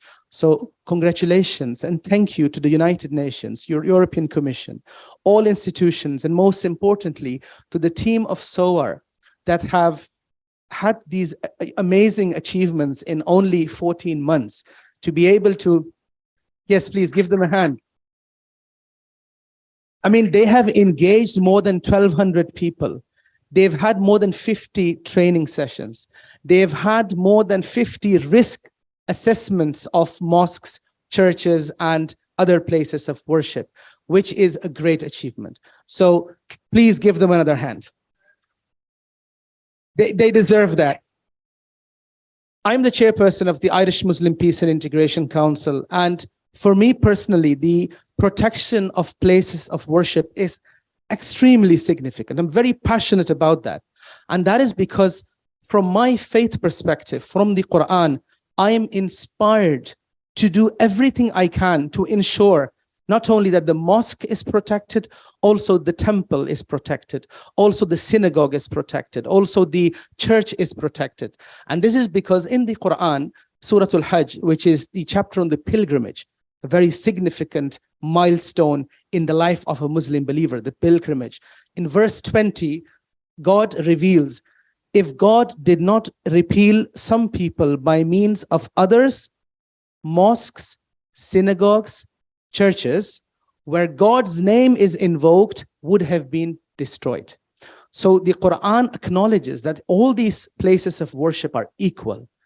An attack on one place of worship is an attack on all places of worship. So I'm very passionate, and I'm very glad, and I'm very thankful to Shaukat for having included me in the SOAR advisory group of this project. Now, coming to the actual topic, when it comes to the engagement of faith communities with law enforcement agencies, I'd like to touch upon the Muslim experience in Ireland, maybe in the second round, but I just want to share one reality, and that is that the experience of these different communities in different countries is not the same. The experience of Irish Muslims is different than the experience of the French Muslims. The experience of the French Muslims is different than the experience of the German Muslims. So all these different member states in Europe will have a different experience. But the 7 countries that SOAR has targeted have one thing in common, that the level of threat towards places of worship is the highest among all other states. So this is why these countries were targeted to have this program. Faith communities have a very big challenge, among other challenges, of course, because the fact that you do not have a place of worship, sometimes you do not, faith communities don't own their own property. They use temporary places to have their activities. There are many challenges, of course, but one of the challenges, the fact that there is no communication between faith communities and between policymakers. There is very little communication between faith communities and law enforcement agencies. And that is really key to ensuring that the places of worship are protected. And also that when an attack does happen, you know, how do you respond? When there is no communication channel between faith communities and between law enforcement agencies and policymakers, and this has come up again and again. I attended a couple of training sessions of the SOAR project in the Netherlands and in Belgium and in France. And something that came up again and again is it became very clear that communication channels between local law enforcement agencies, as well as policymakers, as well as faith communities, do not exist. And that is really key. So we need to ensure that there is communication between these all stakeholders, particularly with the law enforcement agencies, because they are the institution that can ensure that preventive measures are taken. They are the institution that, God forbid, something happens, that will be engaged. So it is really essential that that communication channel is open. And unfortunately, as I said, it's not the case. The Irish example, in terms of how we have communication channels, how do we strengthen that? How do we communicate with the Garda, which is the local police? I'd like to share that, but in the second round. Thank you so much. So you're leaving us in suspense. Okay. To be continued. Thank you for that, Dr. Qadri. I know that you have some insights, and I'm eagerly going to await the next round. But I'd like to turn to a very erudite and scholarly person that is actually, I've seen some of his work, and I've had the pleasure of seeing the actual on-the-ground activity of the UNOCT, and the person leading that initiative is Mr. Ignatius Ibanez. Ignatius, I know that you've flown in especially from Madrid. I know you're an incredibly busy person, and I'm delighted to have you on the stage today. The angle that I'd like to take with you, sir, if I may, is that you are actually potentially on the other side, not the dark side, but the good side. I've seen in your work that the ear of the establishment is clearly listening to your wise words. And I know that the whole concept of vulnerable targets is on a lot of people's minds.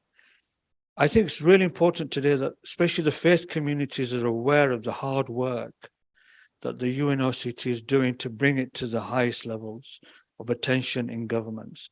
So I'm really keen to kind of, on the first round here, the great work that you're doing and the significance of your work as well. Over to you, sir. Thank you so much, Shaukat, and allow me to echo your words, Sheikh, really congratulating the SOAR project, and you, Shaukat, Jason, Gloria, also the architects, for the amazing work. It's really something for us at the UN, which sometimes we have a little bit of bureaucracy in our way. The fact that they have accomplished so much in 40 months is just amazing. And the quality of it, it's not just the number, it's the quality of it. So let me echo your words, and of course the applause that we gave you commending that work. So Shaukat, I really want to thank you, because you presented this panel as being explosive. I hope that's not because of me, that I work on counterterrorism. I hope nothing will explode. but explosive because indeed, I think there's a lot of meeting there for us to discuss how to improve that relationship between the law enforcement and the religious community as a whole.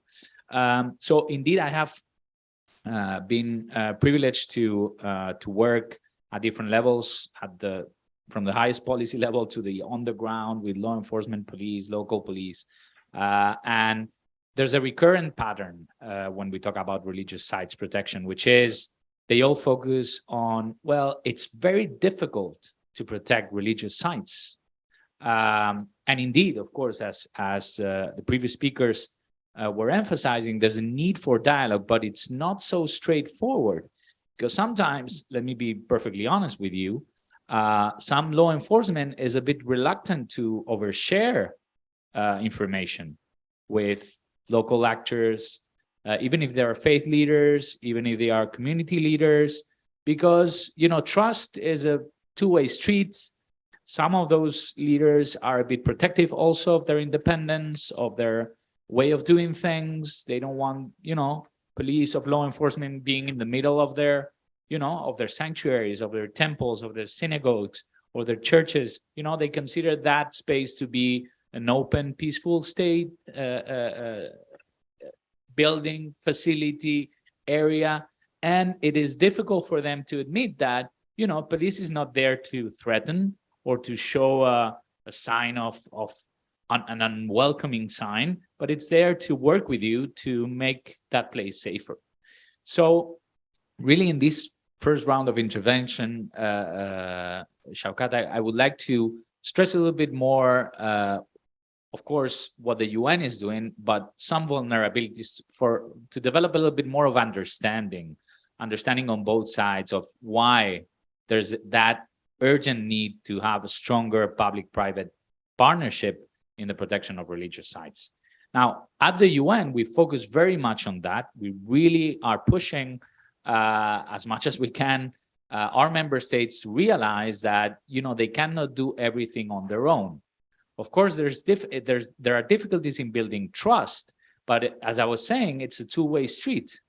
It's critical, the role of the police at the local level, that police actually comes from the same communities that they are working in, that they do understand the cultural, religious sensitivities in there, and that they find imaginative and creative ways to support those communities.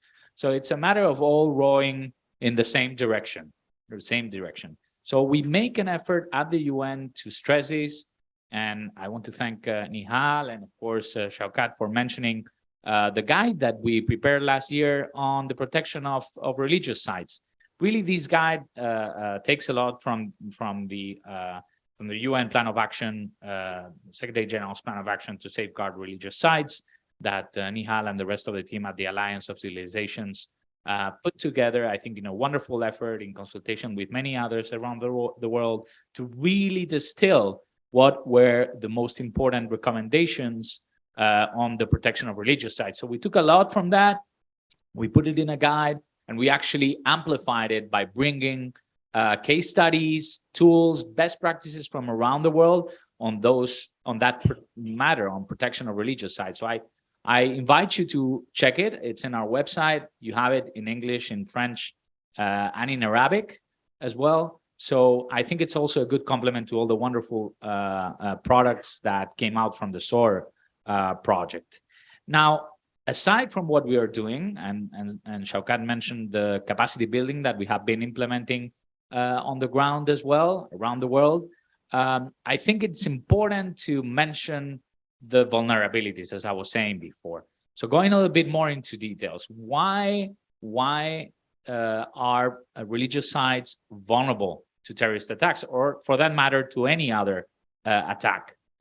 First of all, because of symbolic reasons. Okay, we talked a little bit about far-right extremists and terrorists, but there's also left-wing terrorists that attack religious sites because of symbolic reasons.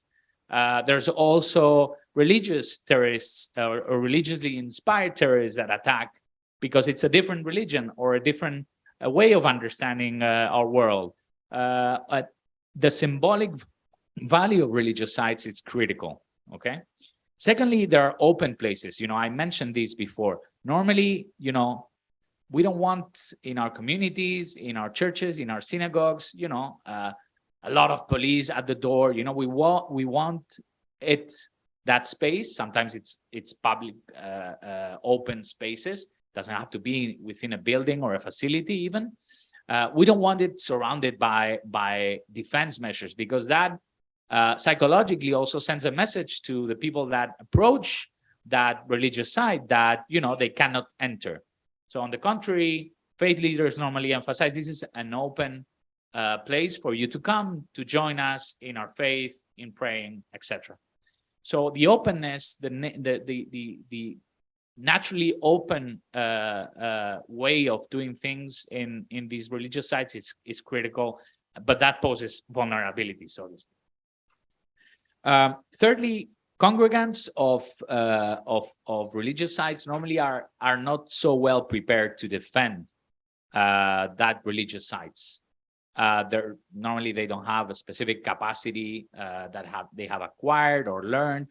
They come from different places, so most of them, depending on the place, but of course, if it's a big city, let's imagine an urban center like here in Brussels, there's a lot of people going there. You don't know all the people there. There will be new people coming and going, so it's difficult for them to organize and defend their sites. There are architectural features, and in SOAR you have done a great job on putting a focus on these, on security by design, that really create vulnerabilities. Like some of these buildings are made out of wood, or they are, as I was saying, open, or they have big gates or several entrances.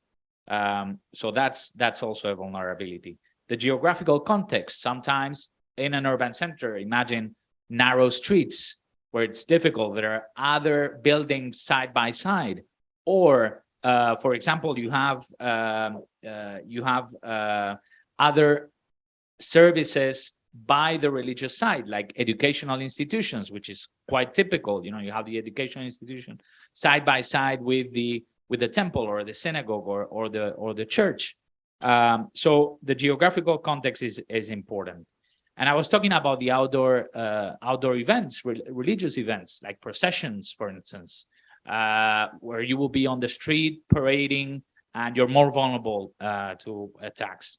The duration of services, sometimes the duration is quite big, depending on the holidays that are celebrated, and that also causes some vulnerabilities. So I just want to give you these few examples so we can then go a little bit further on what would be the recommendation given those vulnerabilities. And I can tell you, I want to insist, this is a joint effort between the public and the private sector, in this case, the communities. Thank you so much. That leads me very neatly into giving you the opportunity to ask questions and make comments. This concept of public and private partnership is what we want to lead this conversation towards. I can see in the room we have European leaders from the Hindu community, we have European leaders from the Muslim community, the Christian community, the Buddhist community. We've got actually some very influential people in the room. This is your opportunity. One is to make a comment about potential partnerships or good partnerships or not so good partnerships that you've experienced, but also looking at what you expect in this partnership. If you want to look at developing partnerships, there are policymakers in this room today. What do you want them to hear in terms of the nature of the partnerships that you would like to have? So the floor is yours actually now. We've got a few minutes. Is there any microphones? Sarah's got some microphones. Jason, what about you? The floor is yours. If you'd like to be challenging as Martin was this morning, I think he added a bit of spice to this morning's session. And Mohammed managed that spice quite well. He likes spicy dishes, I think. We had some last night, and we were revitalized by that spice. But please, the floor is yours. Can we have your thoughts or comments? Go ahead.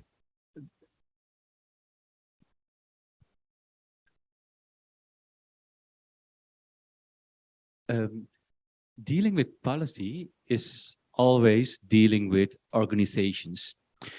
Now, not every religion is organized in a way like church and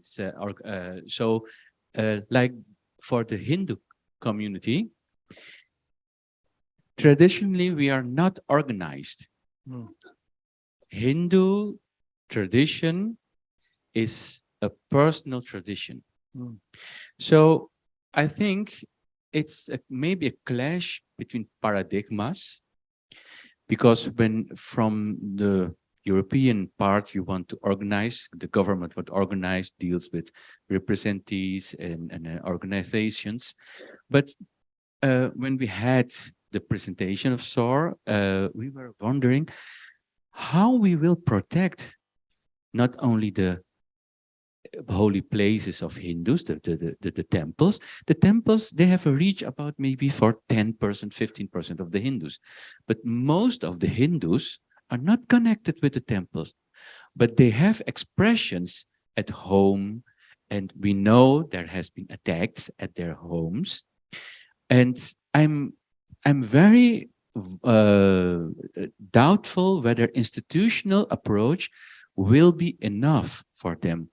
Otherwise, we will have institutional policy, but we will lack to protect a group which not fit in our concepts. And I hope that the next phase of SOAR project will also have this as an objective, to look how we protect Hindus who are doing their practice at home, who have their marriage ceremonies not in the temple but in a public hall. They have their ceremonies in the garden.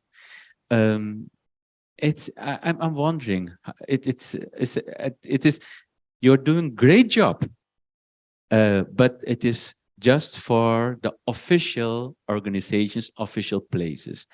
But even in Christianity, a lot of persons, they say, I'm Christian, I do the things at home, but I don't go to the church. So in which way we have to transform our approach so that this fits to the religious practice of the European citizens at this moment? So you've added a level of complexity that requires a deep coffee, I think. So engaging with, I mean, you're adding a level of complexity, which is absolutely, I know this is what you've said is 100% reality. The concept of worship is going beyond the large institutional frameworks to micro worship, private worship, in-house worship. So you're adding a level of complexity that needs to be made aware of to the institutions. And I thank you for making that contribution. I'm not going to give the opportunity for people to answer that question yet. I'm just going to go back to the floor with any more comments or thoughts from the floor. I know we have our friends from Lille. Possibly, I know we have also a French translator, more or less. Great. Any thoughts from our colleagues from Northern France?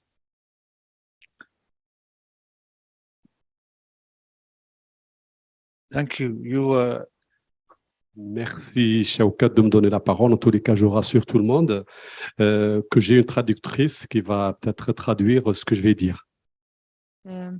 He will say that he has a translator that will translate everything, but I'm not sure I can translate everything, but I will try my best. En tous les cas, je tiens à remercier tous les intervenants depuis ce matin. Et croyez-moi, moi, j'ai une histoire d'amour avec le projet SOAR et en particulier avec notre frère Shaukat qui fait beaucoup de travail et un excellent travail aussi au sein du projet et qui nous a vraiment beaucoup servi. Et croyez-moi, je n'ai pas des compliments que je vais faire, ce n'est pas de mes habitudes, mais je vais vous parler du cœur en tant que musulman, en tant que responsable de 35 associations cultuelles dans le nord de la France. Je suis le responsable du recteur de la Grande Mosquée de Paris dans le nord de la France. et je vais peut-être vous détailler mes sentiments après la traduction. I'm just going to say, if there's anything negative, don't translate. Anything positive, please translate.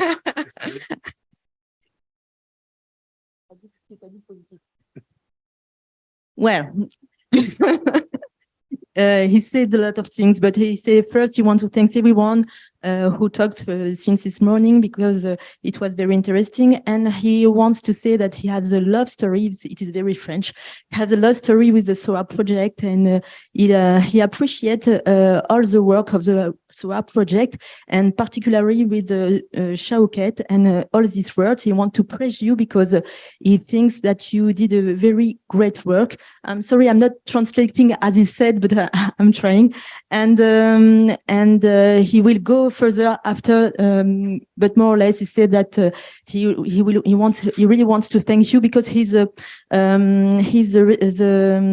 the chief, I will say the chief of the mosque of the north of the France, related with the mosque of Paris, and he appreciated a lot your intervention in Lille because you did a really great work, and he will go further now. Écoutez, c'est vrai parce que ce projet nous a beaucoup aidé au niveau parce que je vous cache pas, au niveau des mosquées du Nord et en particulier en France, on vit ce problème d'insécurité en plein fouet, mais je vais peut-être être plus clair. Depuis qu'on a fait connaissance de ce projet et de Shaukat qui nous a fait profiter de cette formation, moi j'ai relayé depuis à peu près plus d'un an, début 2022. On a organisé plusieurs séances de formation qui nous ont servi à peut-être à classer les idées dans la tête des gens. Croyez-moi, on était perdus, on était livrés à nous-mêmes. Chacun pensait comme il veut, chacun, ça veut dire, fait avec les moyens du bord. Mais depuis cette formation, elle a fait un déclic dans la tête des gens et on est en train de se préparer peut-être pour une nouvelle ère parce qu'il y avait avant SOAR et après SOAR. Some people understand. That's good. He said that he's grateful because you went in the north of France, and out there we have a lot of problem with the security. You see the mosque of Lille, and you make a report with the mosque of Lille. We had a lot of problem, and we were lost. And now we can say that there was a before SOAR and after SOAR, because with your interventions it was so much better, and there was a kind of, I don't know if you can say that, a déclic, I don't know the word in English, but something that came in to the mind of the chiefs of the faith, and they understood that they have to work about the security of the place of worship, and it is so much better now, and he hoped that it will continue. It will have more help to guide us. Thank you so much. I'm going to quickly. I'm so grateful for comments. Martin, you got your hand up, or are you just scratching your head? Okay, so this is your last comment before we go back to the panel again. But go easy with the spice, yeah. Yeah, I just feel that many times the policymakers, United Nations, European Union, when they address this phenomenon of security for places of worship, their list of places of worship and communities is not exhaustive. It doesn't really include all the communities. And I think in the modern day, this list should be very inclusive. I don't think we should anymore talk about only mosques, churches, and synagogues, but we have to talk about many different places of worship. In Europe, in Belgium, you have every single faith you can imagine: Jains, Sikhs, Baha'is, Hindus, etc., etc. So I think the list should always be very inclusive, and the guidelines should include all the faith communities, so everybody feels included, and it should be inclusive. So that's why I'm very appreciative of Shaukat. From the very beginning, he tried to reach out to especially the minorities, because the majorities have much more access to training and assessment and interaction with policymakers and the United Nations and European Union, etc. Minorities don't have so much access, and he was willing to reach out to communities like the Hindus, who sometimes don't have such a strong voice. Like my colleague was saying, we're we're not that present in the field. So I think it's good that these lists from the policymakers and institutions like the United Nations are very broad and exhaustive and includes all the religious communities, because practically everywhere in the world you go, all the communities are present in all the major countries of the world. Thank you so much, Abdul Qadir and Martin. I really appreciate those comments. I'm going to quickly go back to the panel.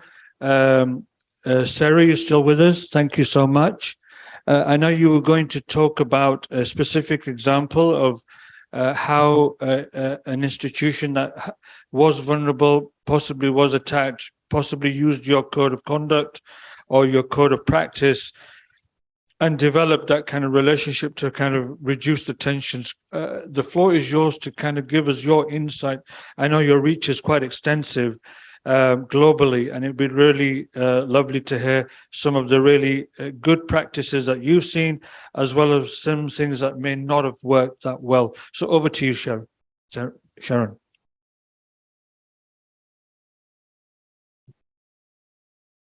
Are you on mute?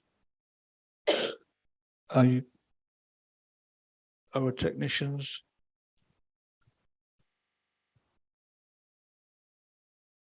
We still can't hear you. I think you're on mute at the moment. I can see the red opened up. Yes, I wasn't able to unmute myself, but now I can.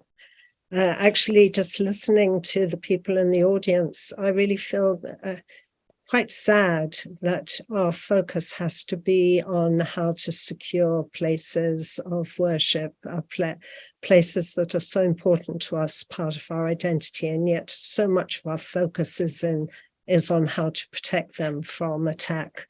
I think, you know, in relation to the comment that was made about it's not just institutional relations, I totally agree with that. I think that the relationships are, or the coming together to protect holy sites have to be relational as well as institutional.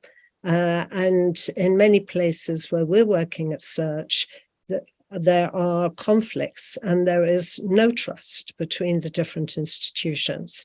And what really needs to be done is to build that trust, which takes time. But once the trust is built, then there is much more possibility for safeguarding our holy places. I did want to give an example of the work that we have done in Mount Zion over several years. And that falls right within the context of the Arab-Israeli conflict and the frequent violence around holy sites. We have partnered with the Jerusalem Intercultural Center based on Mount Zion, and we work there to reduce interreligious tensions and to build cooperation and to protect the places of worship on Mount Zion, where there is one shared site which is very contentious in many ways. Mount Zion is just outside the walls of the old city of Jerusalem. And in one building alone, you have downstairs the so-called King David's tomb. I think historically we know it no longer is, but that doesn't seem to matter to perceptions. We all believe it is King David's tomb. Above it, in the same building, you have the Room of the Last Supper, which is so precious and so dear to Christians. And then above that, there is a minaret. And there has always been tensions around this, fueled by rivalry and intolerance and suspicion and violence. And what we did was a multi-pronged approach, which started off with simply creating tenants' meetings of the different religious institutions on the Mount, which covers all the Christian denominations, and there are Jewish religious seminaries on the Mount, schools from different denominations. All of them were highly suspicious of each other, never spoke to each other. And we just brought them together around issues of very practical concern, like how do we deal with the 2 million pilgrims who come to Mount Zion every year? Where do they park? How do we clear their rubbish? How do we stop them falling over broken stones, pavements? And we had very regular meetings. And through those meetings, we actually built the relationships, which then within the third or fourth meeting, we had them talking about a common vision of Mount Zion. And within those meetings, we brought all the religious leaders, but we also brought the police who had to speak about the safety of the place. They were stakeholders. We brought in the Ministry of Religion, Ministry of Tourism, the municipality, and we built up the relations. In addition to that, we also recruited volunteers who would simply be on the mount, walking around, helping tourists, being there to be a presence and to stop any tensions and conflicts that were taking place there. We thought we would get about 10 or 20 volunteers. We had over 100 volunteers who were there. And we also ran sensitivity programs for the police, 250 police of the Old City Police Force. And we also ran educational programs and tours for young people visiting the area. And together, this, without a doubt, reduced the tensions and sustained that reduction of tensions. There was one attack on the Dormition Abbey. All the religious leaders got together to denounce it. And this probably was the first time we got religious leaders together in 1,000 years from different religions coming together to in solidarity against an attack on a holy site. And just one last example there, that after a couple, 2 or 3 years of a lot of suspicion and tension of the Muslim community, there's a very important Muslim cemetery on Mount Zion.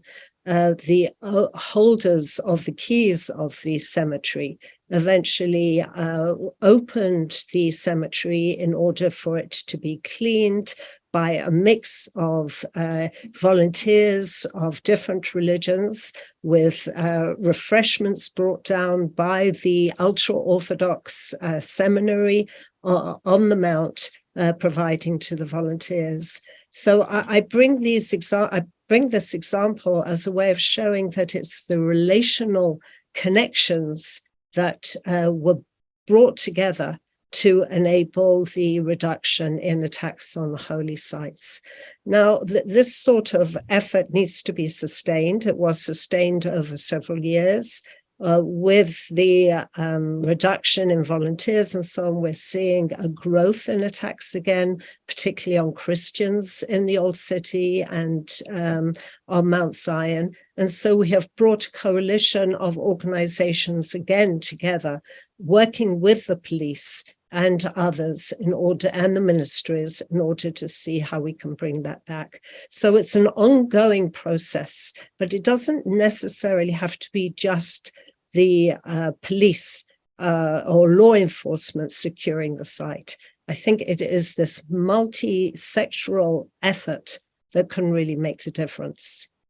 I'll leave it at that for the moment. Thank you very much indeed, Sharon, for that very interesting overview of your work, specifically in that very holy zone of Jerusalem.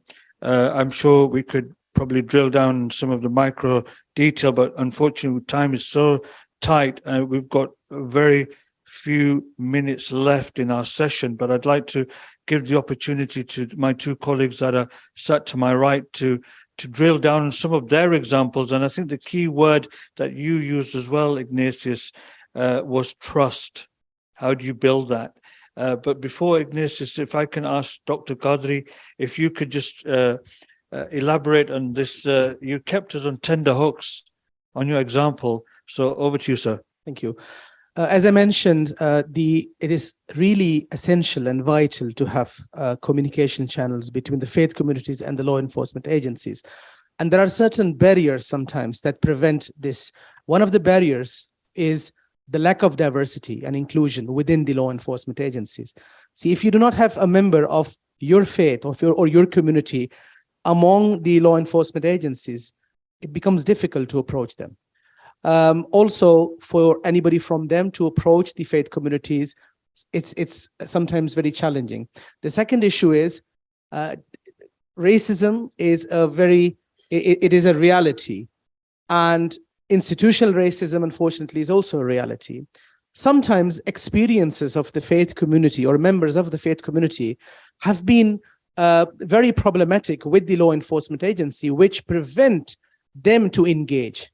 So the lack of trust is really a very big barrier. Now, to overcome that, of course, certain steps have to be taken. In Ireland, one of the things that we did was that we discussed this, and we shared our observations and with the reservations with the policymakers, and legislation then was made, and policies were made in the Garda, which is the law enforcement agency in Ireland, police, to make sure that there is representation, diverse representation, that they are really inclusive, number one. So they started a campaign, the Garda started a campaign of we need people, we need Garda, but we need them from different communities.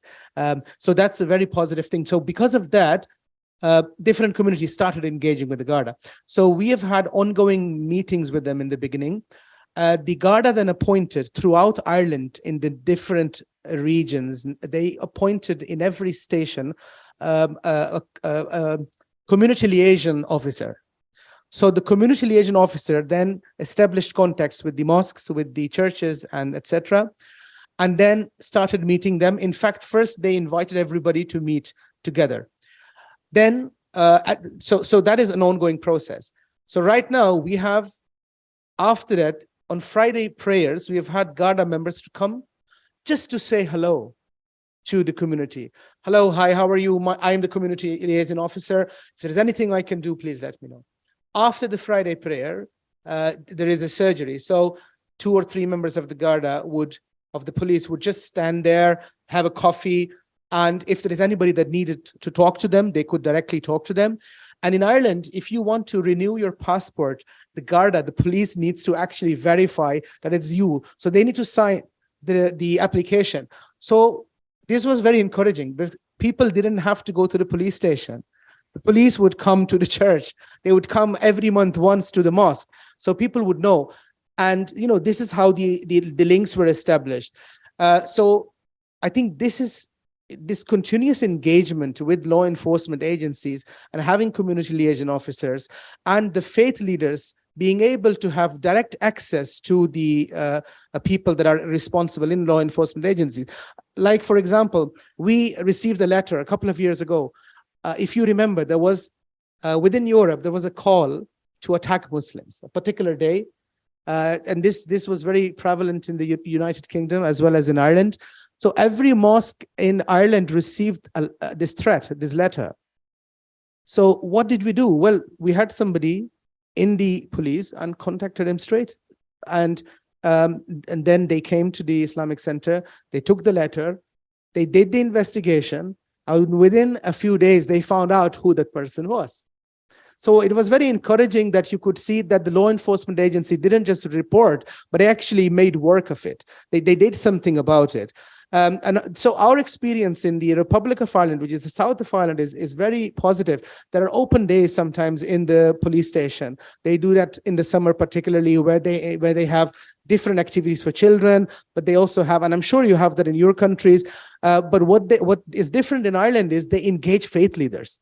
So faith communities are not ignored, that you don't exist. And this is an issue that sometimes policymakers and law enforcement agencies, they do not engage with faith communities because they think that they don't exist. But the reality is faith communities do exist, and it's important to engage. So they invite faith leaders also to say a few words. So it's not just the local your counselor that will welcome everybody. We also have the church leader or the mosque leader, the imam, to say a few words, and which is very encouraging.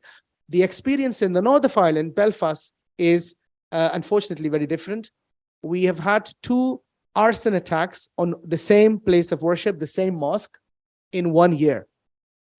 And the communication channels in the north are quite, I mean, to engage with the police, it is happening, but it is very challenging. And again, as I said, sometimes is also the lack of diversity and the lack of willingness on the side of the institutions. And unfortunately, that's what we see in Belfast. But in the Republic of Ireland, our experience is very positive.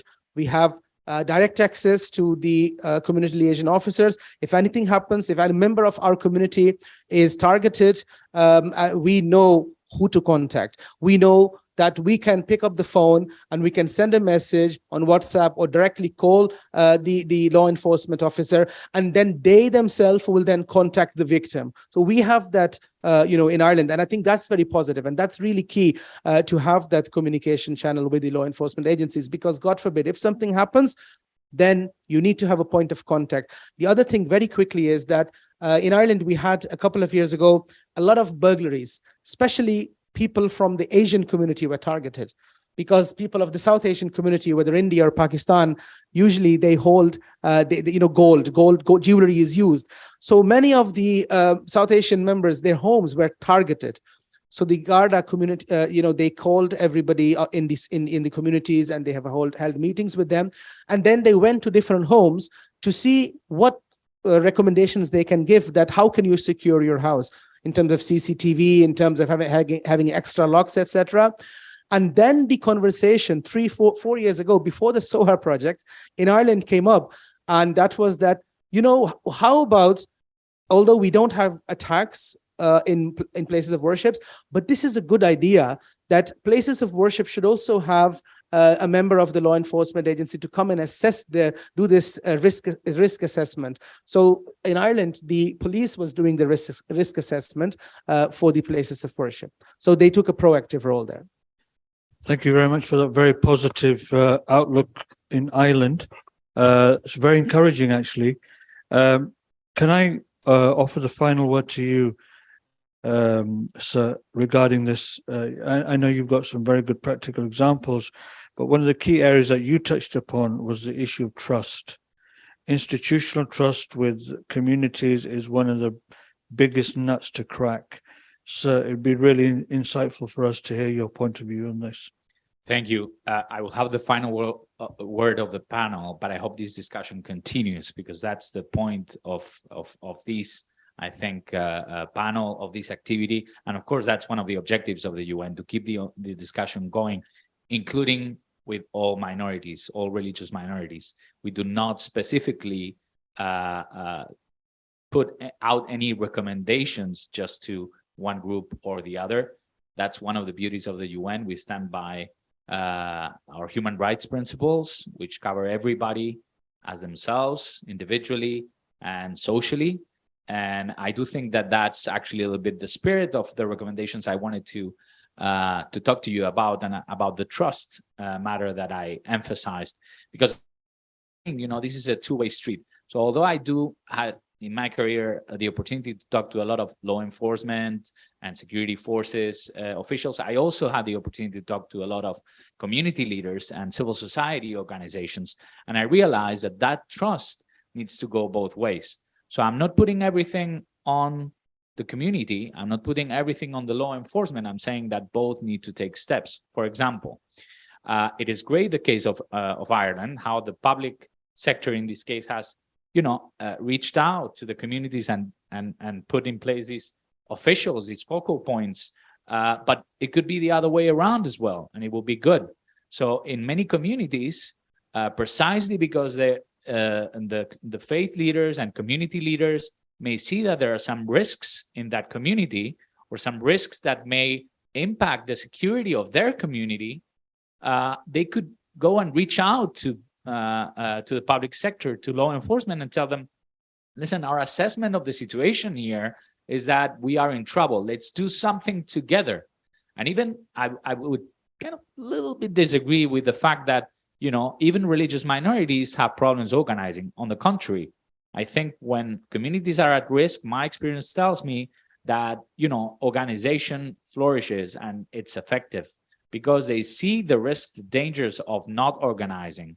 And I must say also that most law enforcement would actually welcome that, because they will give also, you know, a better sense of what's going on in the communities, some of those insights that they sometimes lack. And they themselves, law enforcement, will be able to develop that trust and share on their turn more information about what is going on, how they see things. Let's remember that law enforcement would have, you know, intelligence sources. Let's remember that they will have police sources. They will have statistics, general statistics. They will have resources. They will have programs, capacity building programs. All that array of things could be put to the service of that community, also if they know what's going on in that specific community and they know the risks.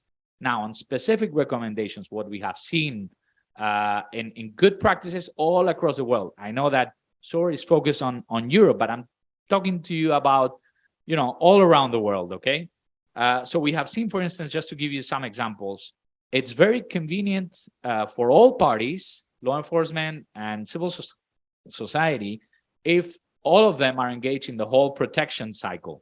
So from the development of security plans and prevention plans at the national, local, and even at the site level, at the religious site level, if they're together, if it's a diverse group of people that are engaged in that regard. I'm talking security planning. I'm talking about advisory roles. I'm talking about establishing evacuation or perimeters procedures. I'm talking about the development of threat assessments, what I was just mentioning a minute ago. So I think the mixing up of the stakeholders is critical at all levels of the security cycle. I will put you an example. In Memphis, they developed this very good initiative in 2011 called the Clergy Police Academy, okay? So this is an academy on security matters, which is run together by the local police and by the clergy in Memphis. And they develop, you know, capacity building for other clergy, for the congregants, for community leaders, etc. So this is just an example of kind of this, you know, both parties coming together to develop that trust and to actually strengthen the security preparedness. Another example for first responders. First responders have a critical role. So law enforcement and first responders sometimes are the same, but sometimes they aren't. So for example, we have seen that conducting joint drills and exercises in local communities, in faith communities, religious communities, both of them developing a scenario, for instance, it could be as simple as a tabletop exercise on a crisis situation and conducting it together. It brings tremendous good results. Another example, intelligence agencies. Community and faith leaders need to make an effort to make clear that intelligence agencies need to respect human rights, that monitoring of anyone in that religious community needs to abide by the law and needs to respect universal human rights. I would tell you that this is a critical point where trust breaks. And Shaukat, you have mentioned this, and this is where trust breaks. So very important that the community faith leader also is very clear about this point with their law enforcement and focal points. On the part of religious leaders and their engagement with law enforcement, there needs to be dialogue, there needs to be working groups between the faith community, faith leaders community, and the law enforcement. They need to be engaged in social media, in general media as well, to put pressure on law enforcement. They need to facilitate engagement with other leaders and with their communities as well. These are things, again, I repeat, that we have seen around the world that work. Faith-based organizations also have a critical role. They know very well what's going on in the community, even beyond the religious sites. So they need to play a role as well and coordinate with the faith leaders and with the law enforcement as well. Congregants, for instance, in each of the, let's just say, sites, religious sites, okay, I will not dare to speak again about synagogues, temples, churches, and all that. All-encompassing sites, okay, religious sites. Congregants there need to play an active role. For example, the faith leader in that community could designate 1 or 2 persons to establish a welcoming committee. So maybe they don't want law enforcement at the door, at the gate of that site, but this welcoming committee could welcome new people in that community that go to that religious site, and in a nice, opening, welcoming way, ask them, what is your name? Where do you come from? How come you're interested in being with us, in a welcoming way? But at least that will give some information at the community level to the young congregants and to the faith leader on who's frequenting those sites. And finally, just another example at the local community level, monitoring online, let's say, speech, okay? So sometimes in these communities, we talked about hate speech a little bit this morning, we need to take a proactive role. So law enforcement does its part, but they cannot have eyes everywhere. So at the community level, they also should be involved in that regard, in the cyberspace, trying to see what the trends are, and again, amplifying the dialogue with all stakeholders. Incredibly helpful tips. Thank you ever so much. I can see Jason blinking at me. He's showing me his teeth now. I don't know whether this is an angry look or a happy look. I'm not sure. But my time is up. I could listen to Ignatius all day.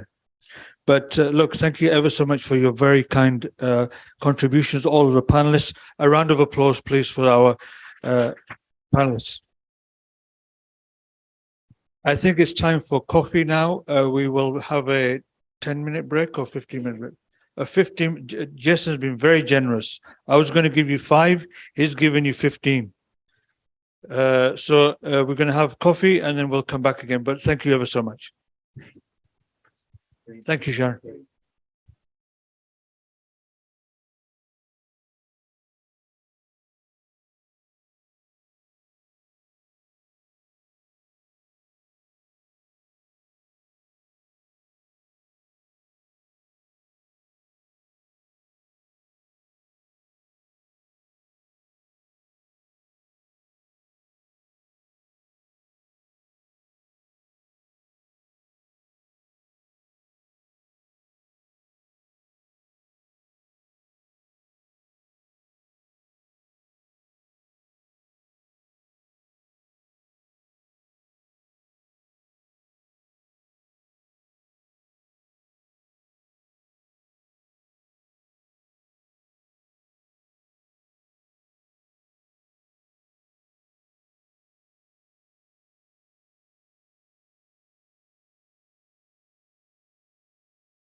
Okay, we'll continue. Welcome back, everyone.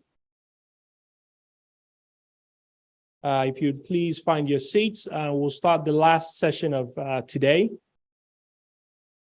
So in this next session, we're going to be having a couple of testimonials from individuals that have been part of the SOAR project before we open up the floor for an open discussion. So this is going to be a chance for everyone in the room. If you have any questions or comments, you'll be able to share that. And that goes for those online as well. So if anybody online has any questions or comments, please use the Q&A function there, and your comments will be read out. So first of all, I'm going to invite Swami Praravananda Saravasti to come up to stage. Apologies for butchering your name. So Swami is the founder and spiritual leader of the Shiva Temple in Belgium and the president of the Shiva Forum in Europe. So he has been part of some of the capacity building trainings that were conducted on the SOAR, and so he will give us his input on that. So Swami, please, the floor is yours.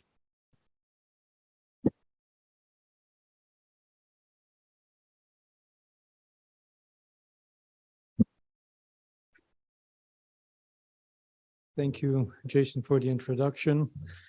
I stand humbly before you. As you know, my name is Swami Varavananda Saraswati. It's a long name. Swami is the shorter version, but I was born as Jimmy Korn in Belgium, in Ghent, and I moved to Oudenaarde. I have 3 children. I have a son of 22, and a daughter of 19, and a son of 5 months. So he's very young.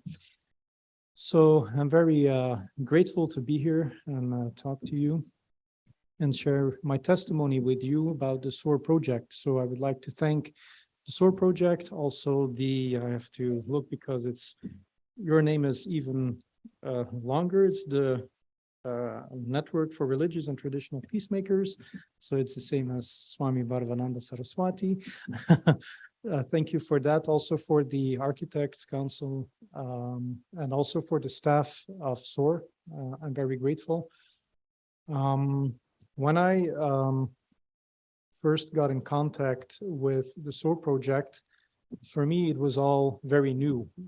There were several faith leaders, and eventually I came to other SOAR events. I went to Copenhagen, the Little Retreat, and so on.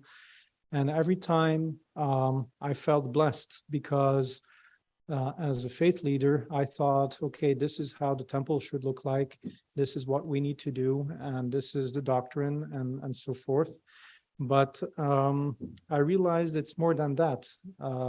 It's about the protection of our devotees, the people that we care about. And eventually, when we had the Nepali devotees come to the temple, I was very excited about the SOAR project, and I told them about the SBD, the Security by Design.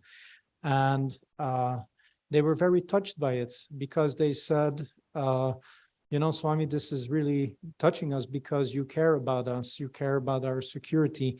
And that really made me happy, of course, because we're more than that. We just don't do the service in the temple. We do more than that. Also, the welfare of the members is important. Also, the interreligious dialogue is something that I've learned here, and I'm grateful for Shaukat. Seriously, he's a wonderful man, and his staff was so kind to me to introduce me to several faith leaders. And if there's something I've learned is that my point of view changed a lot on Islam. That's one thing. I used to work before I became Swami. I worked 13 years for the Federal Justice Department with security. And we know there's a lot of sleeping cells in Belgium and this and that. And, it's always about Islam. It's always about Muslims. And, you wake up and you go to sleep with it. When you see people go in prisons, they're Muslims. But so my point of view in Islam and Muslims were different. But because of the SOAR project, I met really great imams that I learned a lot of things from, that said wise words.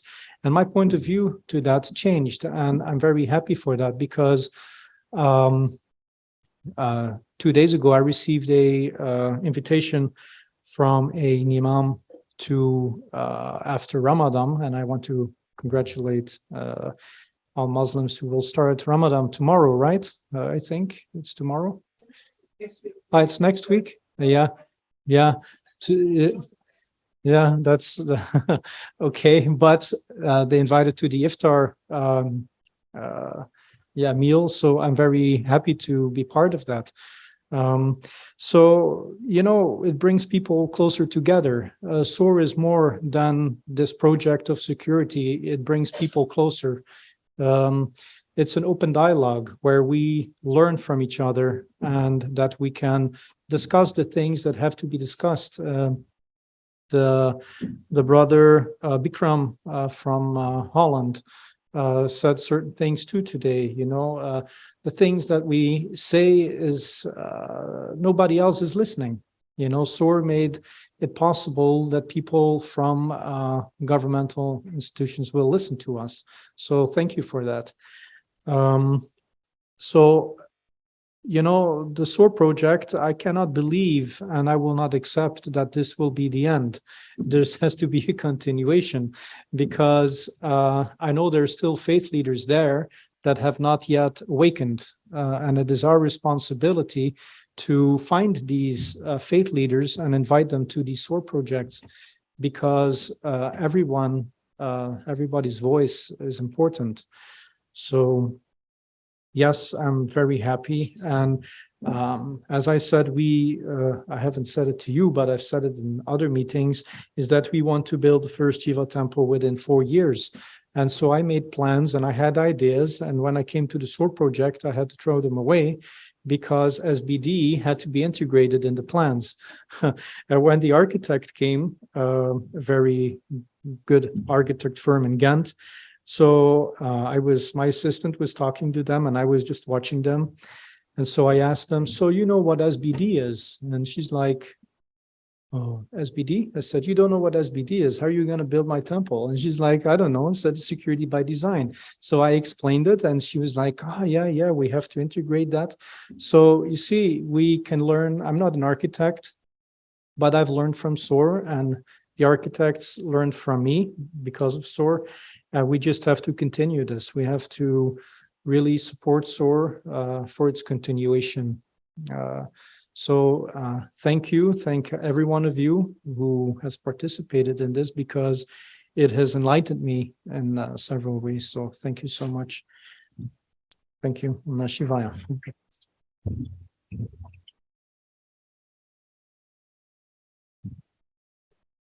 Thank you very much for those very warm congratulations there, Swami. So now before I bring up our next speaker, I just want to briefly mention this booklet, which I forgot to mention earlier. Apologies for that. So this is the call for architectural best practices examples. So I believe there are 9 best practices in this booklet. Some of them should have this booklet in your folders. If you don't, they're going to be more on the sides over there. So please do have yourself a copy. So this is part of the competition which was held during the SOAR project from a SBD and architectural point of view. So make sure you grab one copy.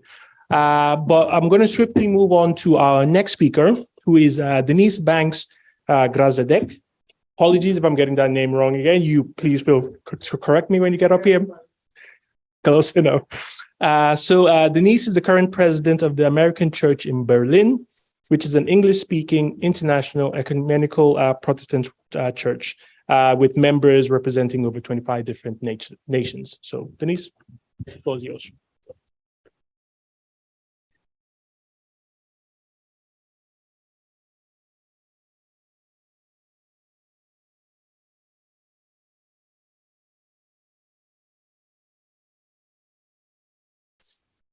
So imagine that you have just decided that you will be moving with your organization, you'll be moving with your church to a new location in the middle of the city, and just a month later, someone decides that your country needs to be attacked, and one of the major symbols of your country is attacked, and you are very closely associated with that because of your name, what would you do? Well, if I had known about SOAR then, what we would have done would have taken a much shorter route than what we actually did. But I'll tell you a little bit more about that in a minute. I'm Denise Banks-Grozidik, and as Jason just mentioned, I'm from the American Church in Berlin. And I was really interested in participating in SOAR, in the safety and security training, because providing the safest and most welcoming worship space possible for our members is our top priority.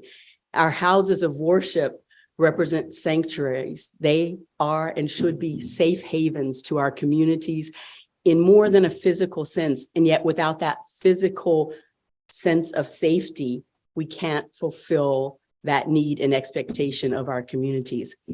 So as a Christian church with the word American in our name, we have a really keen historical awareness of the connection between our environment, between the political and the social climate, and the safety and security around and within our worship space and our facilities. And as I was just mentioning, in August 2001, we made the decision to move to a church that was very centrally located, had more space in an urban area.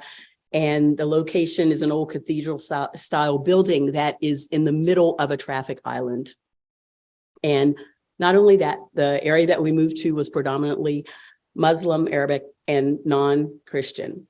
So before the actual move had occurred, this was one month later, the terrorist attacks happened on September 11th.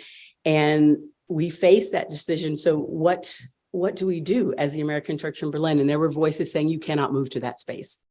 And there were other voices saying, well, think about it. And if we'd had the advantage of learning what SOAR is now giving us on it in a very compact way, we could have cut the learning curve a lot shorter. Nonetheless, we were able to connect with law enforcement. And we've heard this evening how important that is, this day, how important that is. We were able to do that and have conversations around what needs to be implemented so that we can decide, do we make this move?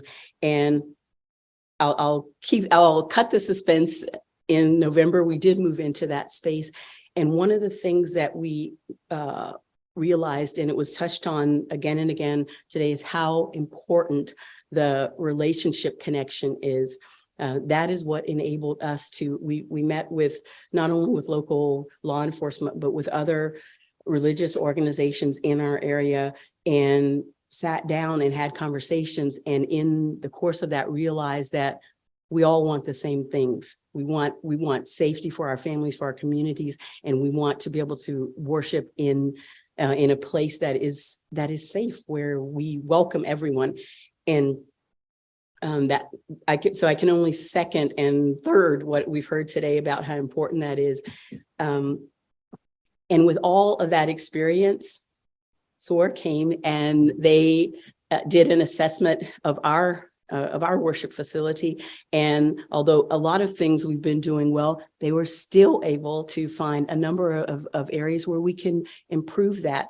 And particularly important was the idea of being very strategic, not just the tactical things that we do have a welcoming committee. We do practice greeting people and paying attention to who is coming in, not in terms of, is this someone of danger, but is this someone new? We want to make sure you feel welcome and included in this space.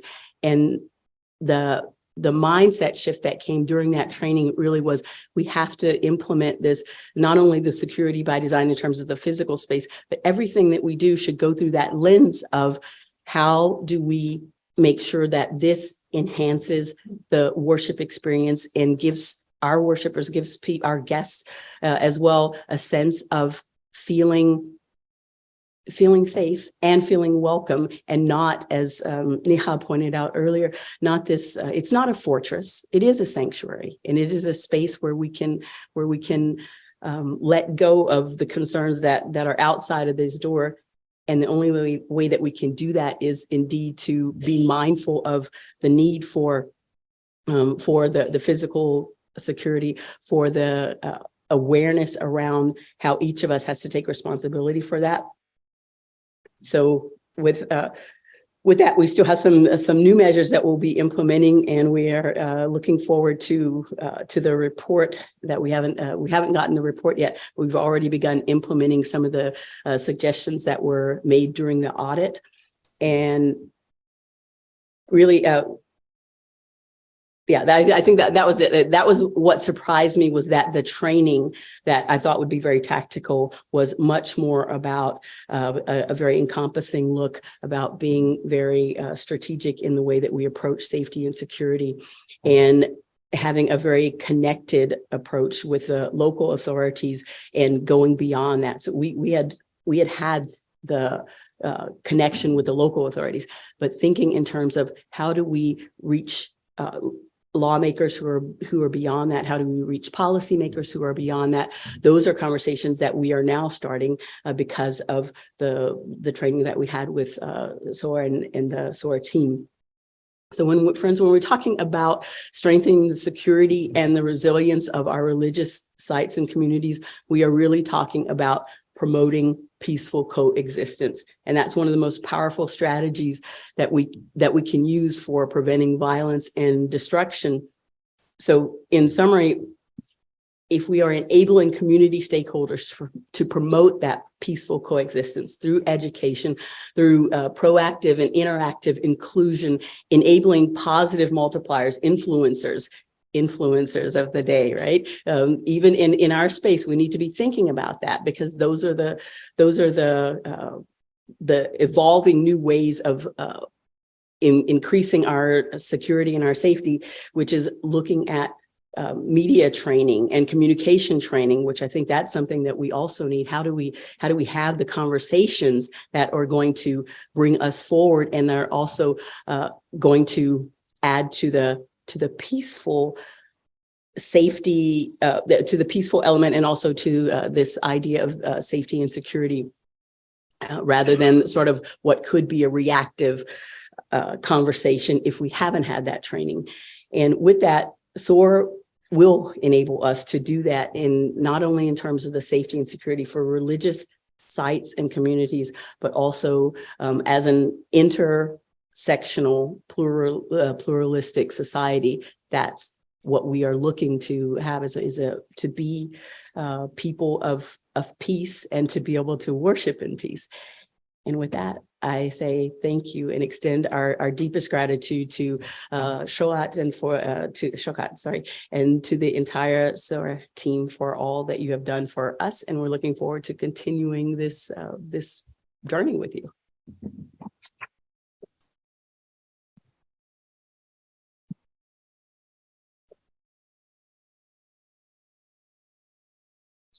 Thank you very much, Denise, for that. And again, thank you to all our other speakers and who provided testimonials of your involvement with the SOAR project.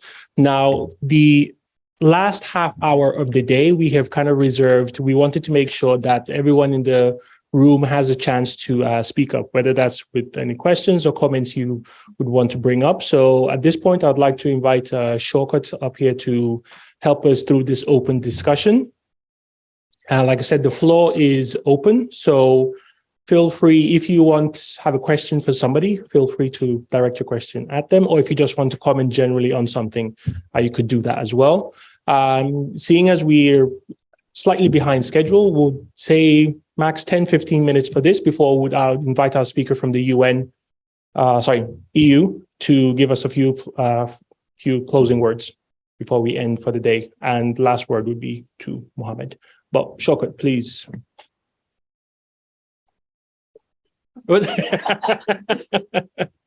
So we're planning with open discussion. So feel free to. I mean, look, this is your opportunity to express your views. I know we've had a couple of open sessions, but as Jason has instructed, and who am I to disagree with him? It's an open forum for you to express some opinions, and then we have our colleagues from the EU. They were elevated to the UN. But it's up to you. I mean, some of the words that you said, they've been so heartwarming to us as a team, all of us, FCA, ACE, and EFI. We're delighted that you felt that way. I know there's lots of areas for improvement, and I know some of you have got some fantastic ideas.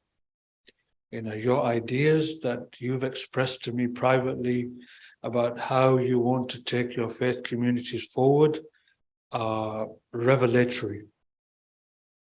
They are, I think, Europe is going to be much richer with your contribution as faith leaders.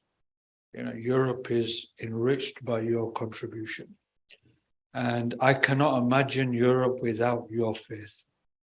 It is so powerful, and your contributions are so powerful, and your involvements in communities is so enriching that Europe is a brilliant place to live.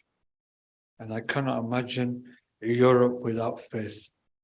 So faith is critical to the fabric of European identity and the safety and security. And as Denise said, the welcoming nature of these facilities is critical to enriching the fabric of our society.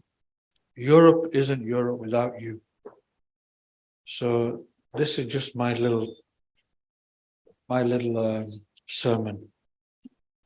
But over to you. This is not my time. This is your time.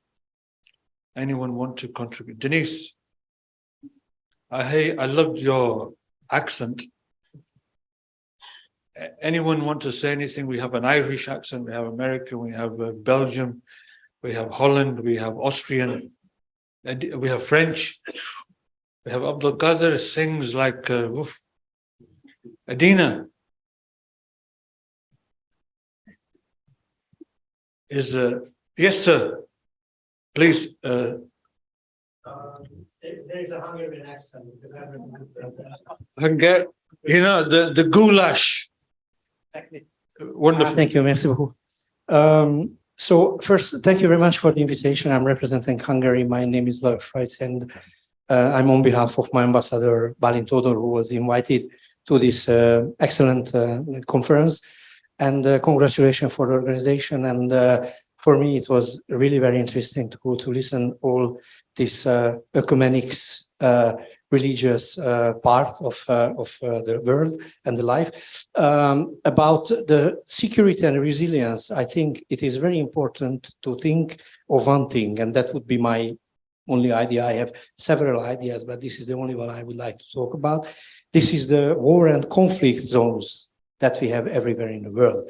I think that this is something where SOAR and the European Union also could extend its work and its thinking, is how to avoid the destruction of religious sites in conflict and in war zones. Just an additional information for you that in Hungary we have a governmental association called Hungary Helps, which delivers help to the persecuted Christians all around the world, but not only for the Christians communities, because in Iraq, in Syria, in North Africa, or in African countries, Muslims, Christians, and other religions living together. So my message would be that you need to think of these conflict zones also to establish or to create something valuable for preventing those sites and to reinforce the security and resilience of the religious sites. Thank you very much. And congratulations again for the organization. Thank you so much. Very interesting and valuable ideas. We will definitely document those. Thank you so much for making that contribution. Any further thoughts? Sir.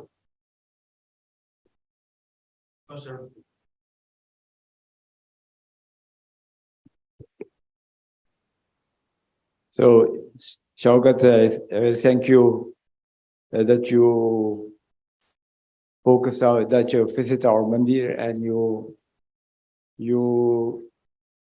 saw it through the lens of security by design, and we still waiting for the report to adjust to the demands to secure our people.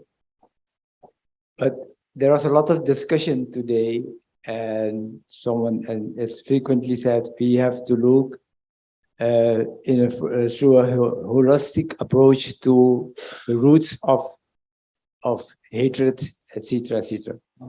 So there are several stakeholders, the religious leaders, the government, also other organizations, but we are focused up to now to the religious leaders and the lawmakers in addressing the problems. So I was wondering what, because in cases with the lawmakers, we are dependent on their willingness, but we have our own influence.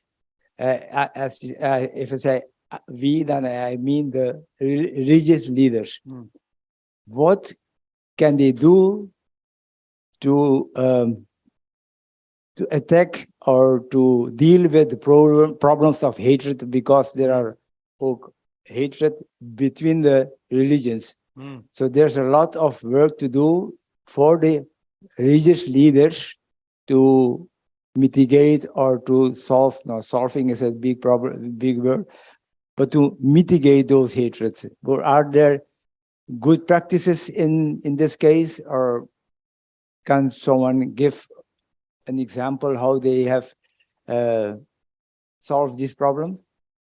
So very good point. I was just speaking to my colleague from the EU. He's talking about, say, this anti-hate radicalization network. And he was saying, he was just sharing with me his thoughts, Patrick. He was saying to me about these networks that exist outside of SOAR, outside of this funding envelope, that are talking specifically about what you just said.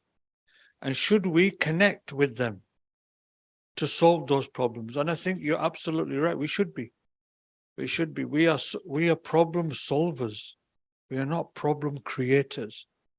So you as an institution, you are like some of you, I know Aaron was talking about maybe not as organized, but if you are not organized, I don't know what disorganization looks like, because you are super organized. You've developed an institution over the past 40 years, a wonderful facility in the middle of Den Haag. You are a connector. You are connecting people. You're connecting hearts. You have great visions. How do you take those outside of the boundaries of your building? This is the challenge. Can we develop those with you, collaborate with other people to make that happen, to reduce these tensions and worries and concerns and misconceptions? Absolutely. Absolutely. We would love to do that. Let's sit together over a nice cup of chai and discuss how to do it. But not today. Need some rest today. But we definitely need to, I think, take this conversation forward, because what this project, what I found is that actually these 1,200 people are connected to another 102,000 people, and are connected to another 102,000 people. You are some of the most well-connected people in this society. Okay, you're forget Facebook. You are the human Facebook. You've got thousands of contacts. How do you spread this concept of peace and unity for Europe? You've got the best networks. What we put in those networks is one of the questions we need to discuss. What values, what ideas, what concepts, what does European 21st century look like? You know, what does this diversity look like? What does safety and security look like? And what you just said, sir, I think would resonate with everybody in this room. You are faith leaders. You want harmony and peace, and you want prosperity for this continent. And I think you have solutions. It's about other people hearing about those solutions. Denise.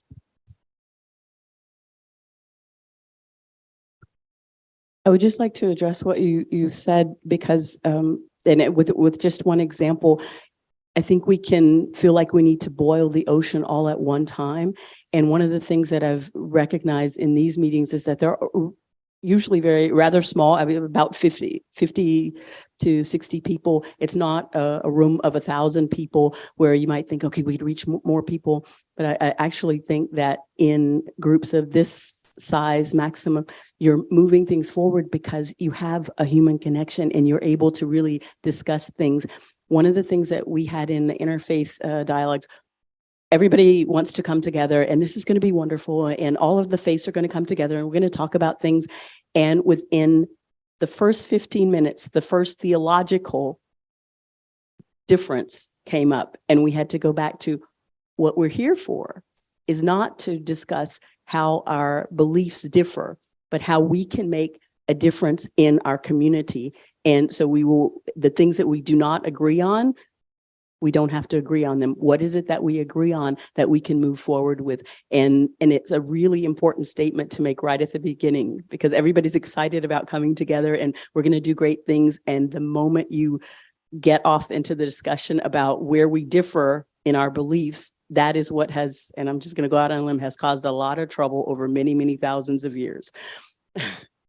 Thank you, Janice. Lovely point of view. And just to quickly, I remember there was a crisis in one city, and it was during Ramadan, and there was a fear that this mosque would be attacked. And guess what? The police said that we are so stretched, we can't get to you. Guess what happened? The Sikh community said, we'll stand outside of your mosque. Amazing. So the Muslims walking into the mosque, and they saw Sikhs standing outside saying, we're here to protect you. You finish your prayers, don't worry, we're here for you. 2 weeks later, same problem. The Muslim community said, don't worry, we're going to watch your back. That's collaboration. That's cooperation. That's trust building. And the police said, you saved us thousands of euros. And just imagine the deployment that needed to protect a building. The community protected it. The police said, you saved millions and you built a new relationship with us. So that partnership and trust building and love and cooperation, but I keep using the T word, trust. Trust is critical. And you can only build trust when you have a cup of tea together, coffee together, share a meal together, visit each other's places, have these conversations and get that intimate feeling of trust. And this is what I think SOAR's beginning to do a little bit. We're building trust and cooperation. In partnership with the civil bureaucracy, I think it'll go a long way. Because in this very volatile world we live in, trust is critical. And trust is a very precious commodity. Hard to build, easy to break. But you are people that people trust. How can you use your trust currency to make this place a safer place? A few weeks ago, we had our meeting of SOAR in The Hague, where Mr. Tiwari mentioned. And then a few days later, we had our dinner. And I want to share that at that dinner, we decided that we will have in the Netherlands a Hindu-Muslim dialogue. Because, you see, through the politics of India, Pakistan, etc., a lot of tension is important to Europe. We are no Hindus of India. We are no Muslims of Pakistan or India.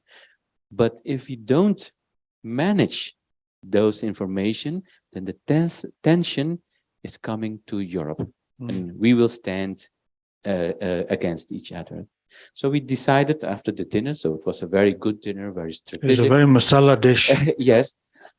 And I think it is a very unique initiative in whole Europe that we start a Hindu-Muslim dialogue because we are Muslims in Europe.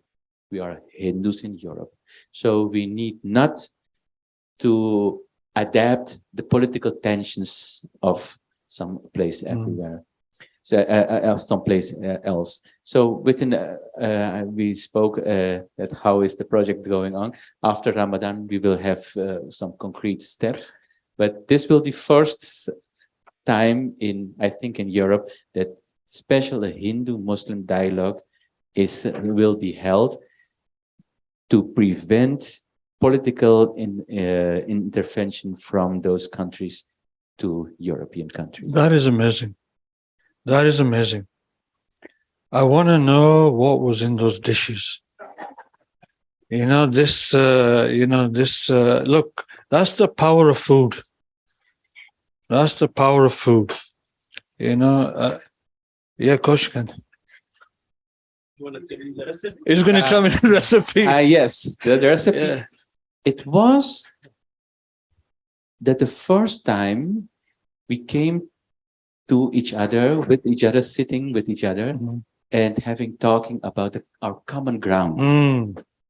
That was it. Because you see, we have all held in have had in The Hague, where windows of temples were broken, and by camera they saw there were Muslim children, although when you can say Muslim children, but then we held a meeting in the temple, and a lot of imams and Muslim leaders came with flowers, etc. And one imam, he held a speech, and he said, "A stone through the window of the mandir is a stone through the window of all religious places here in The Hague." So it make a bondage. So maybe it was a luck by an accident. It brought us together. But it was just for the case of the incidents. An incident brings us together. And now we are trying to we will not wait for incidents. Yes. We will invest in positive relationship. And that's what food or SOAR had brought to my pastor would say hallelujah. Hallelujah. We say Om. Om. Let me share with you also, one of these imams, he said to me,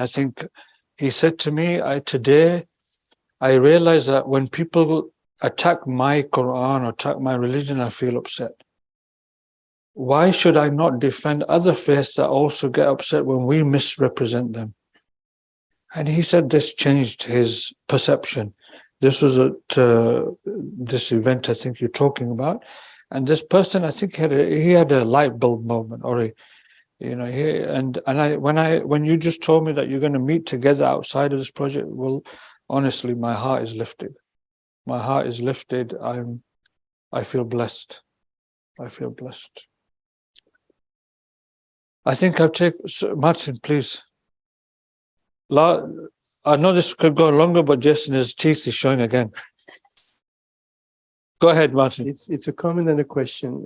I really hope that the SOAR project will continue in one form or other, maybe more expanded with a very strong component of interfaith, interconvictional dialogue, and also some resources for the poorest religious communities in Europe who can't afford even to buy a camera. So in other words, to have an expansion of this wonderful SOAR project. So my question is, what do you see for the future of this initiative, which was a pilot project? Do you see it reincarnating? Do you see it evolving into something else? Do you see the European Union expanding it? How do you see the future? That's difficult. I mean, look, I'm not a prophet. I can't look into the future. But look, so far, our cooperation with the EU has been brilliant.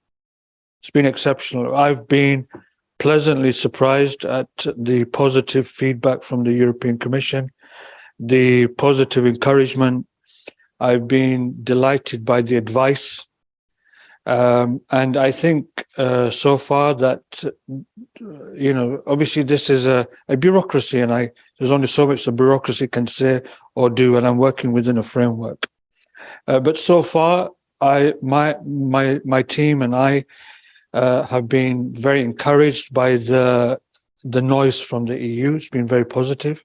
And look, SOAR is much more than an idea. It's a culture, it's a philosophy, it's a principle, it's values. And, we want to expand it. We know that Spain is asking us to come. We know Norway is asking us to come. We know, for instance, 4 or 5 other European countries are asking to. Hungary, you talked about Hungary, sir. the Ministry of Interior was asking us, can you take it to the other states around Hungary? And they asked us to come next week to talk to them. So many people are asking us to come. And we, that's a recognition of your love and support for the project, but also they've seen the project, they've evaluated it. This was the government, the Ministry of Interior came, evaluated the project. They said, this is fantastic. Can you take it to other churches and temples in Hungary and beyond? So look, we want to do more work. We want to engage more communities. We want more communities to engage with other communities. The ripple effect of SOAR at the moment is unbelievable. I'm surprised. I'm surprised. The invitations that other people are extending to people that they met in these retreats, amazing. The Hindus are inviting the Muslims are inviting the Christians inviting the Hindus. It's like a love fest. It's really brilliant. It's fantastic. And they're all saying, look, like you said, remove the theology, remove the religious technicalities. We are in this together. An attack on one church is an attack on all of us. An attack on a synagogue is an attack on all of us. That philosophy of mutual cooperation and respect and tolerance and working together is what we wanted to achieve. And hearing it from your voice, Martin, I'm delighted. I'm truly feel blessed with what you just said. And if we can extend it, with the support of the EU, we'd be delighted. And, hopefully today the EU will walk away with some positive feedback. And, and also, look, we want to learn. We want to, if there's things that we can do better, 100%. This is not written in stone. Like you said, it's a pilot project. But the pilot so far has been incredibly positive. We've made some fantastic new relationships and we want to expand those. Thank you so much. Abdul Qadir, you want to speak as well? Welcome, sir. But you've got to get past this guy. So unfortunately, I'm going to have to cut it there. But thank you. So yeah, unfortunately, I'm going to have to cut up the discussion there because we'll need to start bringing our program to the end. But don't worry, because we do have a reception booked for another hour just across the hall there. So by all means, carry on the conversations there. But because we need to kind of like finalize that program, I would like to introduce our last new speaker for today from the EU to give us a few closing remarks. So Tamara Munoz is a program manager with a home E4 unit, where she coordinates open calls for proposals in the field of protection of public spaces, radicalization and migrant integration. Her work in E4 focuses on union actions where transnational projects with a strong EU added value that aim at promoting partnerships and cooperation between different member states. So Tamara, please, the floor is yours.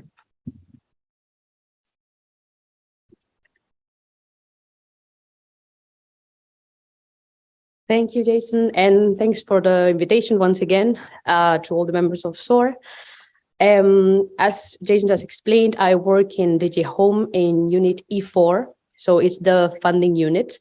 We deal with union actions and procurement, me personally with union actions, which I will try to explain a bit what they are about and how the many issues that have been mentioned today are somewhat tackled by the union action. So what are the EU efforts in tackling these problems that we've discussed today? So I can recall extremism, hate speech, racism. Unfortunately, many of these issues, just like national security, are still a competence of the member states. So what we do in my unit in particular is try to complement those national actions, those national efforts with projects of a transnational nature that combine different actors from different member states. This is a requirement, the disqualifying requirement of the call for proposals that we launch, transnationality. So to start with, we already have a way to filter those projects which are probably less inclusive, because if we would allow just one country to apply for our funds, this would mean potentially less chances of tackling general issues or problems that affect more than one target group. So for the Protect call, which is the one under which SOAR was awarded, in 2020, the main objective was to protect places of worship of all faiths. So even though the all faiths factor was not a disqualifying requirement, I wasn't in this evaluation in particular, but I was in the last one. I can tell you how we select projects. We do not disqualify it if they do not cover all faiths. We do disqualify them if they don't meet the minimum number of member states criteria, as I said, but we value highly those projects, those proposals which bring along as many faith communities as possible. So all this to say that as much as we can and to the extent possible, the EU is committed to supporting member states in protecting citizens and in protecting places of worship. And this has been materialized in different initiatives that have been put forward in the last years. I can mention a few initiatives at the EU level. The action plan on protection of places of worship for 2017, the EU Security Union Strategy and the Counterterrorism Agenda of 2020, both of them, and the EU Strategy on Combating Anti-Semitism of 2020. So all these are the backbones of the call for proposals that we launch and that we coordinate in E4. And in the last one, in the 2020 call one, we had the one in which SOAR was awarded. We had 30 proposals. We selected 10 projects, out of which 6 are fully dedicated to the protection of public spaces. There was an overall budget of over 22 million. And in the following call of 2020, which was just closed last autumn, again, we dedicated a set of the budget just to the protection of places of worship. We ended up selecting, out of 33 proposals received, we selected 5, which are exclusively dedicated to places of worship. So there will be more opportunities for funding. This does not end here. We plan to launch a new one in the following 2 years. So the commitment from the EU is there. And the goal is to continue making these funds available for a potential innovative ideas, which will take stock from what has been achieved already on the ground and build upon that. And hopefully, by the joint efforts of a transnational consortium, some member states which are lagging behind in terms of cultural diversity or religious diversity, hopefully some of them will learn from these transnational projects. This is the essence of union actions, to promote cooperation across different countries which are very different in terms of the laws they have at the national level, including religious laws and religious issues. So last but not least, I would like to congratulate SOAR for the achievements so far, for the great work. I would like to highlight also that the app that was just launched today, it's a great way of ensuring sustainability of project results. So if in the future you decide to apply, just know that this is also something we value a lot, the potential for sustainability. So well done. And I also wanted to say that there are other ways. So the funding is limited, but there are many ways in which you can make your project results endure and become somewhat replicated and perpetuated. If you have good deliverables, good reports, good methodologies that you've developed, you can pitch them to your national authorities. So consortiums are normally made up of 5 different member states. You can go to your national authorities, pitch the results to them, and hope that they will listen and implement those actions at the national level. They can dedicate their own national budget, because they have, apart from the ISF under union actions, there is ISF for the national program. So if you are good enough at pitching your results, you could get your national authorities to decide to invest more money at the national level in the results that you have achieved yourself. So I know it's not easy, but there are ways. And as I said, there will be, from our side, there will be another call in a couple of years. So stay tuned in the Funding and Tenders portal. You can always reach out to us. We are very open as a unit and communicative. So please do not hesitate to email me or Patrick, your project officer, or whoever you find most suitable. Valerio from the policy unit is also very much available to answer questions and to open to disseminate deliverables both internally and externally. So never hesitate to reach out. And thank you very much for having me today.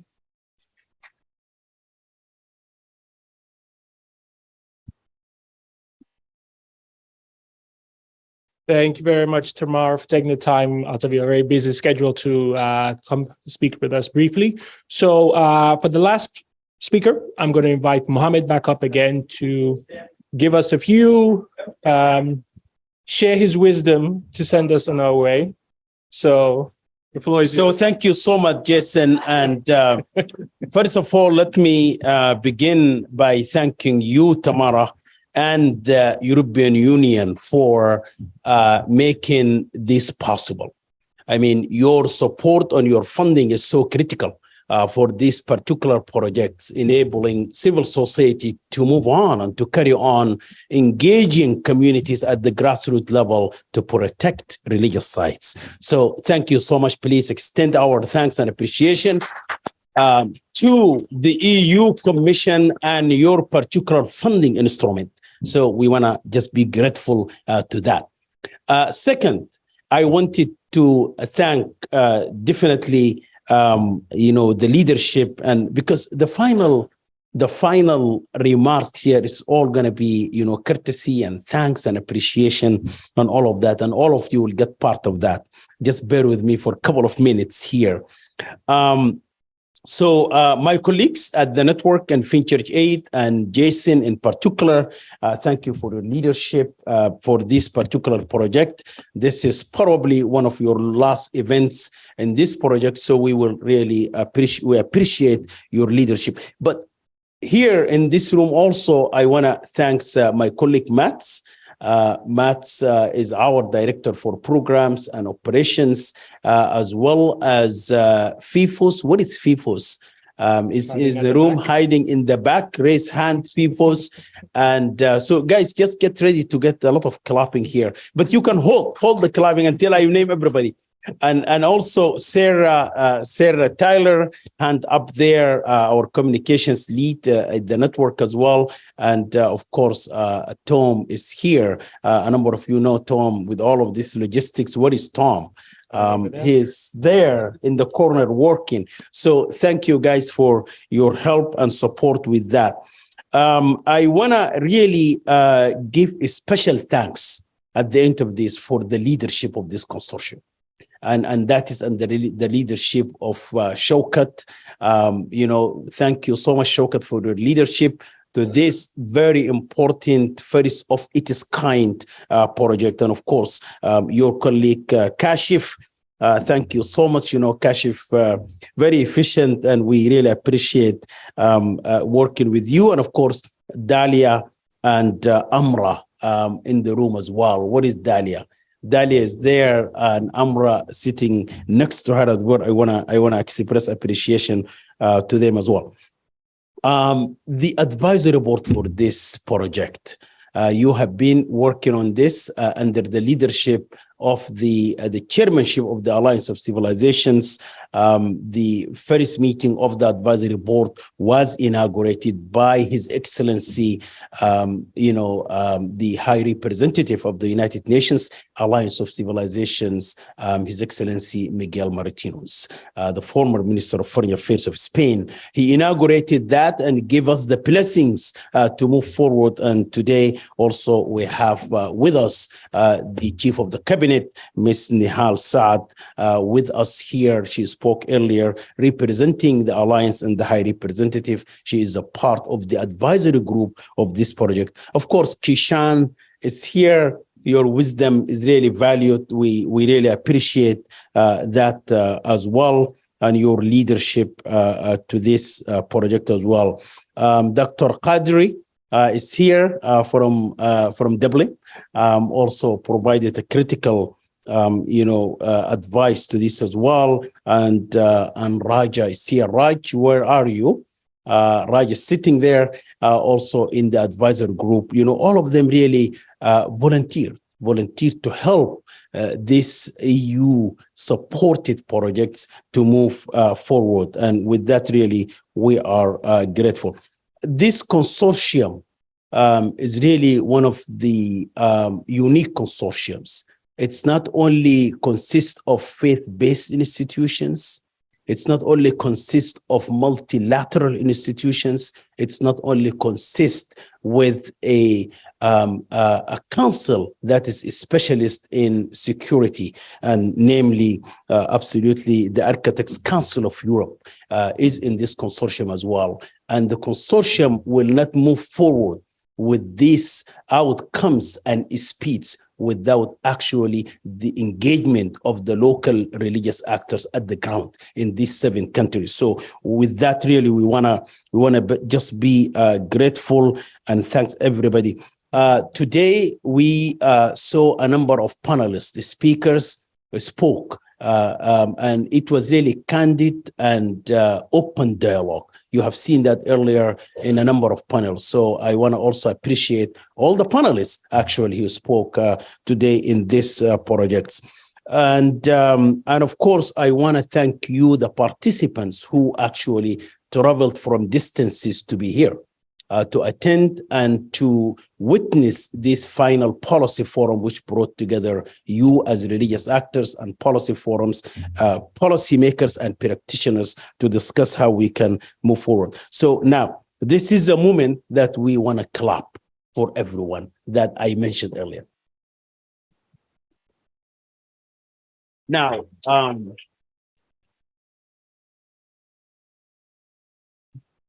so the SOAR project, it's not really only for the protection of religious site, but we also have seen on the ground real-time experience that because of this experience of SOAR project, it's only, this was not only protection and safety and security of religious sites, but there are many other added values we have seen through this project. Number one, it enhances the interfaith collaboration, dialogue, partnership, new relations, and this will continue. That's really an added value beyond what we wrote actually in the proposal. And we have seen that.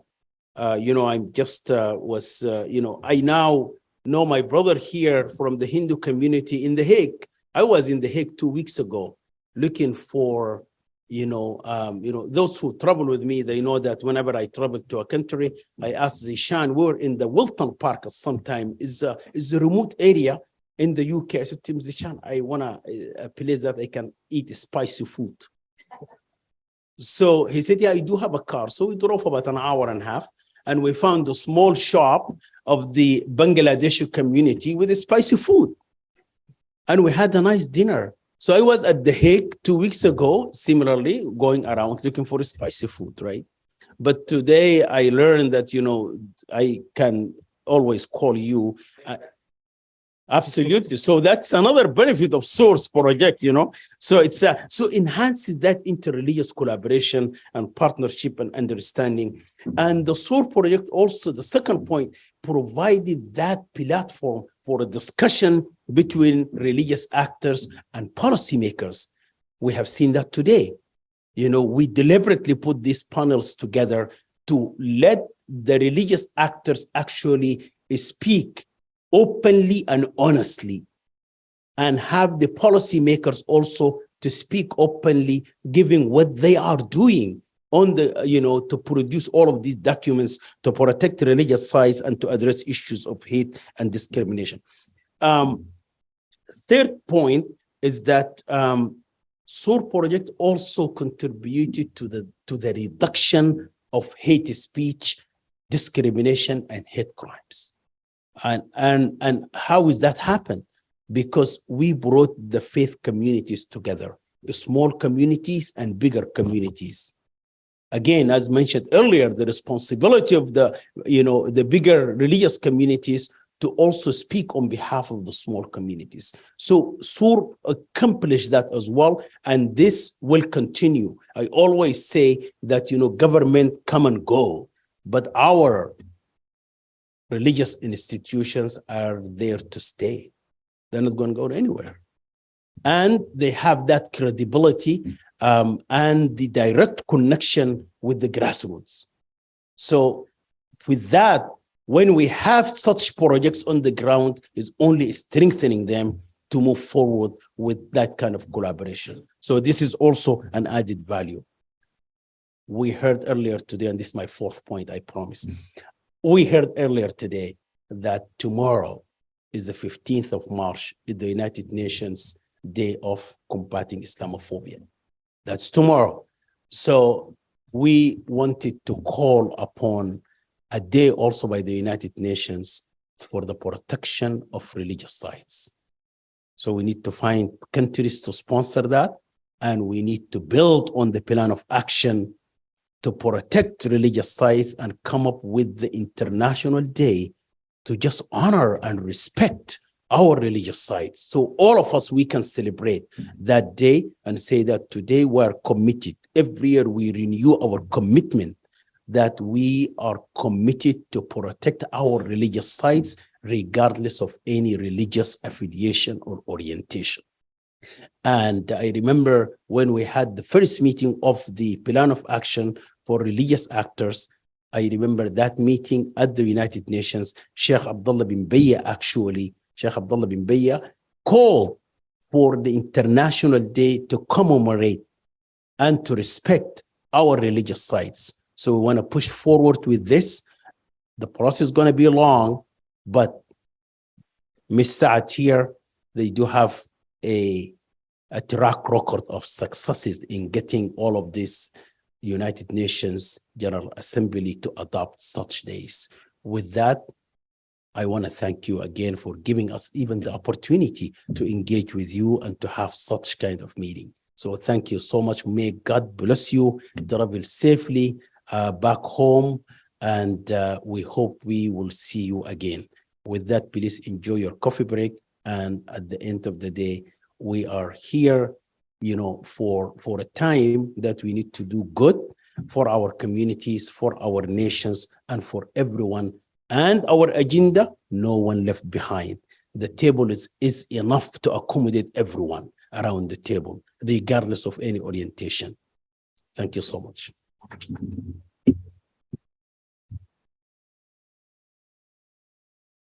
And that is it. So we have a reception at the other side with food and drinks. So please help yourself.